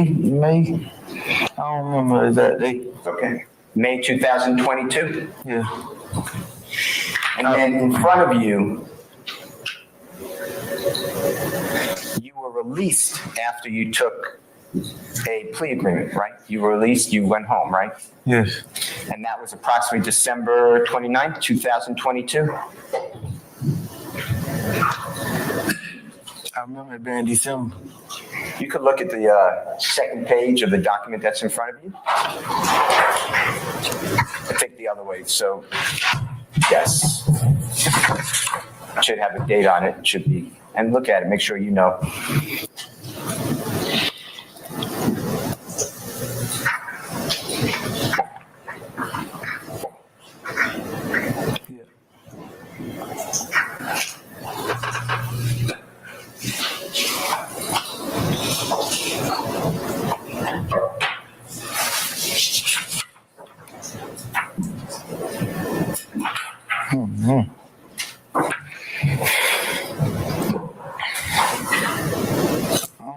I don't see it. May I approach you, Honor? You may, sir. Thank you. May I approach you, sir? I see my birthday. I don't see it. It's okay. May I come up closer? Yeah. Okay.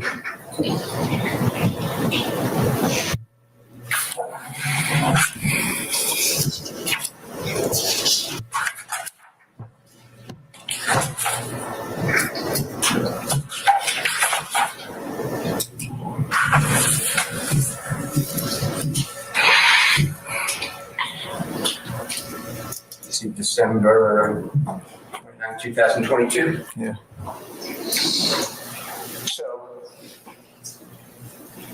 talk with you. You spoke a lot with the district attorney about your guilty plea being freely and voluntarily. Remember all those questions? Yeah.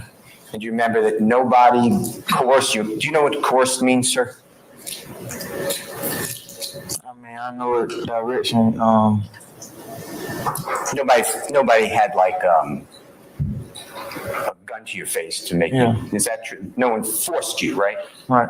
Okay. But I want to discuss with you what was going on around December 29, 2022 when you entered that guilty plea, okay? Is that okay? Yeah. All right. You had been in custody, that means without a bond, for approximately 7 months. Does that sound right? Let's do it differently. May, you turn yourself in, right? Mm-hmm. In June, you're in jail? Mm-hmm. July, you're in the Fulton County Jail, correct? True? Mm-hmm. Yes? Yeah. August? September 2022? Mm-hmm. October 2022? True? Mm-hmm. November 2022? And most of December 2022. So approximately 8 months. Does that sound right? Yeah. Okay. And tell the ladies and gentlemen of the jury how many children you have. I got 3 boys. And can you give your ages? Their ages. 2 8-year-olds and a 12-year-old. And during the time that you're in jail, who are they staying with? Their mother. And how many mothers do the 3 children have? How many mothers? Yeah. Oh, they each have their own mother. Okay. And who was helping out? Well, you're in jail for approximately 7 or 8 months. Were you able to help out financially or emotionally any of your children? No. When you were in jail for approximately 7, 8 months, were you able to help out emotionally or monetarily any of your children's mothers?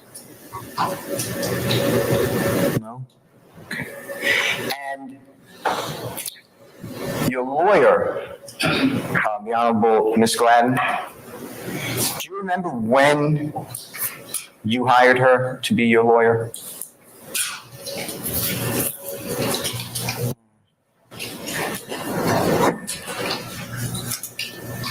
Not the exact date.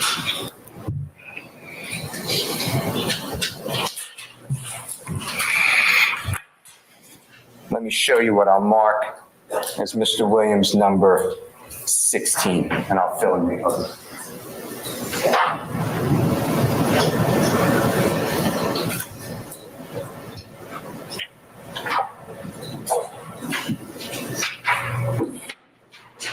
May I approach, sir?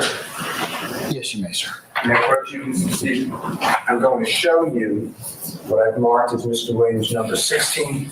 Tell me if you recognize that document and if it helps you to remember the date that Miss Gladden became your lawyer.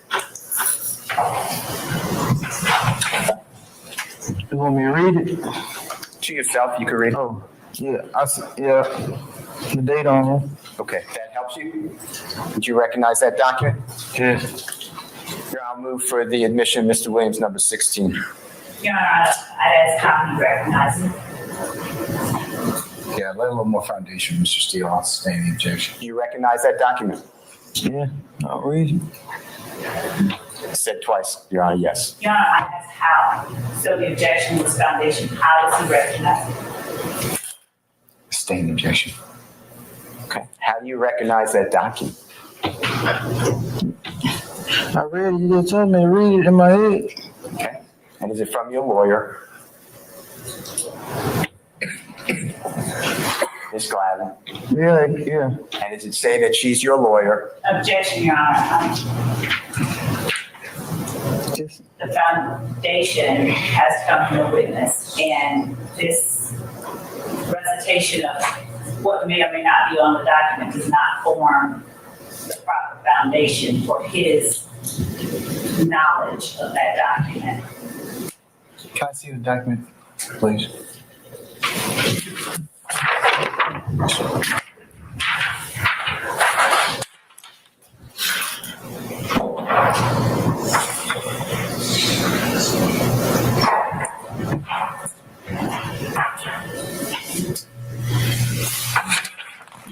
Chris. Here you go.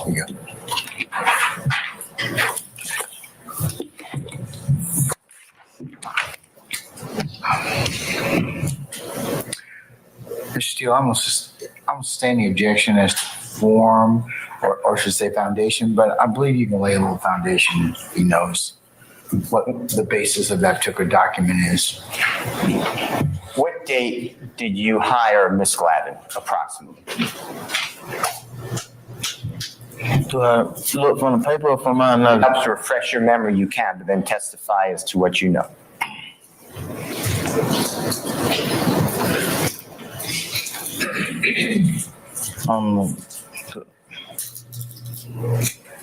So, as I'm reading the paper, it say this an entry. No, when you're finished with the document, put it down and then you can testify from it, okay? Testify is your memory at that point, okay? No, I don't remember the date that she. Okay. Approximately how long before you entered your plea on December 29, 2022 was Miss Gladden your lawyer? I know I hired her in December and entered my plea in December too. Okay. So a couple of weeks? Yeah. All right.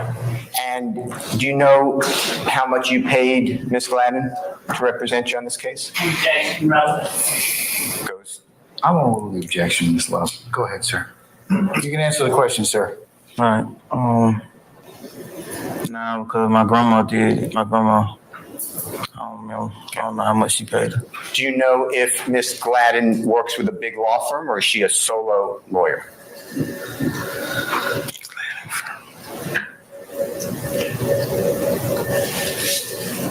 think her firm named after her. Her firm is named after her, so I think she got a firm. And does she handle other cases? Yeah. And do you know that from coming to court, you know the length of this case was estimated by district attorney to be a year trial? You aware of that? Yes. And you knew from the money that your grandmother paid, if you know the exact amount, if you don't, that's fine. Did you believe that Miss Gladden was going to represent you on that trial for a year? Objection, Your Honor, compound. I sustain the objections to form. You can break it down, Mr. Steele. How much discovery were you provided in this case? District Attorney's Office.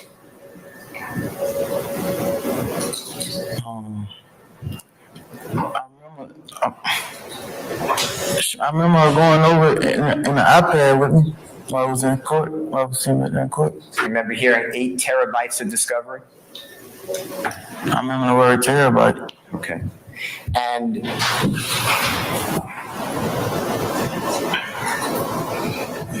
do you remember you could not get out on a bond? Yes. And you just missed Christmas, is that true? When you entered this plea? Yeah. And the prosecution came to you and said you can get out of jail immediately if you enter this guilty plea with conditions. Is that true?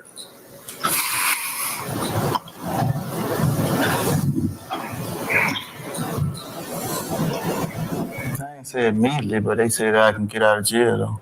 Didn't you get out the same day you entered that guilty plea? Yeah. Speak up, sir. Yes, sir. Now, in the Fulton County Jail, tell the ladies and gentlemen jury about the food.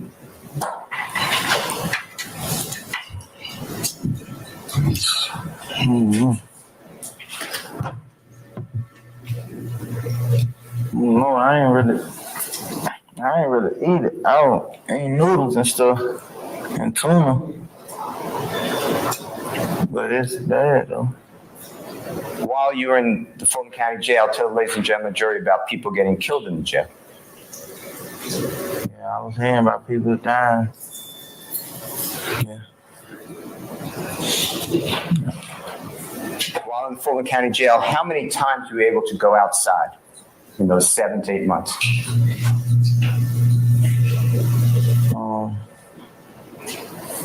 So the gym got windows, but you don't go outside though.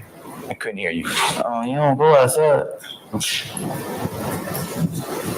And is it fair to say, Mr. Stevens, that where you were living, there was urine? True? In the Fulton County Jail? Yeah. Mr. Stevens, pull the mic in front of your face so we can all hear you, okay? Speak in the microphone. Yes. There was feces. There was people's bowel movements. Yeah, from the toilet, yeah. How about outside the toilet? They got a toilet and yeah, that type still go on, yes. Okay. Vomit. Oh yeah, there was some vomit. You were living in filth, is that fair to say? It was pretty filthy. And you did have access to TV at times, right? Yes. But sometimes there was no TV, right? Yes. And physical contact, like where we could shake hands with your family members, your children. Tell the ladies and gentlemen of the jury how many times that happened during those 7 or 8 months. No. And you were able to speak with friends or family on a video, audio, or a telephone line. Is that true? Yes. Between certain hours. Yes. Right? On certain days of the week, right? Yes. And when you were on, let's say, the video, audio, it's a little screen, like an iPad, I guess, right? Yeah. But there's people around who can watch and overhear you. Is that true? Yes. It's not very private, right? Yes. Same thing with the recordings, the jail calls. You can make a jail call to someone at the jail phone, rather, from the jail, but also there's people around, right? Yes. And the video, audio are recorded, right? You know that. Yes. And the jail calls are recorded, the telephone calls, right? Yes. So there's not much private conversation with your family or friends. Is that true? Yes. You lost employment opportunities, right? Yeah, I wasn't employed before I went to jail. Okay. Was it was? I wasn't.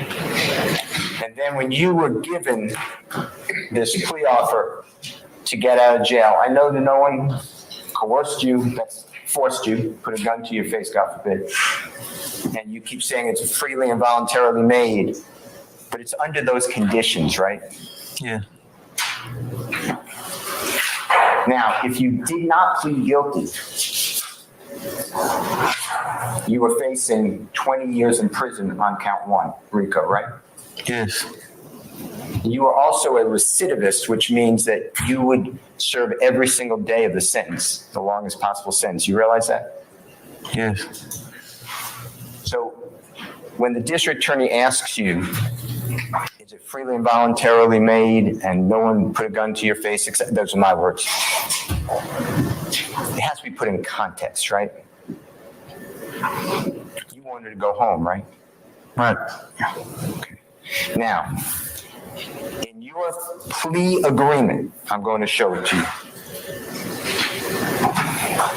Can I approach? You may, sir.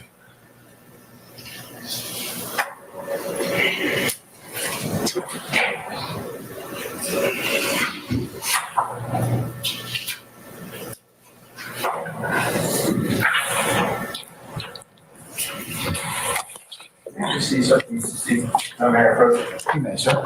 See something. Is that okay?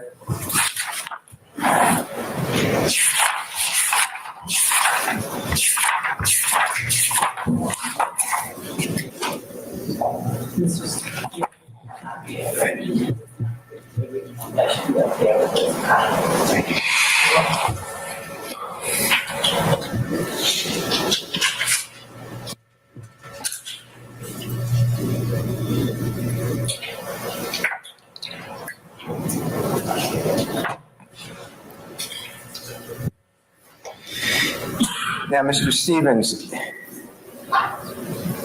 if you testify something contrary to what you signed on December 29, 2022 in this plea agreement, Tell the ladies and gentlemen of the jury what could happen to you. If I testify something, So let me change it. Do you mind if Your Honor, may I withdraw that question? You may, sir. Thank you. Mr. Stevens, I apologize. That was a bad question. If you were to say something under oath today or Friday or not Friday, Thursday, Wednesday, or tomorrow, that is different than what you agreed to on December 29, 2022, tell the ladies and gentlemen of the jury what can happen to you upon motion of the district attorney. I can have my probation revoked. Tell the ladies and gentlemen of the jury how long that probation is for. 8 years. And tell the ladies and gentlemen of the jury what it means to have probation revoked. That you will no longer be on probation and that you'll have to serve that time in prison. Now, when you were going through this factual acknowledgement,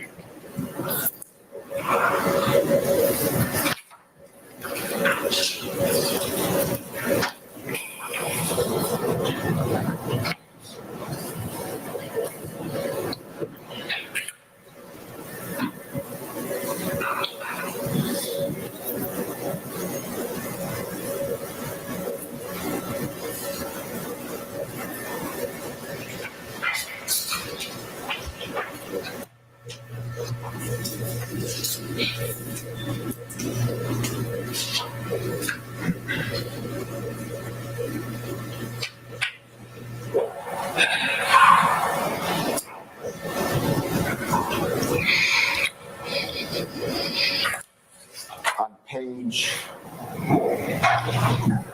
405, exhibit number 16 uniform. Now, may I approach with a copy of 16 uniform? You may, sir. May I approach you, sir? Yes. I'm showing you, you can look at the whole document if you need, but I'm at 405, you see where I get that? Yes. Okay, and it's number 5, it's kind of in the center of the page. See where it says defendant's sentencing acknowledgements? Yes. Read, if you don't mind, or I could read it if you'd rather. Make sure I read it correctly though. Read number 1, then number 2, and number 3 slowly and speak to the jury.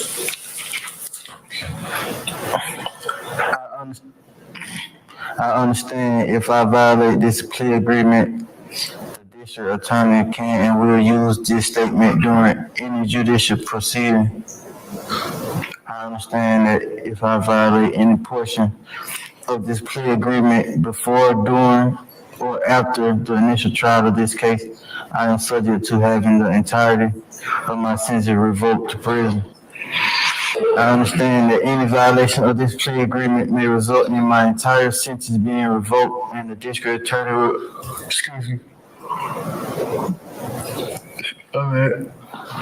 I understand that any violation of this plea agreement may result in my entire sentence being revoked and the district attorney will recommend that I serve up to the maximum sentence allowed by law in Georgia Department of Correction prison. Okay. Now, I want to go over that plea agreement as well. If you would, Your Honor, may I approach? You may, sir. On 16U. Right, touch this.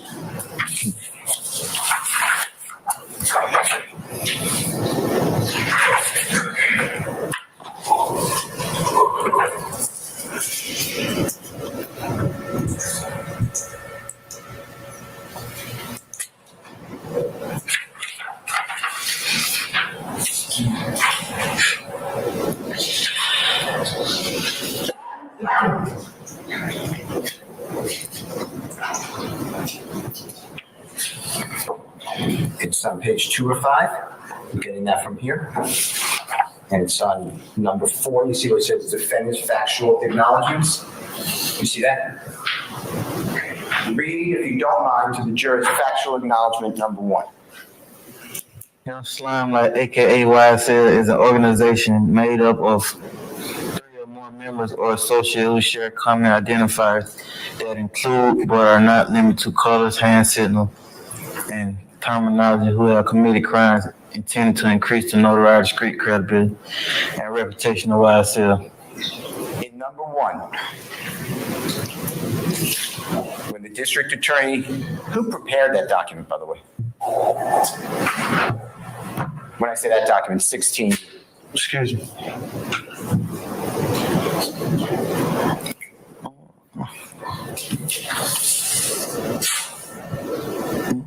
I don't know. Okay.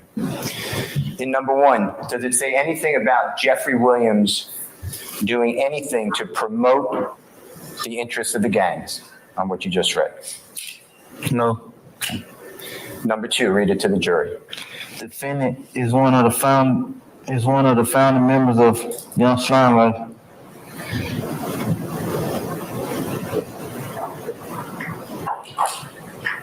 Number 3.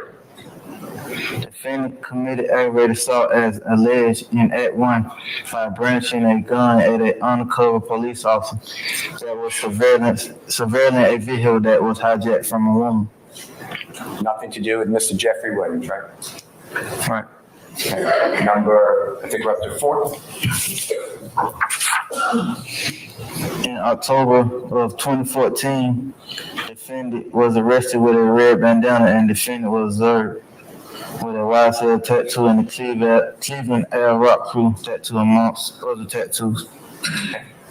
Number 5. When asked by law enforcement about defendant's YSL and Rock Crew tattoo, defendant truthfully advised law enforcement that defendant is a member of a gang called Rock Crew, but the group is no longer going by that name and now goes by YSL, which originally stood for Young Slime Life. Okay. Has nothing to do with Jeffrey Williams involved in furthering the interests of a gang, does it? No. Okay. Number 6. Defendant advised law enforcement that YSL originally stood for Young Slime Life, but the group began calling itself Young Successful Lifestyle after Jeffrey Williams, aka Young Thug, signed a record deal. Jeffrey was becoming very successful, true? True. Number 7. The statements defendant made to the police about Rock Crew and YSL are reflected in Section 3 and Section 4 above and are true and accurate. Nothing about Jeffrey furthering the interests of any gang, right? No. Okay. Number 8. Defendant has been accused of and arrested for robbing women. Okay. Number 9. Defendant is the person referred to as Tick in the song by Young Thug entitled Ill in the verse She Getting Robbed by Tick. And ew is EWW. Is that fair to say? Yes. You know that song? Yes. Okay. And when were you charged with robbing a woman? Do you remember the date? 2014, do you remember? Yeah, my attorney just told me that, yeah. Okay. And you saw some documents? Yeah. Sweet. Yeah. Were you aware that who was created in the spring of 2014?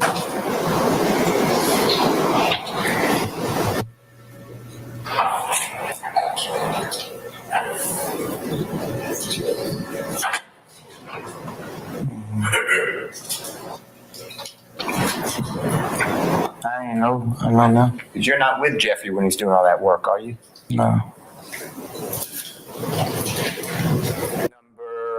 You help me here, but I believe it's number 10. And if I'm wrong, just correct me.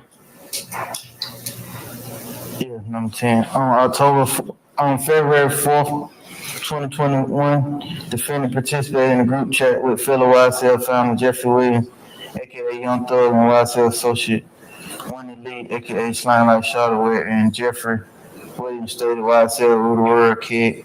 Y'all just started bringing me the money. Man, y'all stop playing with me. Okay. I want to show you, if you don't mind,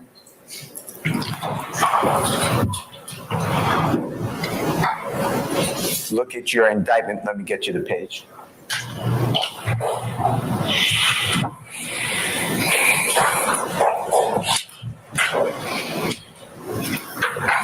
Was that Mr. Stevens' number 10?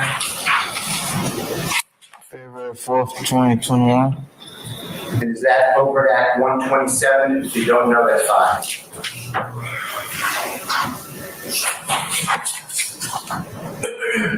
I don't know.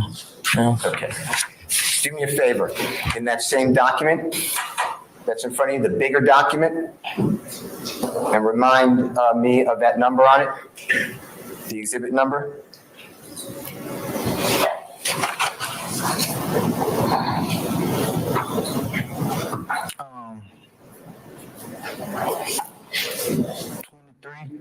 Yeah, yeah. Okay. And if you could turn to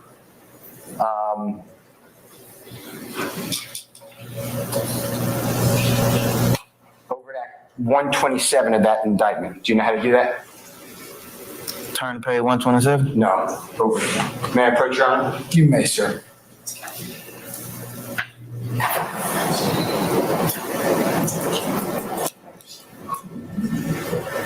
Not if I just take this with me. So this. Oh, all right. I see your number. Yeah. Yes. Yeah. Want to do it? Yeah. 127.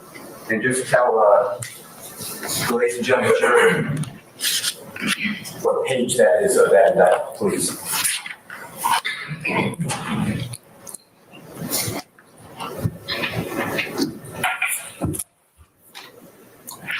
No. Say again? You ready now? Please. Oh, page 47. I'm going to show you what I've already shown to the Honorable District Attorney, what I'm marking as Mr. Williams number 17. 17. Second. May I approach, sir? You may, sir. Mr. Stevens, do me a favor. I'm not showing to jurors on purpose. I'm not trying to be rude, but just do me a favor. Just make sure that this is the same thing verbatim so the jurors can then see it. Verbatim is a bad word. Make sure that what I'm showing you is Mr. Williams number 17 is what's written in number 127, okay? Yeah, it's the same. Okay. Your Honor, I would move for purposes of demonstrative, Mr. Williams number 17. Any objection to defendant 17? No, Your Honor. All right, defendant 17 is admitted for demonstrative use. Your Honor, public see fit. And may I use that easel if you don't mind, Your Honor? Which one? It's behind Mr. Stevens. You may, sir. Thank you.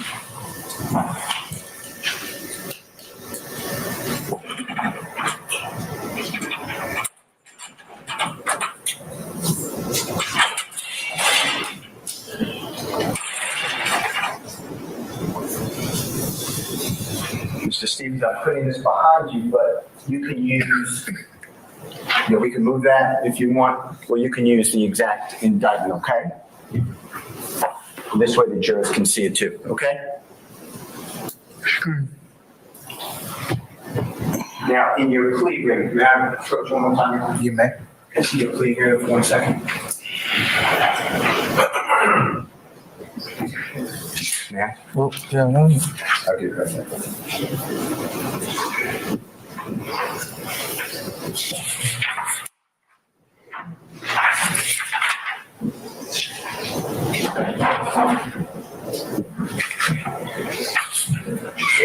This is number 10 in the plea agreement, okay? If I'm wrong, it's correct. All right. Now, I'd like to show, you're familiar where this comes from, this excerpt comes from, aren't you? Yes. And this is a chat, right? This is a private chat. You know what I'm talking about? Yeah. And is it on Instagram? Yes. And you're in that group chat or along with Mr. Williams and other people, fair to say? Yes. Okay. And the prosecutor put in a part of that chat. Do you remember seeing that this morning? Yeah. And that was not the entirety of the chat, was it? What the prosecutor put in?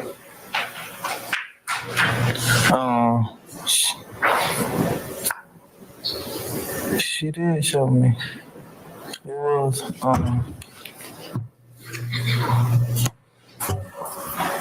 that she showed me. I don't think she showed y'all. I don't know. Okay, but do you remember it being 25 UD? Wait, I'm wrong. Not 25 UD. I don't know. Regardless, I'm going to show you, okay? I'm going to show you the chat. Tell me if you recognize it.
Yes, I'm going to show you what's been marked as Mr. Williams number 2. Take a peek at that. Tell me if you recognize that. It should be a 2-page document.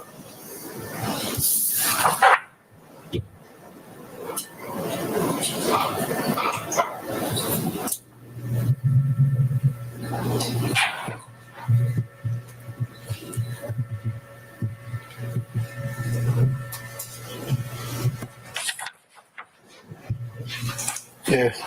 Okay. Your Honor, I move. Yes. I heard you. And thank you, sir.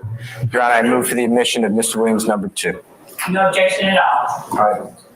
Defendant Williams 2 is admitted. Many purposes you see fit. Thank you, Mr. Kokomo. It should come up on your screen, but you can use it right in front of you, okay? Mr. Stevens?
Mr. Kokomo must be having a little difficulty. Let me ask for court's permission, and we're going to publish it. I'll just show you Mr. Williams number 3 while he's doing it, okay? May I approach, Your Honor? You may, sir. Tell me whether you recognize that market, Mr. Williams number 3. Do you recognize what that is?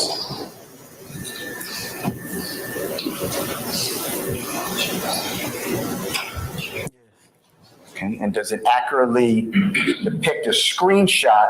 Your Honor, before getting into that, I object and ask that the witness testifies how he recognizes. I stand as to form. Can you lay some more foundation, sir? Is that part of the chat? Yes. Okay. And I know it's a piece of paper, but is that a screenshot of what was attached to the chat? Yes. Okay, Your Honor, I will move for admission to number 3 of Mr. Williams. Any further objection, Madam? If it, I don't know that he testified that it's an accurate and depiction, so I'd ask for more foundation delay. All right. I think he testified it's accurate of what No, was. you didn't ask him that. Is it an accurate depiction of a screenshot of what was attached to the chat that we're talking about? Is it an accurate depiction? Okay, these are bad words. Is it accurate as to what was attached to the February 4th, 2021 chat as an attachment?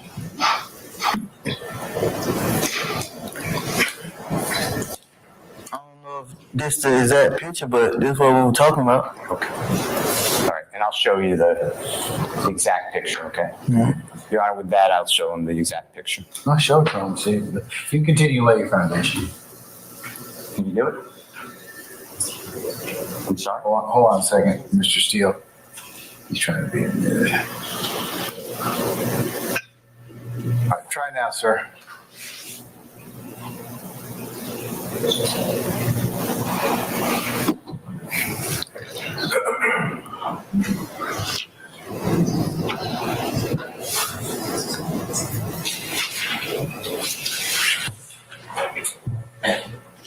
Okay.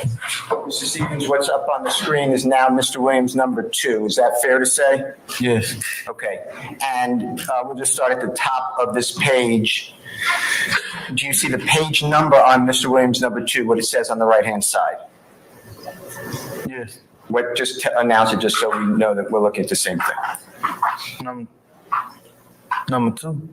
On the screen. Oh, yeah, it say 1603. Okay. And then do you see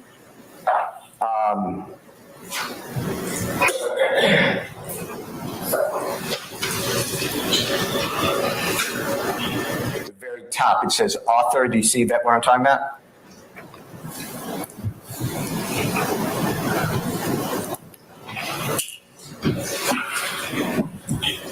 Yeah. Okay. And who is _all100s.rel, if you remember? Yes. Who is that? A guy from the neighborhood named Real. Name what? Real. Rev? Real. Real. Rev. Okay. Rev. R-E-L. Yeah. Okay. And then what was the date this was sent? You see the next line? So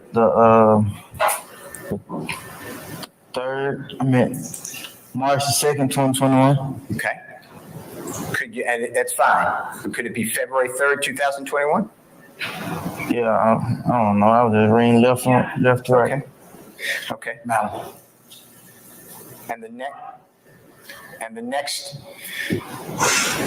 line, it says body. You see that? Yes. And what is body, if you know, in this type of chat? Okay. Thing like the subject or something. Okay. And what does it say? I like 50. Do you know what the rectangles are next to it by any chance signify? No. That's okay. And then the next author, 120 with 2 Y's. You see that? Yes. And then that's sent the same date? Yes. 2/3/21? Yes. And then it says Floyd got him beat. You ever see that? Yes. Do you know what that's referring to? Yes. Tell the ladies and gentlemen jury. I think 50 Cent and Floyd Mayweather was talking about fighting. So one more time. I think in entertainers, 50 Cent and Floyd Mayweather were talking about fighting. Okay. And Floyd Mayweather is what is he? A boss. All right. Next one is again, Plenty. You see that with the two eyes? Yeah. And you see the date again, the same date? Yes. And then the body, you don't have to use the curse word or the N word, but you see where it says this S, mom, kids. So I hope N ain't going outside and talking. I can't speak for the other chat because I'm not on it. I'm glad you good slat. You see that? Yeah. And you know what that's about. I don't know. Who are mom's kids? Huh? Who are mom's kids? That's the name of the group chat. Okay. The next one is, you see where it says Young ZU? Yes. Okay, you know who that is? Yes. Who is that? Another guy from the neighborhood. Okay, you see the same date? Yes. And then Young sent an attachment. You know what that means? That you sent an attachment? Yeah. Tell ladies and gentlemen, Jerry, what that means. I mean, someone sent a picture. Okay. And then the next one is, again, Young ZU. You see the same date? Yes. And then, will you do this is what's written, right? Yes. And then the next author is you, correct? _ one slug? Yes. And it's the same date? Yes. And you see what you wrote? Yes. And tell ladies and gentlemen, Joey, what you wrote and what you're talking about, if you remember. Let's say he posted in the other chat. He's saying this. I really don't know something. Okay. Is Guttis a person? Yes. Okay. And you wrote that, say he saw it in the other chat, he's seen it himself, right? You're talking about seeing some picture or item? Yeah. All right. The next one is from Gutta, _1. You see that? Yes. And he's responding to you. Is that fair to say? Yes. And what did he say? So somebody told him I only sent the video in the other chat. Okay. Do you remember what video he's talking about? No, I think they talking about, I ain't sure though, but I think they talking about somebody slept with somebody's girlfriend. I don't know. Okay. I think that's where they were going though. Okay. The next one is, the author is Booley YY1. You see that? Yeah. Now we're on the next day. You see that 24/21? Yes. Okay. And then you see what it says, date created, it says unknown? Yeah. And above that says body, Instagram user sent an attachment? Yeah. Tell the ladies and gentlemen, jury, is it the same attachment you just said, like a picture? Yeah. Okay, and then it says underneath that, you see where it says under text, T-E-X-T, you see what I'm talking about? Yes. And it says yo at Little Uzi Vert. You see that? Yeah. Do you know who Little Uzi Vert is? Yes. Tell the ladies and gentlemen, jury. Entertainer, rap artist. Okay. And do you see the next one, URL? Yes. It gives an Instagram? Yes. Okay. The next one is author 4KT. You see that? Yes. And you see it's the same date of February 4th, 2021? Yes. And what did he write? This real? Okay, I want you to think about it. Do you know what he's referring to? Yeah. Tell the ladies and gentlemen, Jared, what Forte is talking about. He sent he was talking about an image of the Lil Uzi Vert. He had implanted a diamond in his forehead, and he was asking, did anyone know if it was real or not? The next one, again, is Forte. You see that? Yeah. And it's the same date of February 4th, 2021. You see that, sir? Yes. And then the body, that N, Uzi Crazy, and then the rectangles. Yeah. F it, I guess, when it's up, it's up. You see something like that? Yeah. All right. The next one is again under _all hundreds, rel. Dated same date. That boy take a punch in the head, it's over. You see that? Yes. And what, if you remember, is that referring to? The diamond implanted in his forehead. And whose forehead? Uzi Vert. Okay. And the next one again is KT. You see that? Yes. And the next one is same date. is all hundreds. You see that? Yes. And then you see what it says on the body? Yes. What does it say? The proofs and attachment. Okay, is that the same thing, a picture or video? Yeah. All right. On the next page, you see on the upper right corner what page number that is? Yeah. You see where it says, what page number is that, sir? 1604. Okay. And then you see under the text? Yes. And what does it say? It's a competition now. Tory Lane just got a 87 billion piece put onto his forehead now. And who is Tory Lanez? Not a rap artist. And what is your group referring to in this? That he supposed to put a diamond in his forehead, implant in his forehead. Mr. Steele, can I ask you to pause just a second? Sure. Ladies and gentlemen, how about a break? Okay, all right. Ladies and gentlemen, we're gonna take a break. Plan on coming back a little right before 4:00, and then I'll let you know what the rest of the day will leave for you. Okay? All right. So remember my admonitions. Can ask you to retire to your headquarters. All rise.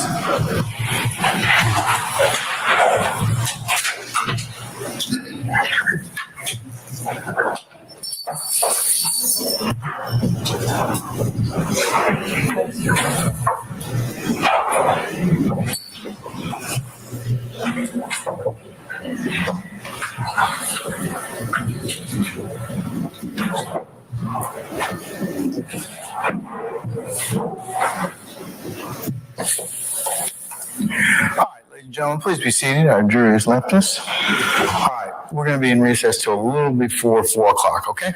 All right. All right, we're in recess. Yes, Mr. Stevens, you can step down, take your break, don't discuss testimony. Anybody?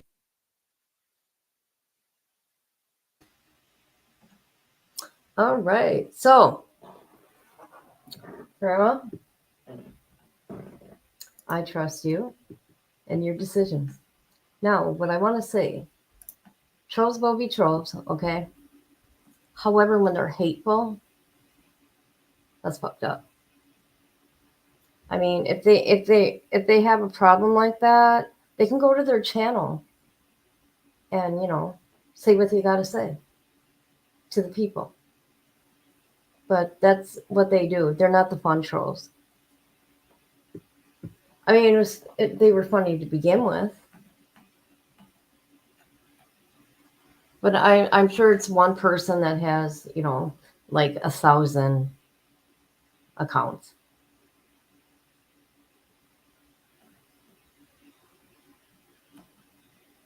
Grandma, do you hear me? Grandma.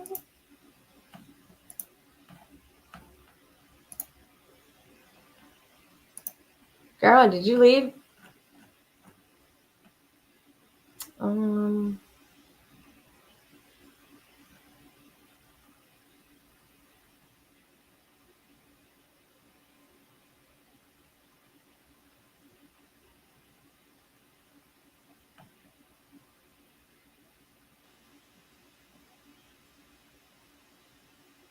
Grandma, do you know the next trial that's supposed to be starting up this year?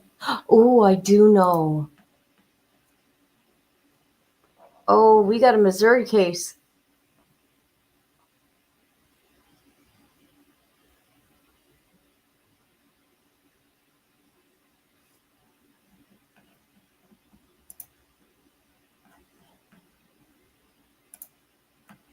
I got to run and do something real quick.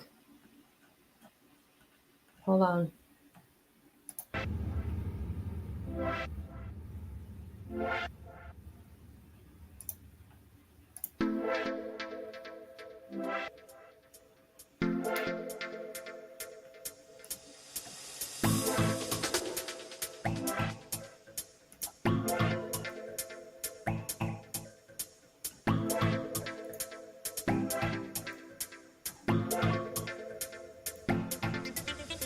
Okay, I'll be right back. I have to do something, you guys. Hold on. All one of you, hold on. Oh my God.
Hey, Grandma, how's it going?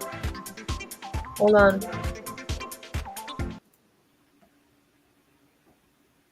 I had to go to my kitchen. Tom, why can't you be nice? Oh, he's not here no more? Oh, StreamYard shows different. It shows all those people yet. You know, you ever think about this, Grandma? All the hate in the world. Now, let me ask your opinion, Grandma, and I'll give you mine here. Those things that you say out of your mouth, okay, out to the universe, that shit will come right back at you. No, that's not what it's all about, Richard. You don't need to be calling people racist things. You don't need to do that. And like I told you, Grandma, it's probably one person with 1,000 accounts. Well, I wanted your opinion. Yep. I couldn't imagine the ugly that comes back.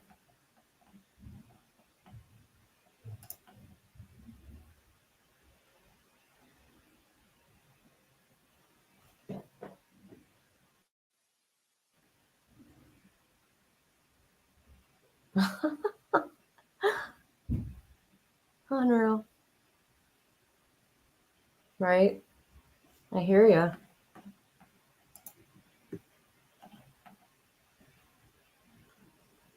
So how are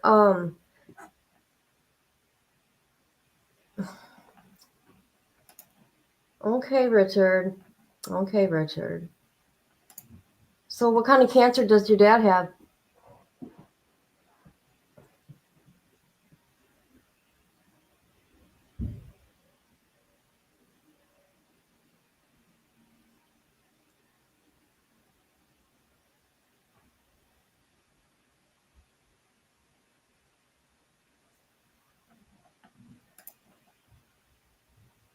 Yeah, that sucks. Cancer sucks. Colon cancer. That's painful. I hear it's painful. I don't know if it is, but and I wouldn't want to find out.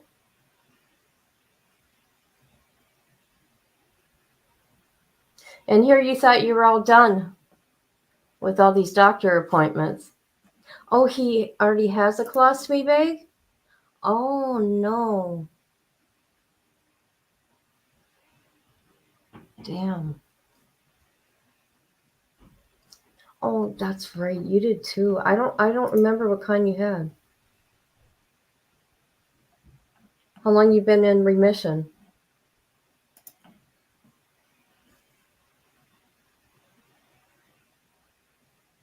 I don't want to wish that upon anybody.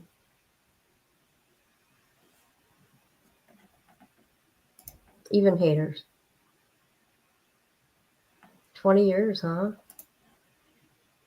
Awesome. Where do they come up with these long names? Like confusing ones.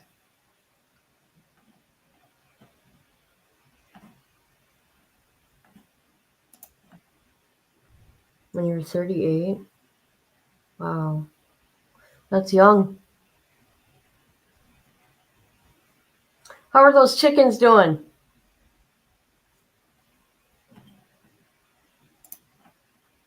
Is it?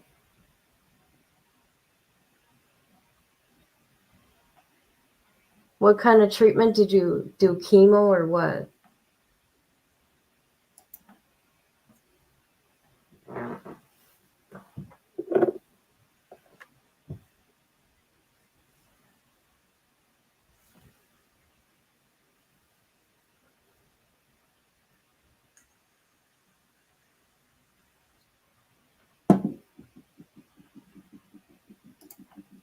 Had lymph node removed and then chemo.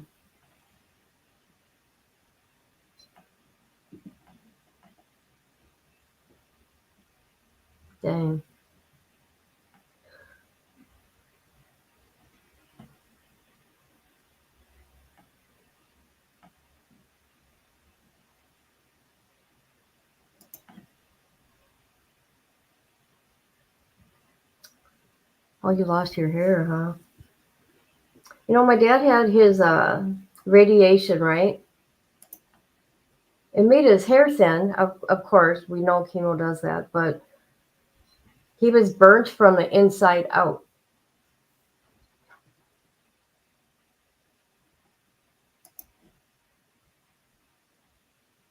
Oh, wow. I bet they were scared. Yes, it is, Jacob. Yes, Jacob. It is. I don't care about how many subs, okay? That's right. That's right.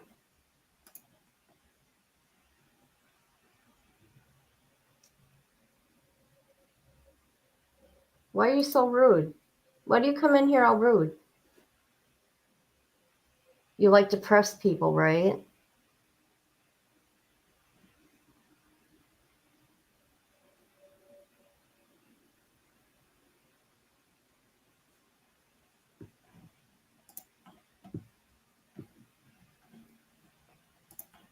Bye-bye. See you later. Have a good day.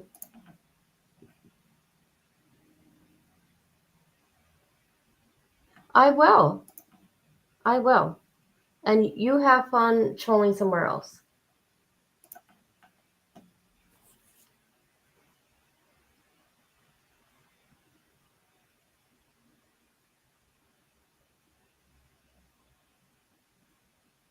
Grandma. Do you know what StreamYard does though? They save all the messages. They save everything. They don't ever go away. Because, you know, someday these people that get so harassed might unalive themselves. That's what I see coming down the road for that crew.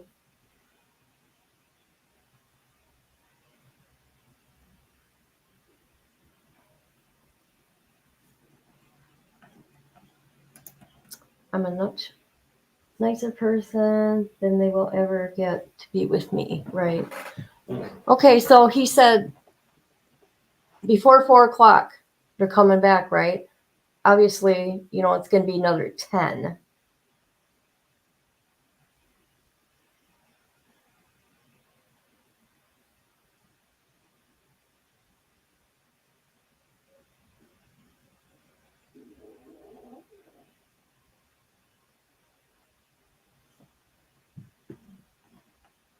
Right?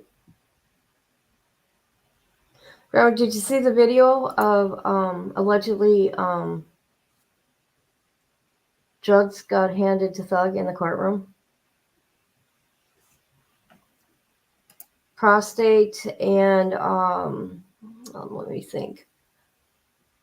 What did they burn out? Prostate, everything around his prostate, and he has tumors in his anal wall. So yeah. And there's that. So they have numbers they go by, right? I can't remember what it's called. PAS or PCA was they don't like it more than 4. His is 45. 45.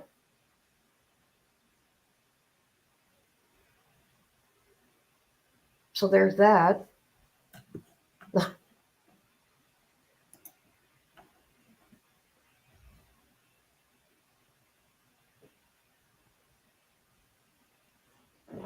Yeah, I was in shock. Because there was guys there, other guys going through radiation. And then, you know, because I took my dad every day for his treatments, and they said, yeah, my number was at 4. And I looked at him, I go, 4? And he said, what is your dad's? I go, 45. Well, he's going to die from it. That I know. He told me he's staying alive for me, though. I said, you don't need to. Carry on.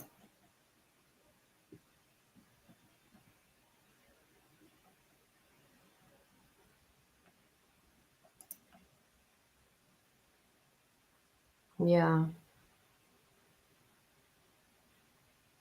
I think it's all your attitude. I mean, I don't know. I don't have cancer, but just from watching my family members die from it, it all depends.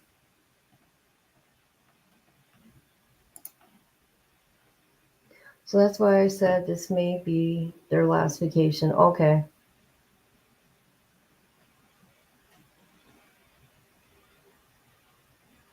Oh, good.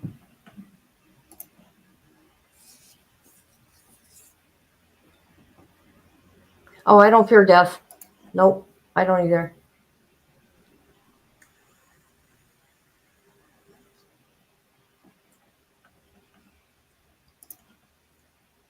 You didn't cry at all?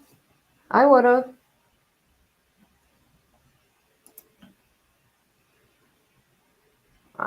I would be in fear if those words were told to me.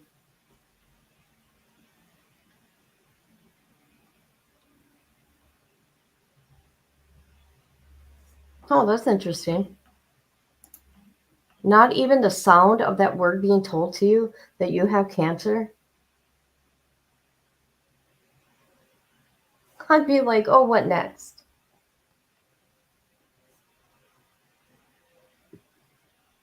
You know, Grandma, watch what they're going to do today. They are going to let the jury go for the day.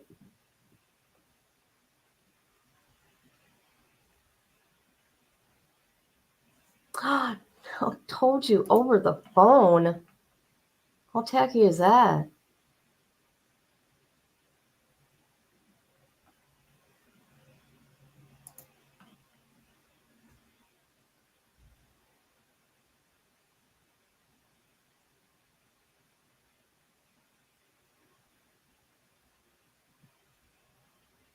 As a matter of fact, my dad should be here anytime.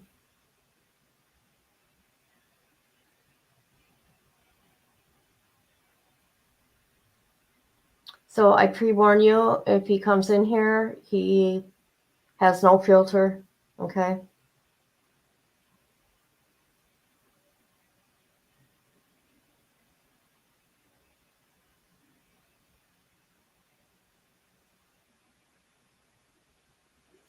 Of course they are.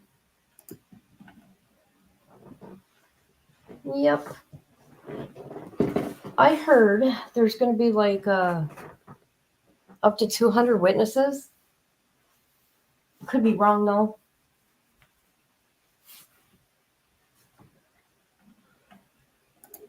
They took my lymph nodes out of my neck.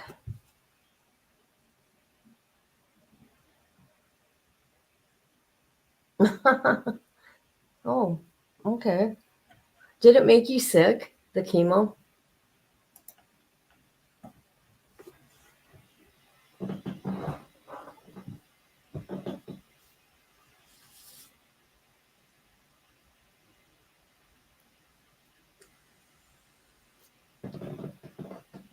Hey, bullshit. How you doing, girl?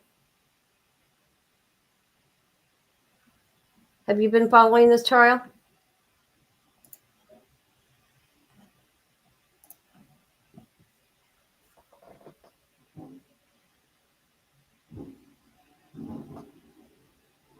I think there's interesting characters that testify.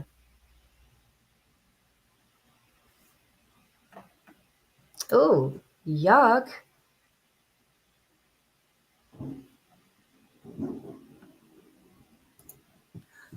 Yeah, we got pounded with snow. So if you hear that noise, it's the plow guy.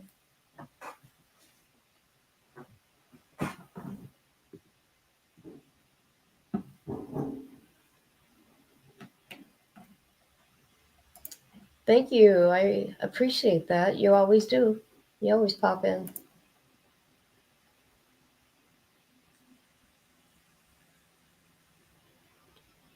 So it's been almost 25 minutes, Grandma.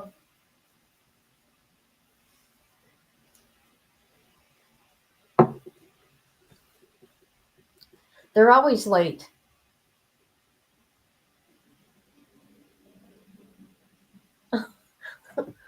Only 50? You know, I don't care about the snow. I don't like the ice. And when it's like 45 below, I don't like that.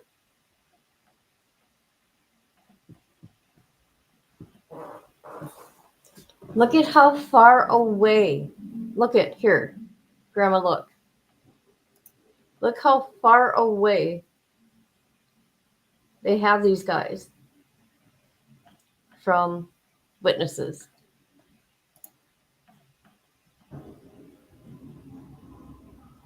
Always late.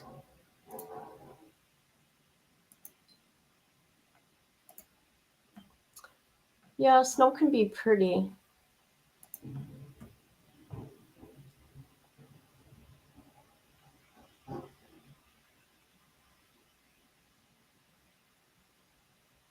And from my understanding, I'm going to have to look, there's been a lot in this case in a year.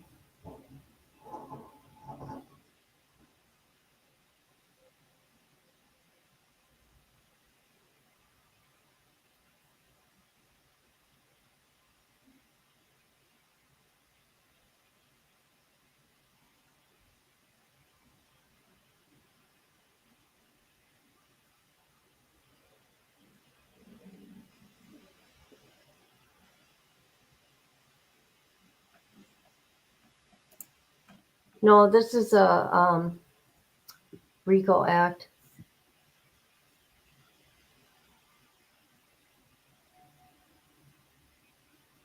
I'm going to have to look up that one, though.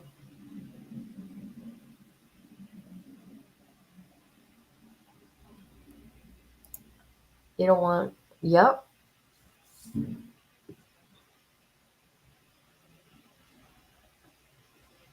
I mean, how do you, I mean, come on, there's 5 defendants in there. It's got to be confusing for the jury, in my opinion.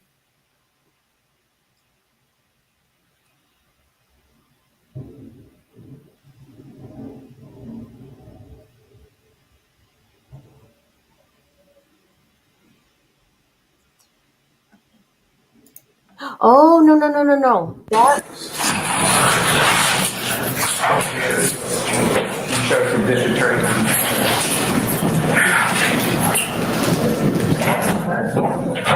If you let Ingram know that we're about ready. Can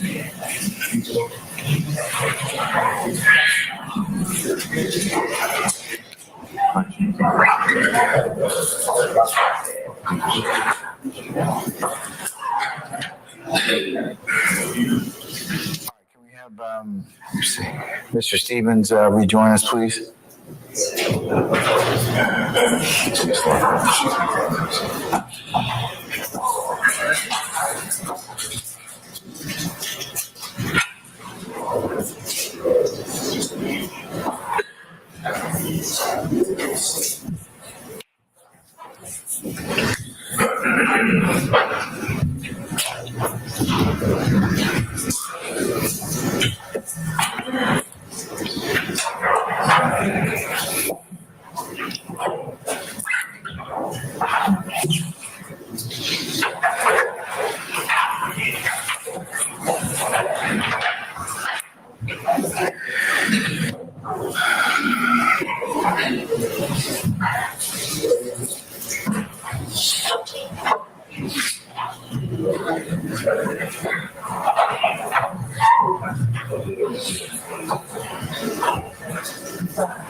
Since you're up here, you got it. This is 3A. All right, ladies and gentlemen, please be seated.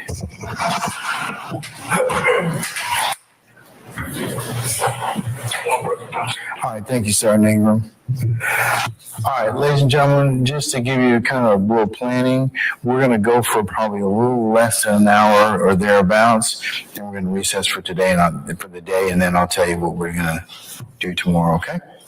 All right, Mr. Steele, whenever you're ready, whenever you get your AV set up, you may begin. Okay? Yes, sir. And Your Honor, with the court's permission, can Mr. Kokomo approach Mr. Stevens and show him the exhibit on the computer? As long as he doesn't make any furtive movements, he'll probably be okay, right? Do you understand what furtive means?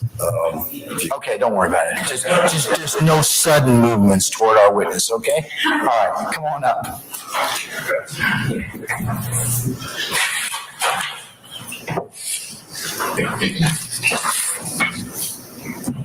Y'all hold get in line. Yeah, good luck. Yeah, sorry, my apologies.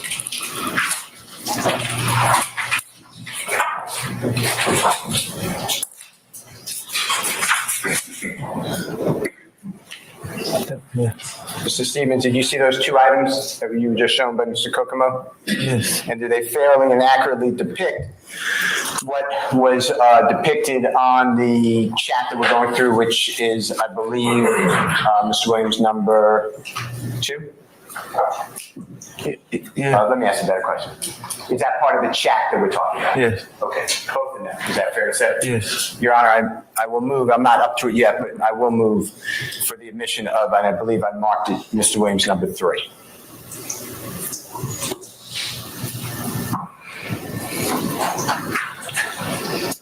Any objection to Williams 3?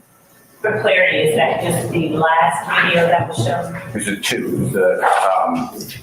You should have 2 different. Number 3 consists of 2 videos, Yes. or just the last? One picture, one video. Same exhibit. Okay. There's no objection to the state. All right. So defendants 3, which is a photo, a screenshot, and a video, are admitted and may be published as you see fit. Okay. Your Honor, can we go back to, I believe it's Mr. Williams, number 2, where we stopped before the last break? If Mr. Kokomo can put that back on where we were, Mr. Stevens, okay? Just orient yourself.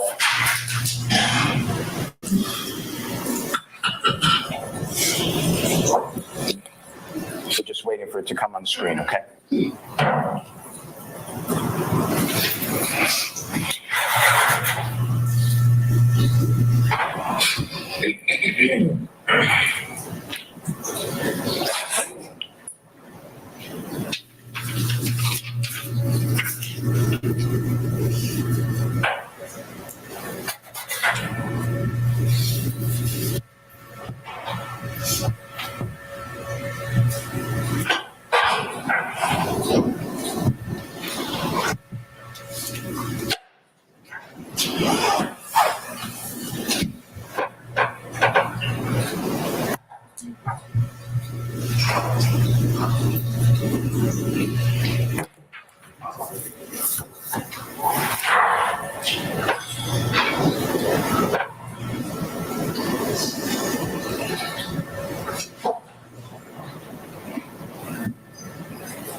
It should be allowed. Obviously not.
Did you read that? Yes. And we didn't able to share this.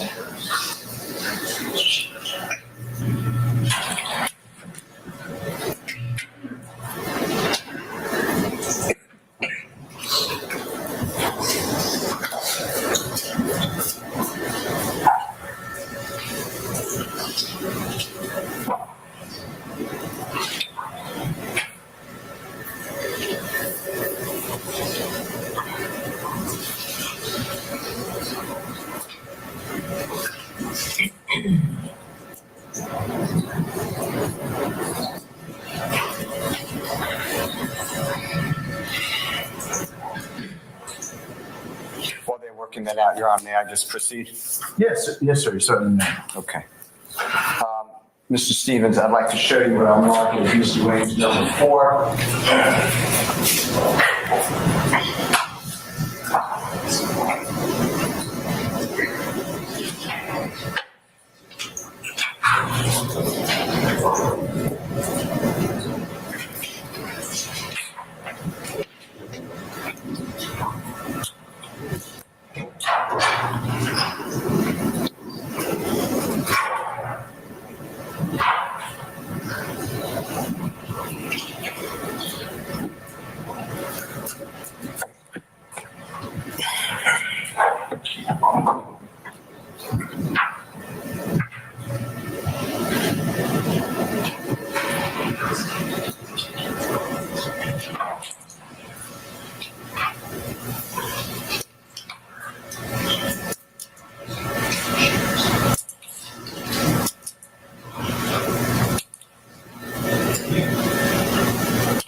Excuse me, Mr. Kearns, would you let me know? Oh, you got it up? Okay.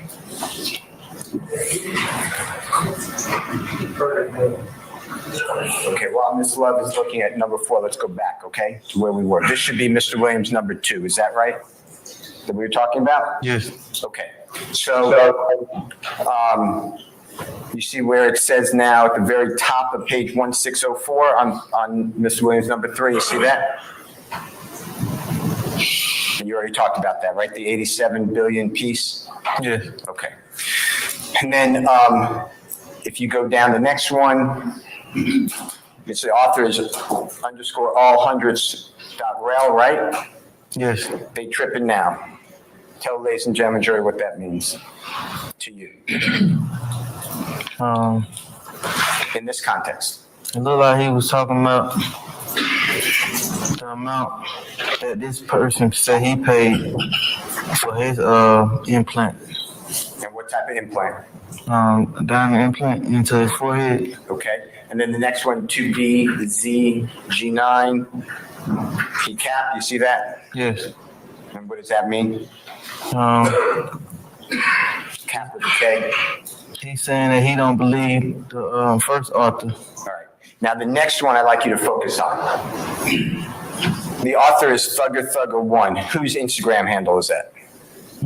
Jeffrey Williams. All right. And this is, again, February 4th, 2021? Yes. And do you see what Jeffrey Williams wrote? Yes. What did he write? YSL rule the world, kid. 24M on in head. Okay. I'd like to now show you your next line. You responded thereafter, right? Yes. 4 minutes later or 8 minutes later approximately? Yeah. True? Yeah. And that's the same date, February 4th, 2021 we're talking about? Yes. And this is all in the indictment, right? Yes. And then you wrote what? Came from nothing for something. All right. And then there's another video being shared on the next person, right? Yes. All right. I'd like to now play for you. You've already identified Mr. Williams number 3 and 3A, okay? Yeah. And show it to you, and you walk the jurors through what it is.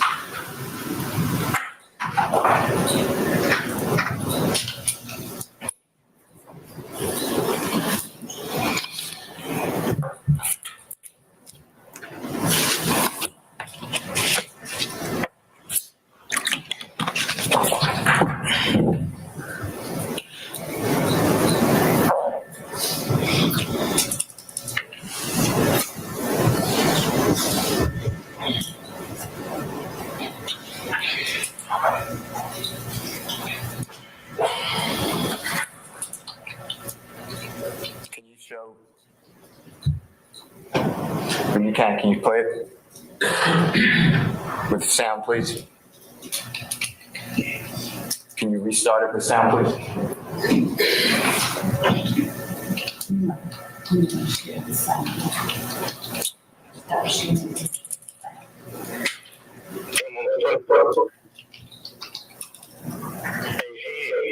Y'all get in line. And slide through the world. $24 million on their heads. You know, put 24 million in front of your head. Y'all get in line. Who is that speaking? Jeffrey Williams. And what did he say, ladies and gentlemen, jury, to your understanding? And what's he talking about?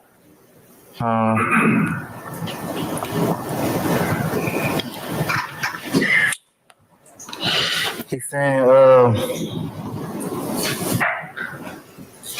he's talking about Uzi putting the diamond on his head. He's saying the price of what they're saying that the diamond costs. And he's saying, YSL rule the world. You show, please, Mr. Kokomo, Mr. Williams, number 3.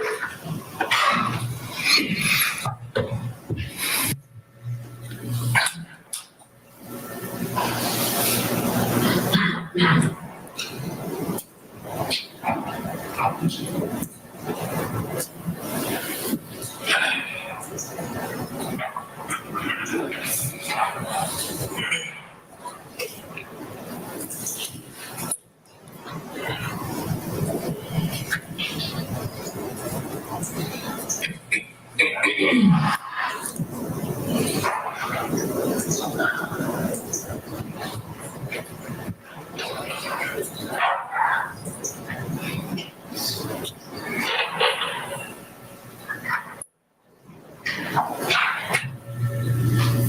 you see that picture on the right?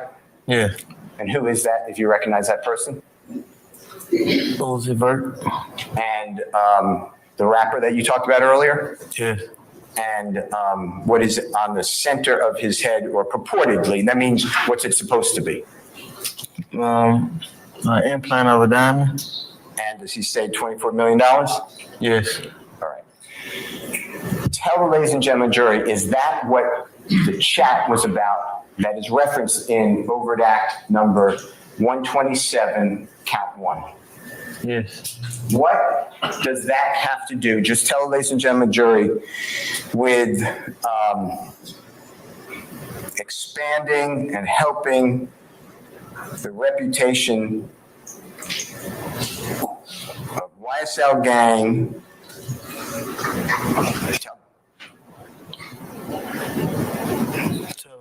Yeah. How does that help the reputation in a criminal setting of a YSL criminal street gang. How does this statement by Jeffrey have anything to do with a crime? I don't know. Okay. Tell, ladies and gentlemen, jury, how this increases street credibility for a gang crime organization. I don't know. Okay. Tell them how this increases notoriety for a criminal street gang. Tell the ladies and gentlemen, jury, how this overt act, what was taken by the prosecution, this chat, does that. I ain't never said any of those things. It's in your plea agreement, right? Objection, Your Honor. In your plea, hold on, basis.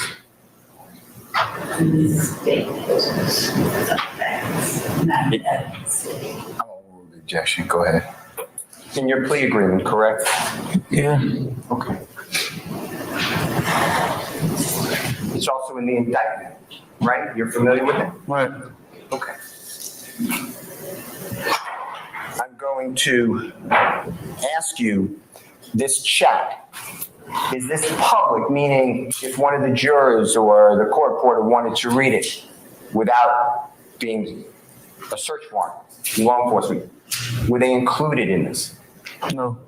Was this anything to broadcast to people to beware of YSL, the criminal street gang? No. This has nothing to do, this is just friends talking, right? Right. I'm going to show you what I've marked and shown to the district attorney, Mr. Williams, number 4. If I can approach your honor? Yes, sir. Yes, sir. Yes, I said yes. Mr. Stevens, I'm approaching, okay? Yeah. It's number 4. Anything, by the way, before we leave Mr. Williams, number 2, anything else significant about that chat that has applicability to any type of criminal activity for a criminal street gang or some criminal organization? No. Okay. Take a peek, if you don't mind, at number 4 of Mr. Williams, dated today.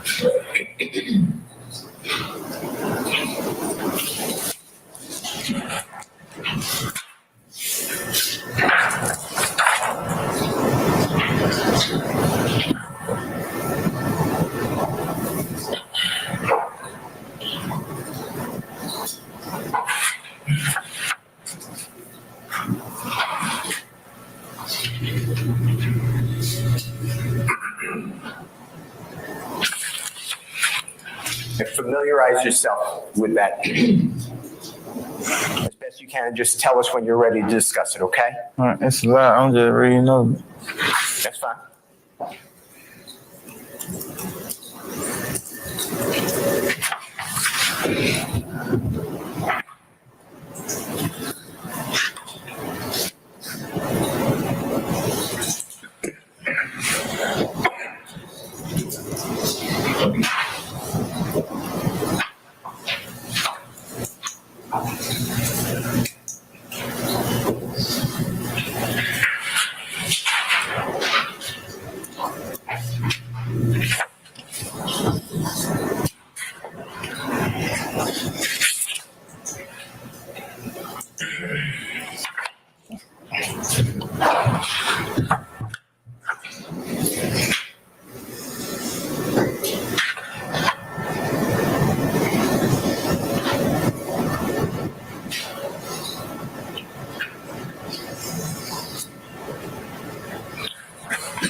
I'm ready. I couldn't hear. I apologize, Mr. Stevens.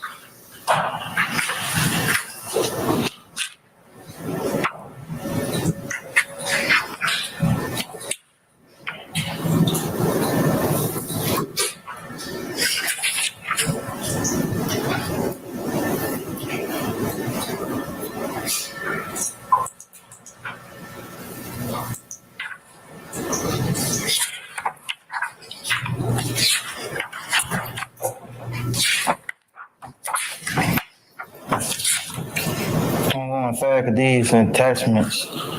One more time. I said I was flipping through the last one because they just attachments. Okay. Yeah, I ain't got nothing to read. Okay, that's fine. Take your time. Tell us when you're ready.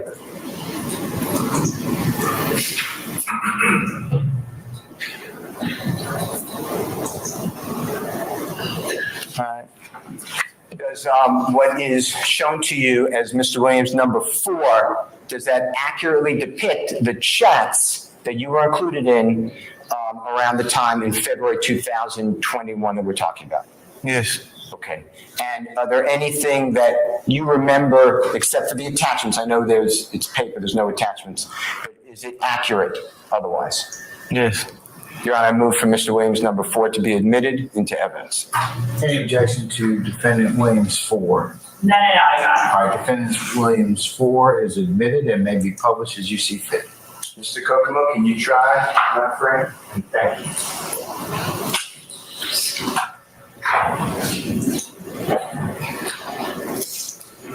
Okay, now, Mr. Stevens, the date that Mr. Williams number 4 starts is February 6, 2021. Is that fair to say? Yes. And you're looking at the top of page what? 1698. All right. And you've been able to scan through this. Do you remember this chat?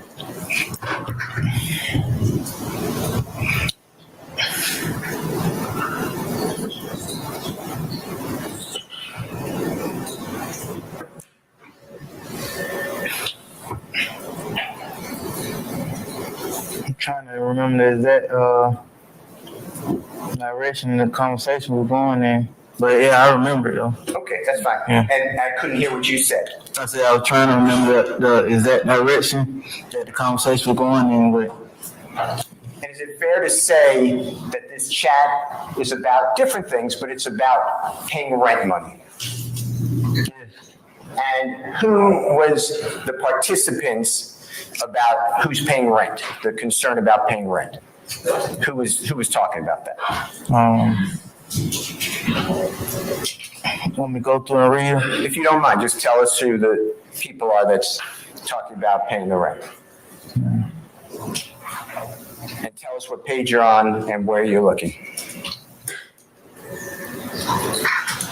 All right. You look at page 1, by the way? Yeah, I'm on the first page. Okay. And that's 1698? Yes. Okay. And just tell us where. So I started at the bottom of 1698. Okay, Mr. Kokomo, if you can go there. No. Okay. And is that you, the third one up from author on the bottom, _1 slug? You see that? Yes. Okay, now this is the 6th of February 2021, right? Right. Before we go too far, is it fair to say that this is now 2 days after the little Uzi Vert 24 M's on an N's head? Is that true? Yeah. Yes.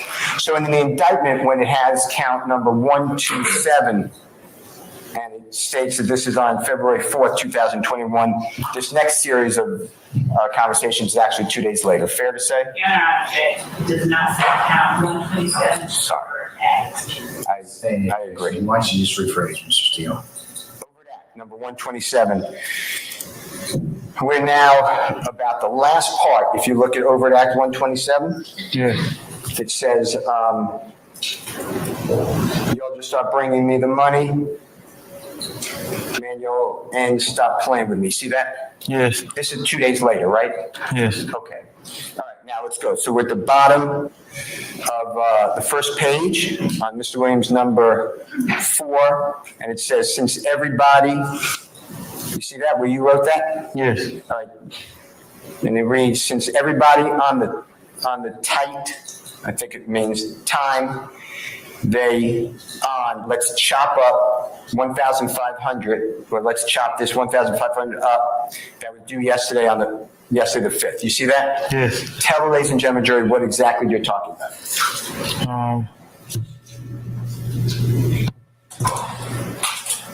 when I said since everybody on the type time they on above,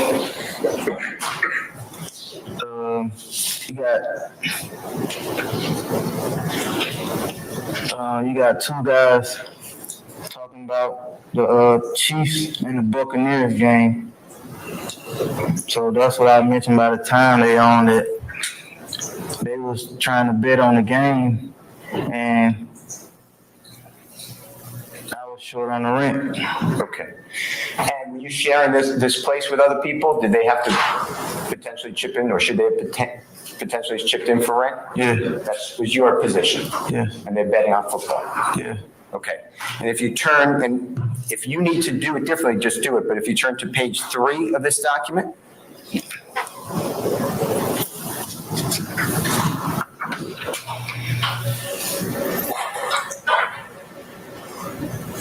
Go to 3. actually 2, the very top of 2. Mine not number 1, 2. Mine number 1699. Go up a little bit. Go up a little bit. 1699 is perfect. Just go up a little more, see who wrote that, please. This is 4K Tay.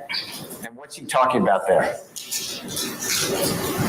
You see where he writes on 1699, the very top? Yeah. What's he talking about? I'm one of the ones ready to pay whatever he need me to pay. What's he talking about as far as you remember in context? He's saying if someone needs some help, he ready to help. And what's it for? For rent. Okay. And rent means on a house, right? Yes. Okay. And then if you keep going down on that page, 1699. Anything on that page that is important to the rent? Yeah, I said nobody paid these people. Okay. And what are you talking about? The people we were in the house for. Next line that you wrote. What does that have to deal with? Y'all can just put what y'all got in the kitchen whenever y'all come in. And what is that pertaining to? Like basically, if you got something putting toward the rent, you can just leave it in the kitchen and I know what it's for.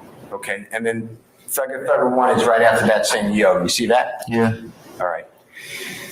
Then on the next page, unless you tell us there's something else that's important to the context of this chat, this private chat.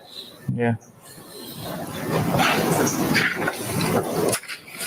See where it says can't afford no 1,500 month? On page 1700.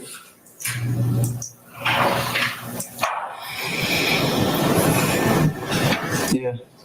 And who is writing that? Me. Okay. And this pertaining to what? The rent? Yeah. Okay. Is it fair to say that this whole chat, there's other things, there's football in there, there's other conversations, but it's about rent? Yeah. Okay. And then if you go to the middle of that same page, you see where it says, I paid last month?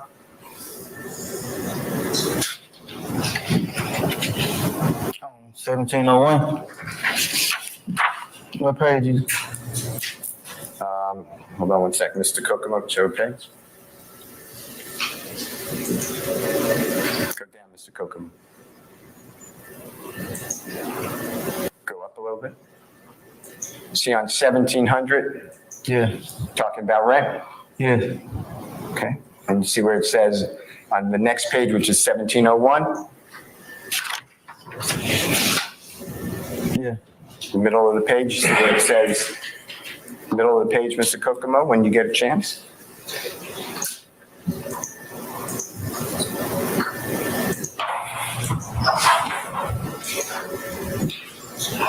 See where you wrote the center of the page, you all know I paid last month rent by myself. Here goes some right here. Slug, I know what you did. You see that? Yeah. You're talking about what? I paid the rent by myself. Okay, no one's helping you pay rent, right? Yeah. And you're struggling at this point, right? Yeah. Okay.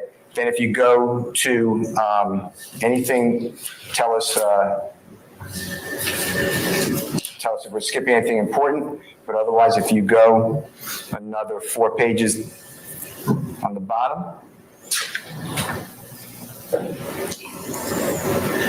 See where Jeffrey comes in? Thugger. Where it says probably you slug, probably paid. You see that? What page you on? You paid? Let's see.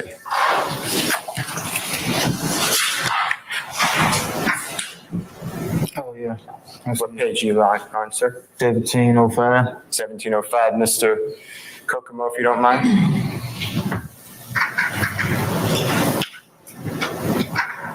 See where it is right there, third one on the screen. Thugger 1, probably you slug, you paid it. Yeah. Boy, you see that? Yeah. What's that talking about, sir? He said he proud of me for paying the rent. One more time? He said he proud of me for paying the rent. Okay. He's proud of you. Yeah. Okay. And then the next page. See where Jeffrey Thugger wrote, "Bring me the money." Yeah. What's he talking about? Y'all start, you see that? Just start bringing me the money, really? Yeah. Talking about paying the rent and you guys can pay him back? Yeah. So, no. Okay.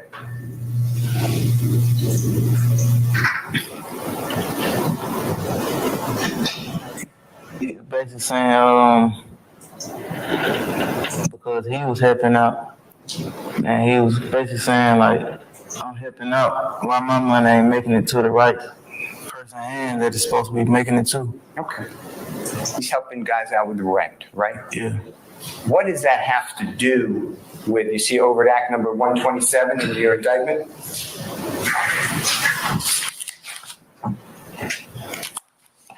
Yeah. That helping out with the rent was on the 7th of February 2021, right? Yeah. 3 days after the $24 million surgically implanted on the gentleman's head, right? Right. What do they have to do with one another?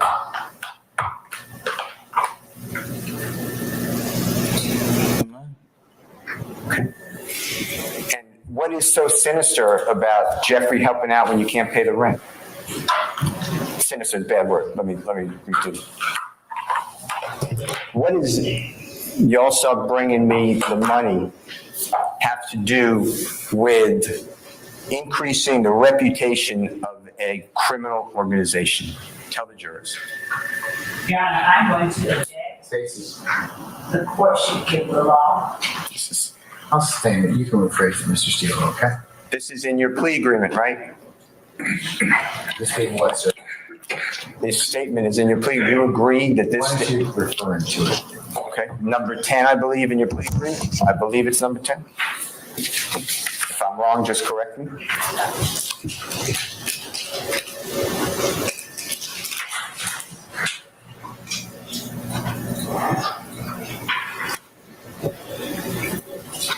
Is it? Yeah, it said I participate in a group chat. Right. With this line, right? With this line in it? Yeah. Okay. Tell the ladies and gentlemen jury how this private chat about rent has anything to do with enhancing the notoriety, the street credibility, the reputation of a criminal organization.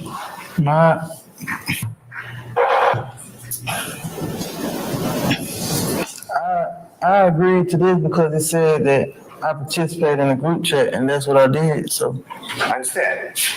Let's go to the chat, though. Why is that chat inappropriate? The only reason I agreed to it because it said I participated. I ain't no other reason. There's nothing to do with any crime, right? No. Your Honor, I object again. I'll sustain the objection, Mr. Steele. You are part of this conversation, right? Yes. Tell the ladies and gentlemen jury how this conversation have anything to do with any crime that Jeffrey participated in at all? Your Honor, I object. I'll stand as a form of the question, Mr. Chair. You may need to rephrase it.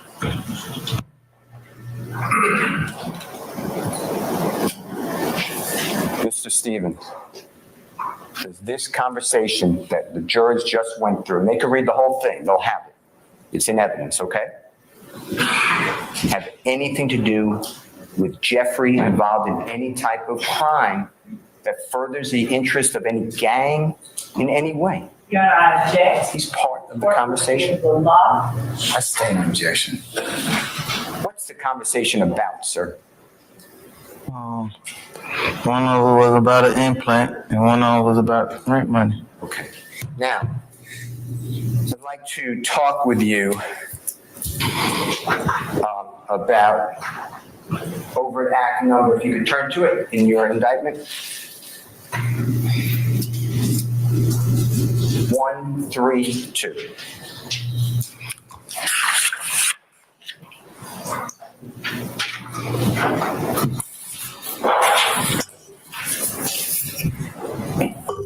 You see that?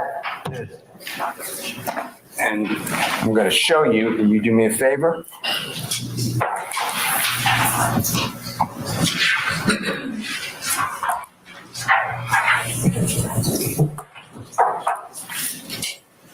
Take this, I'm going to show it to district attorney. I'm going to mark it in a minute. And just tell me whether that, can you hold it for me for a second, is copied exactly the way it is in the indictment.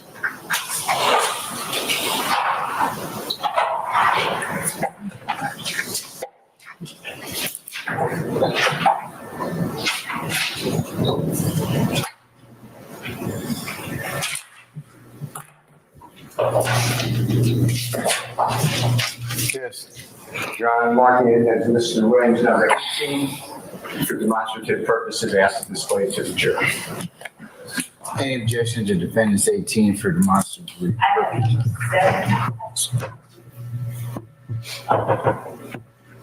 Any objection, Madam? No objection. All right, defendant's 18 for demonstrative purposes is admitted, may be published as you see fit. Thank you, sir. I'm putting it on the easel. Mr. Stevens, it's the same thing. You could use the indictment if you need to see it behind you. It's right behind you, okay? Mr. Stevens, I'm going to show you Mr. Williams, number 7.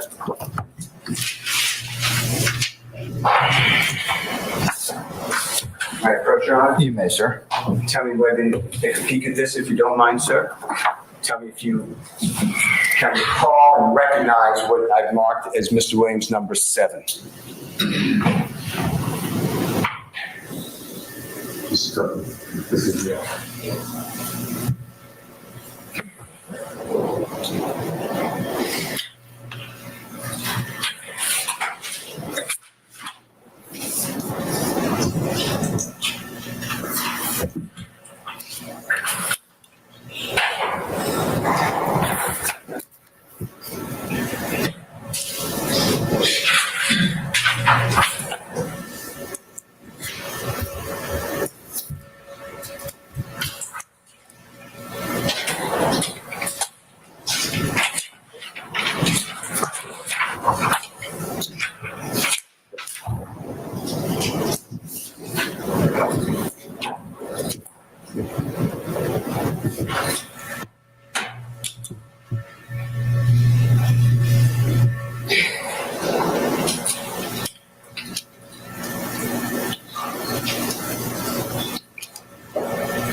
And do you recognize what I've marked as Mr. Williams number 7?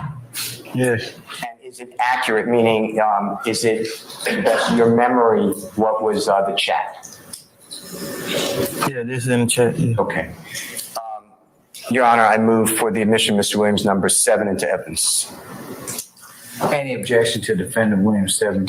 No objection, Your Honor. All right, defendant Williams 7 is admitted and may be published as you see fit.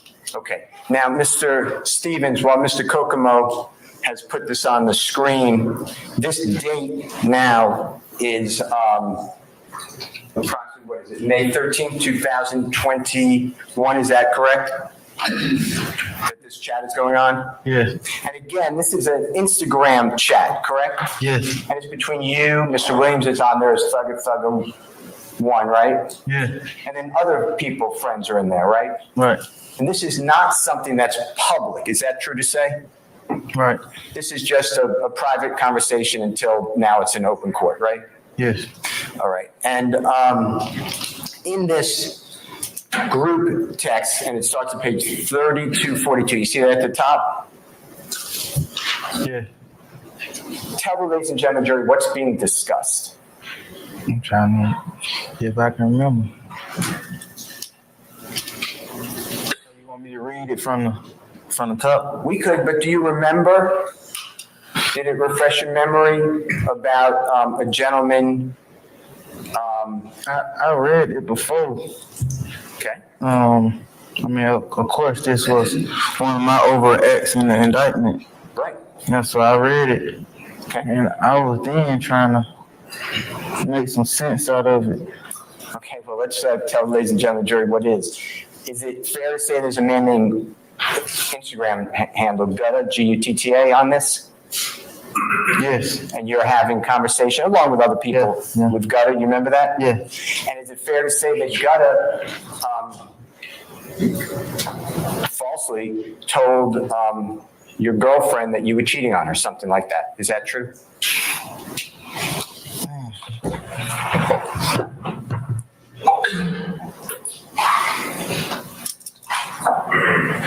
I feel like that could have been what it was about. Okay, well, let's go through it.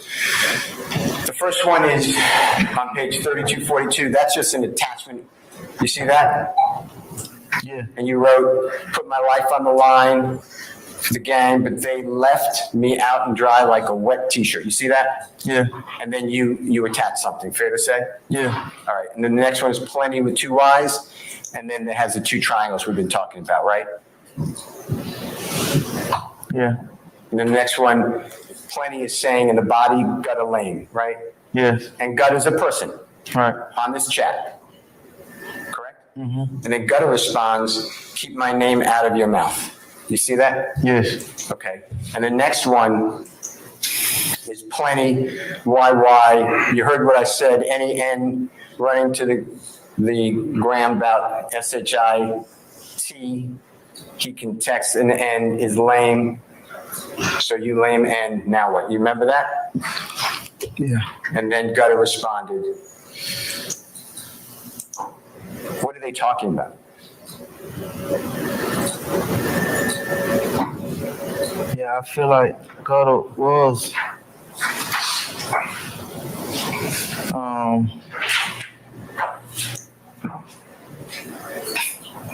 telling people, girlfriends, what they were doing, and I feel like it was something about that though. Okay. And when you say telling people's girlfriends about what they're doing, people on this text, right? On this chat. And telling them about that they may not be faithful to the girl, right? Is that true? Yeah. Okay. And then as we go down it, you start responding on the next line, right?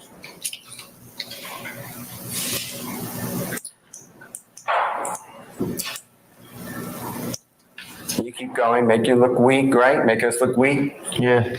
You keep going. And you guys are arguing about this, right? On the text, on the chat. Debating, arguing. Debating or arguing. Okay. And keep going. And it's the same back and forth, fair to say? Yeah. Okay. And You keep going. And eventually Jeffrey handle comes on Thugger 1, right? Yes. Right there. You see at the very bottom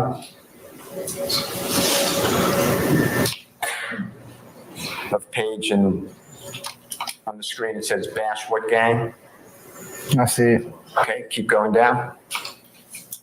And that's now page 3244. And then Thugger 1, where Jeffrey's handle says, y'all ain't beat him up or shot him yet, right? Yeah. And that's the part that's captured in Overt Act 132, right? Yes. And then the next line is, y'all ends getting soft, right? Yeah. Who is Jeffrey talking about? You ain't beat him up or shot him yet. You remember?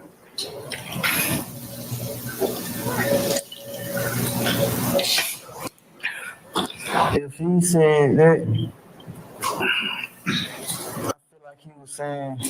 Yeah, I objected, he's speculating. I stand the objection. What do you know? Do you remember?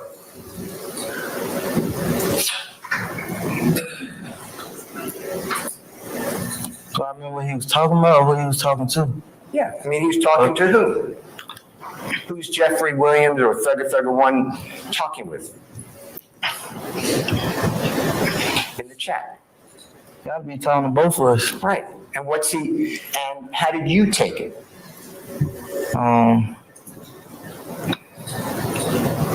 Like, I'm surprised y'all ain't beat each other up or shot each other yet. Y'all sitting right here arguing about some female stuff. Meaning you and Gutta, right? Right. Or Gutta, excuse me. Right? Right. What does this have to do with anything involved a crime organization? Objection, Your Honor. Support will get the law. This is not, I stand the objection. I'm not asking for the law, Mr. Stevens. I stand the objection, so I'm unphrasing, okay? This private conversation was telling two friends, stop it, right? That's what I got from you. Yeah. All right. Okay. I'd like to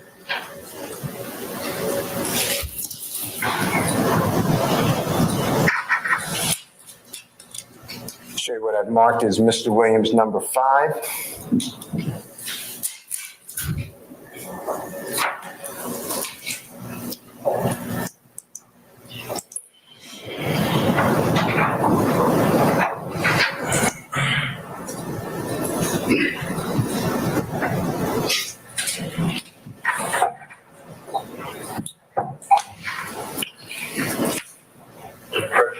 You may, sir. I'm going to approach you, with your permission, Mr. Stevens. Number 5, Mr. Williams, if you take a peek at that, tell me if you recognize that as part of the chat.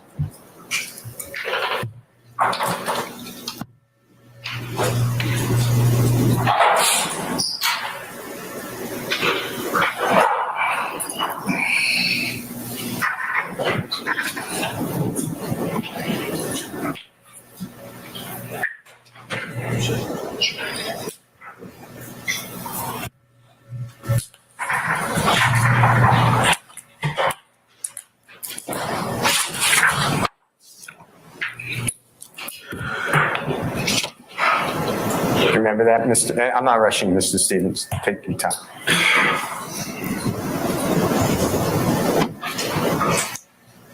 Can I get what's before this? I have no. Can I get what's before this? Yeah, we're gonna do that. Oh, you asked me, do I? What you asked? We're gonna get you what's before, and then we'll get you several pages. Is that what you need? Yeah. No problem. Let me show you what I've marked as Mr. Williams number 7, I believe, very much. Number 6, I apologize. Tell me if you recognize this, okay? Thank you, Your Honor. Yes, sir. I will get you one page of the other one, okay? I take that other one back for a moment.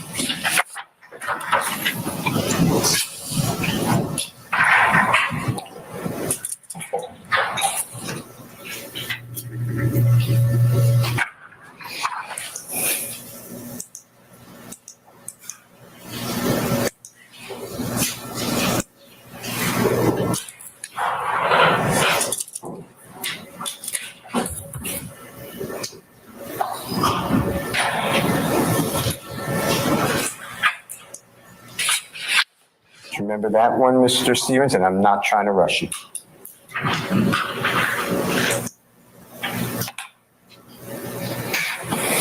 I don't remember, but I read it. No. We're going to put it down. All right. Thursday, you were asked questions about on your birthday being at going to see, paying $500 to go see one of your favorite artists. You remember that? Yes. Okay. And you were asked a question or a series of questions. Why weren't you with Mr. Williams in Louisiana on your birthday? You remember that? Yeah. Okay. I want to talk with you about that. Have you ever been taken by Mr. Williams to his concerts? Yes. Have you ever been taken on tour or part of a tour with Mr. Williams? Yes. Let me show you what I'm marking as Mr. Williams number 19. Tell me whether you recognize this. I put John? Yes. Take a look at that. If you don't mind, can I take this one back? Thank you.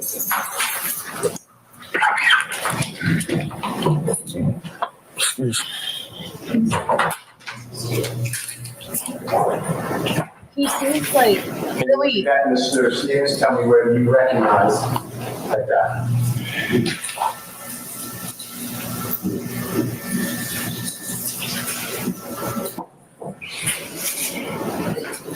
This guy seems really well mannered. Just wait.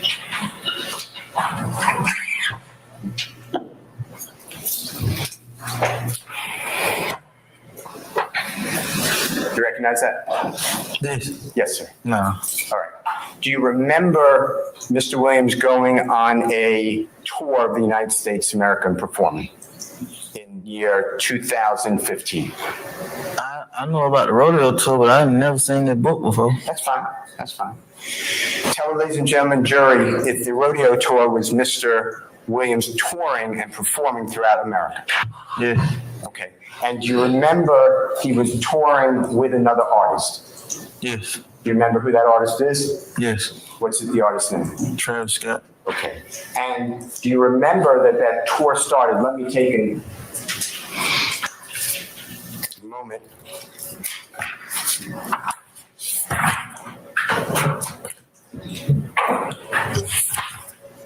On February 28th, 2015. Do you remember approximately that date? That's okay. Do you remember the cities and the states that were toured? No. Do you remember California? Does that sound right?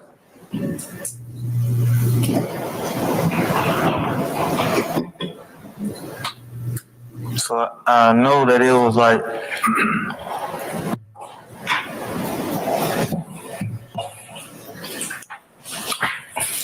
Western states. That's why it was named rodeo or something like that.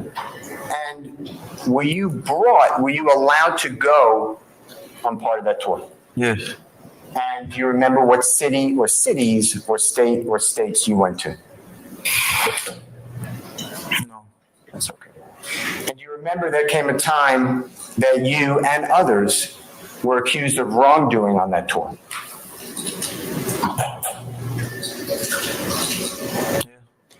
And that is committing crime, right?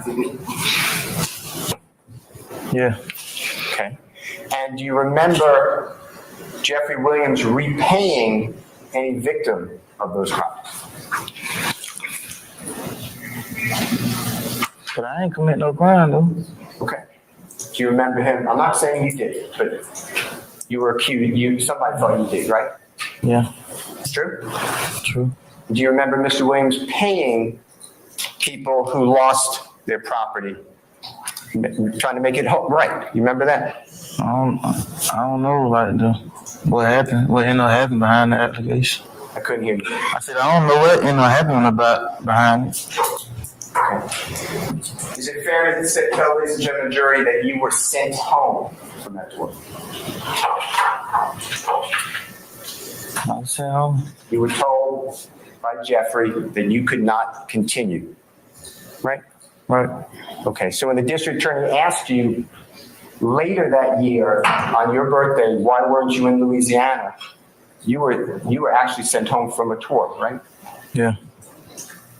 Now, the district attorney said a lot of questions to you about YSL like they're one.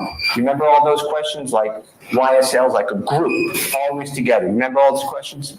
Objection to compound. I stand the questions to form. You can rephrase it. Okay. Do you remember questions about YSL is together? Remember that? Her asking you those questions? Yeah.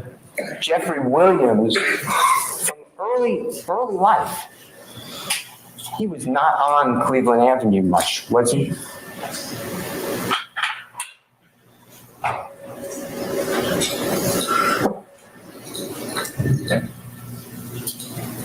Nah, not early. He separated from Cleveland Avenue because he was working, right? I don't know what the reason was, but yeah, he went there. And he was working at the same craft that he does today. He's a performer, right? Yeah. And you knew that eventually he had homes, various homes, right? I know. You never knew he had homes in California? I know now, but yeah. Okay. And you weren't with him, right? Yeah. He didn't put you on the lease, right? No. He didn't take you with him, right? Right. He didn't pay for you to get out of Cleveland Avenue, right? Right. In fact, he didn't do that for anybody there that you grew up with, right? I know about me. Okay, we'll talk about you. But Jeffrey would encourage you, isn't it true? And gave you opportunities to have a job with him if you wanted it, right?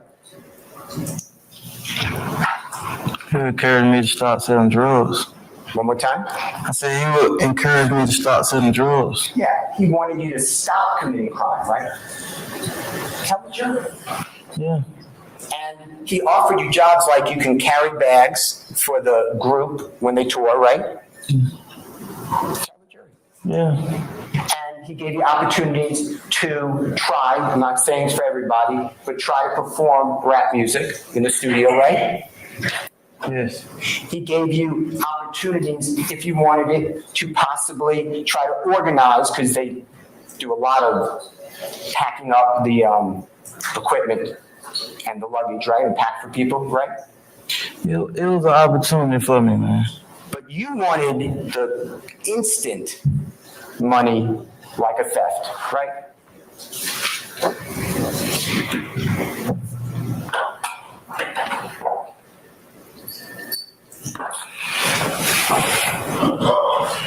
Yeah. I wasn't trying to do none of that stuff, man. I can't hear you. So I wasn't trying to do none of that stuff. I don't know what you mean. Just explain your answer better. Yeah, I want instant money. Yeah. And what Jeffrey was offering you is not, he wasn't just going to give you money, but he gave you opportunities to change your life, right? Most definitely was an opportunity. I couldn't hear Yes, you. it was an opportunity. And he gave opportunities, if you know, to everybody in poverty. True? If they wanted to work hard. Now, I'm going to check speculation regarding everyone who's out. I stand the objection. It's overbroad. Go ahead and rephrase it, sir. To your knowledge, Jeffrey made that same commitment to other people who were struggling. True? I'm going to object. Still, same issue, Mr. Steele. I'm standing the objection. It's overbroad. So rephrase it, please.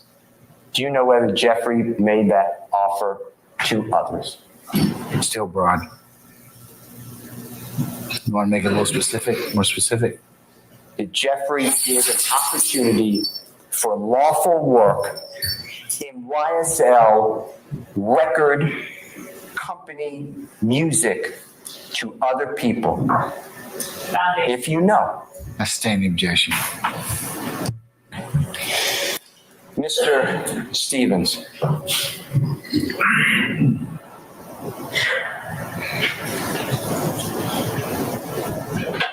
Eventually you got off drugs, right? After prison. Couldn't hear you. After prison. Okay. And you don't do drugs now, do you? No. And when you went to prison, that's different than the jail. That's different than Fulton County Jail, right? Yes. And prison is horrible too, isn't it? Yes. You're away from your kids, right? Yes. You could be 5 hours away, depending upon where you're put, right? That's true. Dangerous? Yes. And when you've been in prison before,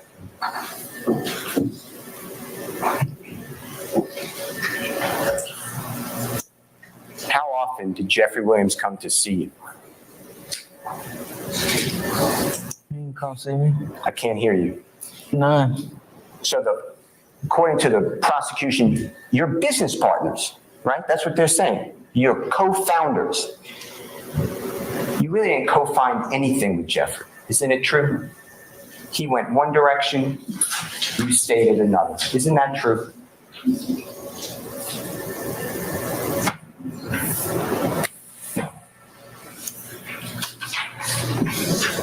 We went separate ways. But Jeffrey never turned his back to you. He always made himself available if you needed something. Isn't that true? Yeah. He let you come to his home, right? Yes.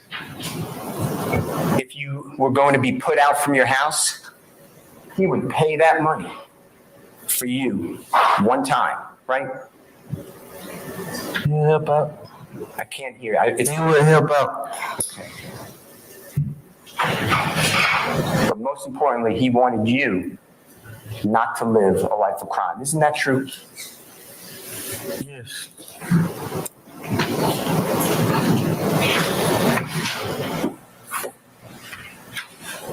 Mr. Steele, it might be a good time to just put a pin in for today. Okay? All right, ladies and gentlemen, it's 5:15, and as I mentioned to you earlier, just 1 second.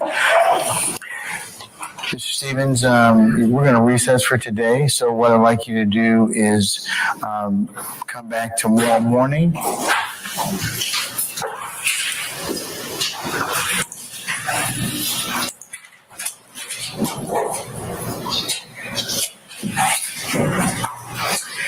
Sir, if you could be here for 10 o'clock, okay? 10 o'clock. All right. Yes, sir. All right. Remember not to discuss testimony of anybody except the attorneys in this case, okay? All right. All right.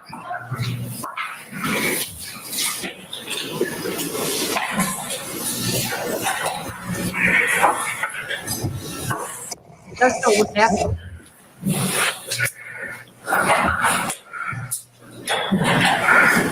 All right, ladies and gentlemen, let me go through with you the customary ad nauseam admonitions.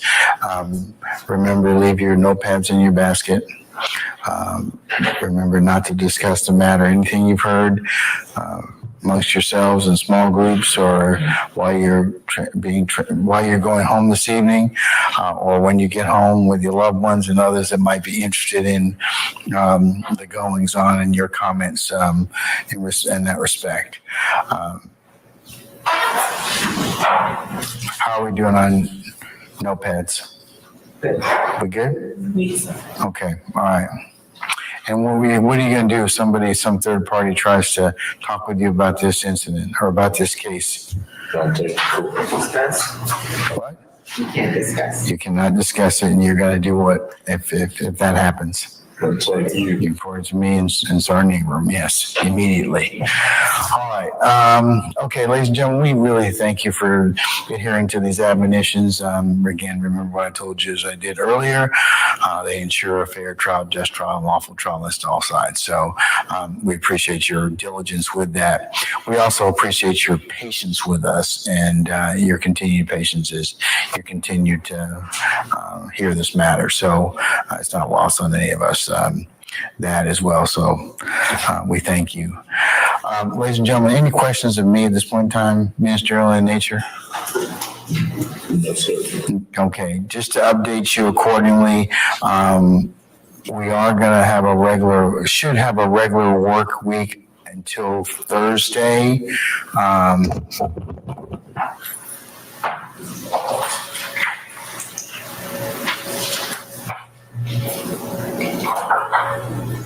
Tomorrow, the 9th, we're going to start.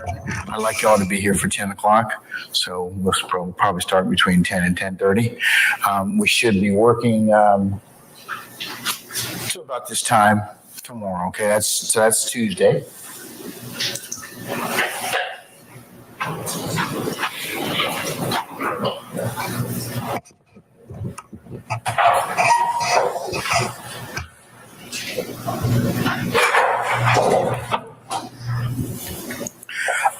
Wednesday, we may have kind of an abridged day because the court has some other business that I'm required to attend to. So I will advise you more on that probably late tomorrow, early Wednesday.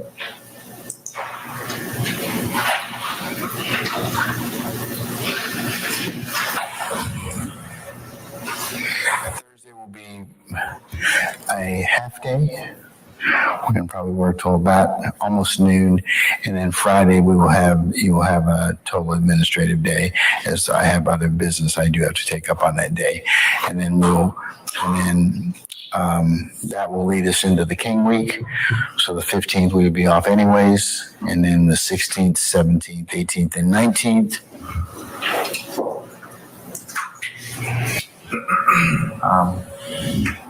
We will be an administrative pause, and we'll be taking up other issues at that point in time. So, so just to recount, or just to give you those dates in advance, so you can make other plans accordingly.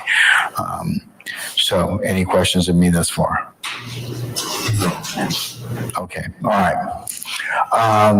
Ladies and gentlemen, unless you have any other inquiry of me, again, leave your notepads in the basket.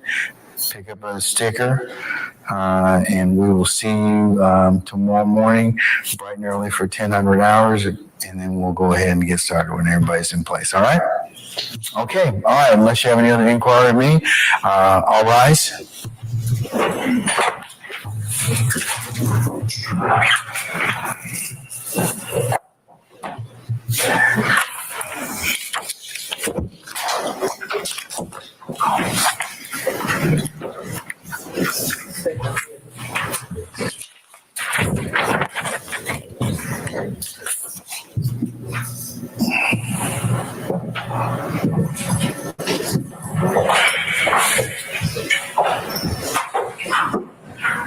Okay, ladies and gentlemen, please be seated. Our jury has left us. Okay, counsel, is anything I need to be made aware of, or any other ministerial inquiry of you? Not on behalf of the state judge. Okay, how is our witness and other interviews going at this point in time? Is there anything I need to intervene in? I haven't heard anything from anybody. That's a good thing. So you all must be working that out accordingly. Yes, Mr. Brown, I'm looking at you. Okay, so is there anything I need to be made aware of? No. Okay. Any of them have any other counsels, defense counsels? Okay. All right. Unless there's anything else, we'll still, if you all can be here a little before 1000 hours tomorrow, we'll go ahead and start up sometime between 10 and 10:30. and we'll work accordingly, as I mentioned to our jurors already. Okay? All right. Before we leave, if you all could please go ahead and give us your electronic listening devices. And unless there's anything else, I'll bid you a good evening, and we'll talk with you tomorrow. All right, we're in recess.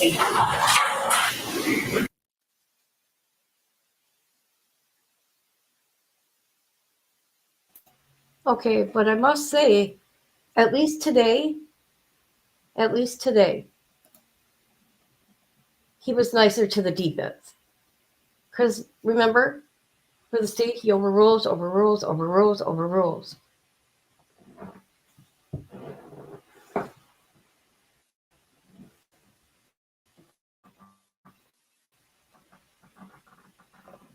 So tomorrow, 10:30, but I'm going to say 11. They're going to start at 11, Grandma. What do you think?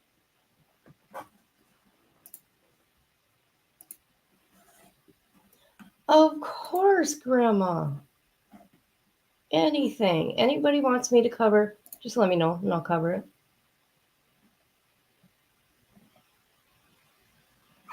All right. Thank you for being here. Like always, Grandma. Thank you for Viper coming in, my Viper. Thank you, Rain, for coming through here. Who else came through? Boo. Thank you, Boo. And I must say, even those trolls, thank you for coming through. Well, you know how to get a hold of me now, don't you? But like I told you last night, I downloaded not from YouTube or anything, just clips I was finding of him, and it's just amazing. I kind of want to put something together. I kind of want to do. It's a lot of work though, like start from the beginning. But that is so much work. I mean, I don't mind it, but it'll take time to put something together. It's mainly the editing part of it. But I thought you'd be excited to know I did something, Grandma. So if anybody cares, me and Grandma are into JFK and Jimmy Hoffa. That is our new thing we're going to be reviewing, because we want to know where Jimmy is. And I think Bobby has something to do with it. Yes, I do. I bet you are. I am. I want to present it right. I mean, we could just go watch somebody's video, as long as we make sure we do fair use,